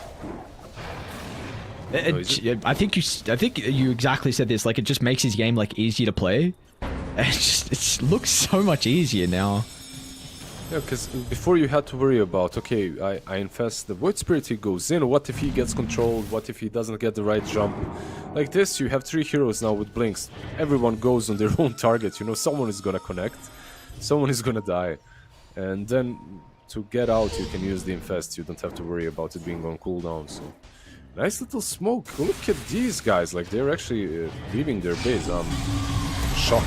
Oh, whoa, whoa, whoa. Alright, well, there's the damage. That's Caught Gleipnir. sleeping. Should be okay if needs the win rate. I mean, this hero is so fast with Scurry. But yeah, 100 seconds now without the Void Spirit. That is the dieback timer. But of course, buyback is back up. Nice little play from them. Sometimes you just forget that the enemy team can even leave the high ground, you know? Sometimes you're like in front for so long, you forget yourself a little bit. And unfortunately for them, all the wards were away from the smoke. All the radiant wards, that is, so they didn't have vision. Ooh, look at this bush, man. Precious. Radiant's middle tower is under attack. Oh, the Hex reveal. Are they going to be able to blow him up? Lame, he gets in range. He's gone. And now with the buyback out of the Void Spirit, they need to get more, and they will. Rewarded with the investment. LeBron's going to be killed off as well. They're already hunting, trying to catch up to some extra heroes. They won't be so fortunate, but the instant TP top from the Hawk. Look at that attempt. Very, very cute. It will not be rewarded, but tries to TP in to intercept anyone on the retreat, but they actually TP back to base. Gotta be careful though, this is a situation in which Void Spirit does not have a buyback anymore. Morphling will have it. Of course, he's gonna buy back to defend. So anything can happen if you manage to jump the Void Spirit, blow him up first. No buyback on CM though. Oh! Wait, that's so aggressive! Jump over the T4 tower, that's the Rapier! On the deck, Lame gets it. There's never been a question of the lifesteal is damage, and now he's got this extra 300 to add on to top, and the Morphling tries to deal with the backline, but he just doesn't have what it takes. The Hawk, does he want to use the ultimate? It's not even required. That's game. They've done it. There we black go, hole. a celebratory black hole from stole the it. Hawk. It He gets stole stolen, but who gives a shit? It doesn't matter. There's always been the threat in the back of their mind. They'll tip Bignum for taking it. But in the end, Ninja Penguins, what a performance for them, and what a kind of a comeback from the first series of the day as well. They looked really rough in that first series. Lame comes in to play with them, and they dispatched a Marsbet who looked very clean yesterday. Yeah, I'm not even sure what happened to Marsbet. Like, yesterday they looked like they had some sort of an idea how they should be playing, what they should be doing. Today it's all over the place. Their carry 2 games in a row dies safely and on his own. I think that's probably one of the things that hurt them the most. He wasn't online fast enough. Meanwhile, on the other side you had this Lame on first game, Sven? Full farm, free farm, also the stacks of ancients. The second game as well, completely on point. I was calling for this lifestealer for every single game we had Centaur. Finally it gets picked. Like, the Centaur becomes a non-issue. Like, you can't really push, you can't zone him out of the lane. He's just sitting there chilling, farming. This is usually how the matchup goes, and really nicely demonstrated, and a really nice comeback from Ninja Penguins. I had some doubts about them after that first series. I thought they would just break apart. Well, they did kind of break apart. They don't have the same carry in the second series, but I guess it was the right call for them. Yep, it was the right call indeed. And we saw. I was maybe mentioning a bit too much that the black hole didn't matter in the end, but I think really the most important thing was this was a much different game from what we saw from the Hawks Enigma, where actually a little bit more active and they were playing around the Enigma, right? Where Lifesteal went through the portal at level 5. We saw the Hawk rotate mid as well early on to get that tier 1 tower. So he was active. The team was playing around him more as well. So we felt his impact with the Vlads and drums in the early game. The Void Spirit snowballed, like we said, it kind of needed to in this matchup in particular. And as a result, they're going to move on forward. Ninja Penguins, they will knock out MOUZ in 2-0 fashion. And we even see the upper bracket, that series has finally completed as well. Entity, they were able to 2-1 Rest Farmers. So we will have an Entity versus MOUZ upper bracket finals. Keep in mind that is a qualification spot.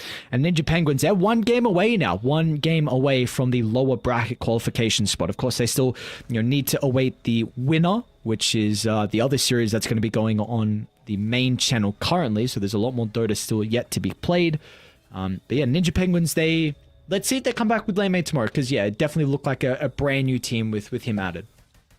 Yeah, especially versus MOUZ, because MOUZ just destroyed them in those 2 games. It wasn't even a contest. Like both games lasted sub 30 minutes, something like that, and it never even felt that Ninja Penguins had a shot against them. So maybe the carry was the issue. Maybe now that they switched up, they face MOUZ or Entity tomorrow, it will be a bit better for them. Whoever they face, it's not going to be easy, just because of the way they played against them earlier. And I really don't think it was only the carry. I don't think that was the only issue. No, without a doubt. With some things had to change. Regardless, so really the big positive for me is that in all the games today we saw from them, their draft looked good. It wasn't like it was just some draft issues from them where the ideas weren't up to par with the competition that is currently here in Western Europe. Because I know, we don't have the likes of really the big ones, OG and Secret and Tundra were really taking a lot of the recent qualifier games for Bedroom Data and Dream League in Birmingham. But regardless, the quality of Dota in Western Europe is, at this level, the highest pretty much out of every region. So you still have to have some incredible ideas and strategies. And I really think the big thing for Ninja Penguins is they have not lacked that. Their drafts have looked really solid. And that's probably something you would expect, though, with Milan and Dahak as well. So they live to see another day, which is the most important thing.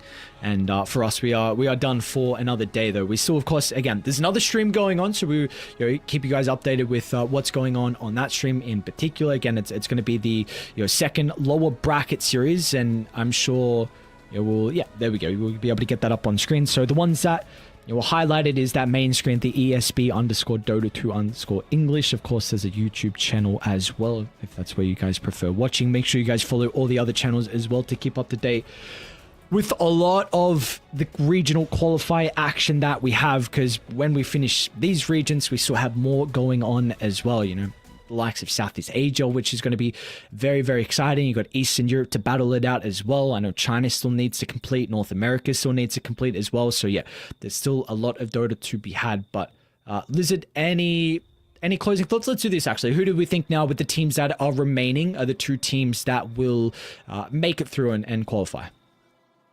MOUZ and Entity look like very easy calls for me. Because one of them has to go through tomorrow, right? And the other one, whoever it is, looks like the second best for me. I'm just on Twitter right now. I'm following ESB Dota 2. 2.4 thousand followers, guys. Here you go. One more.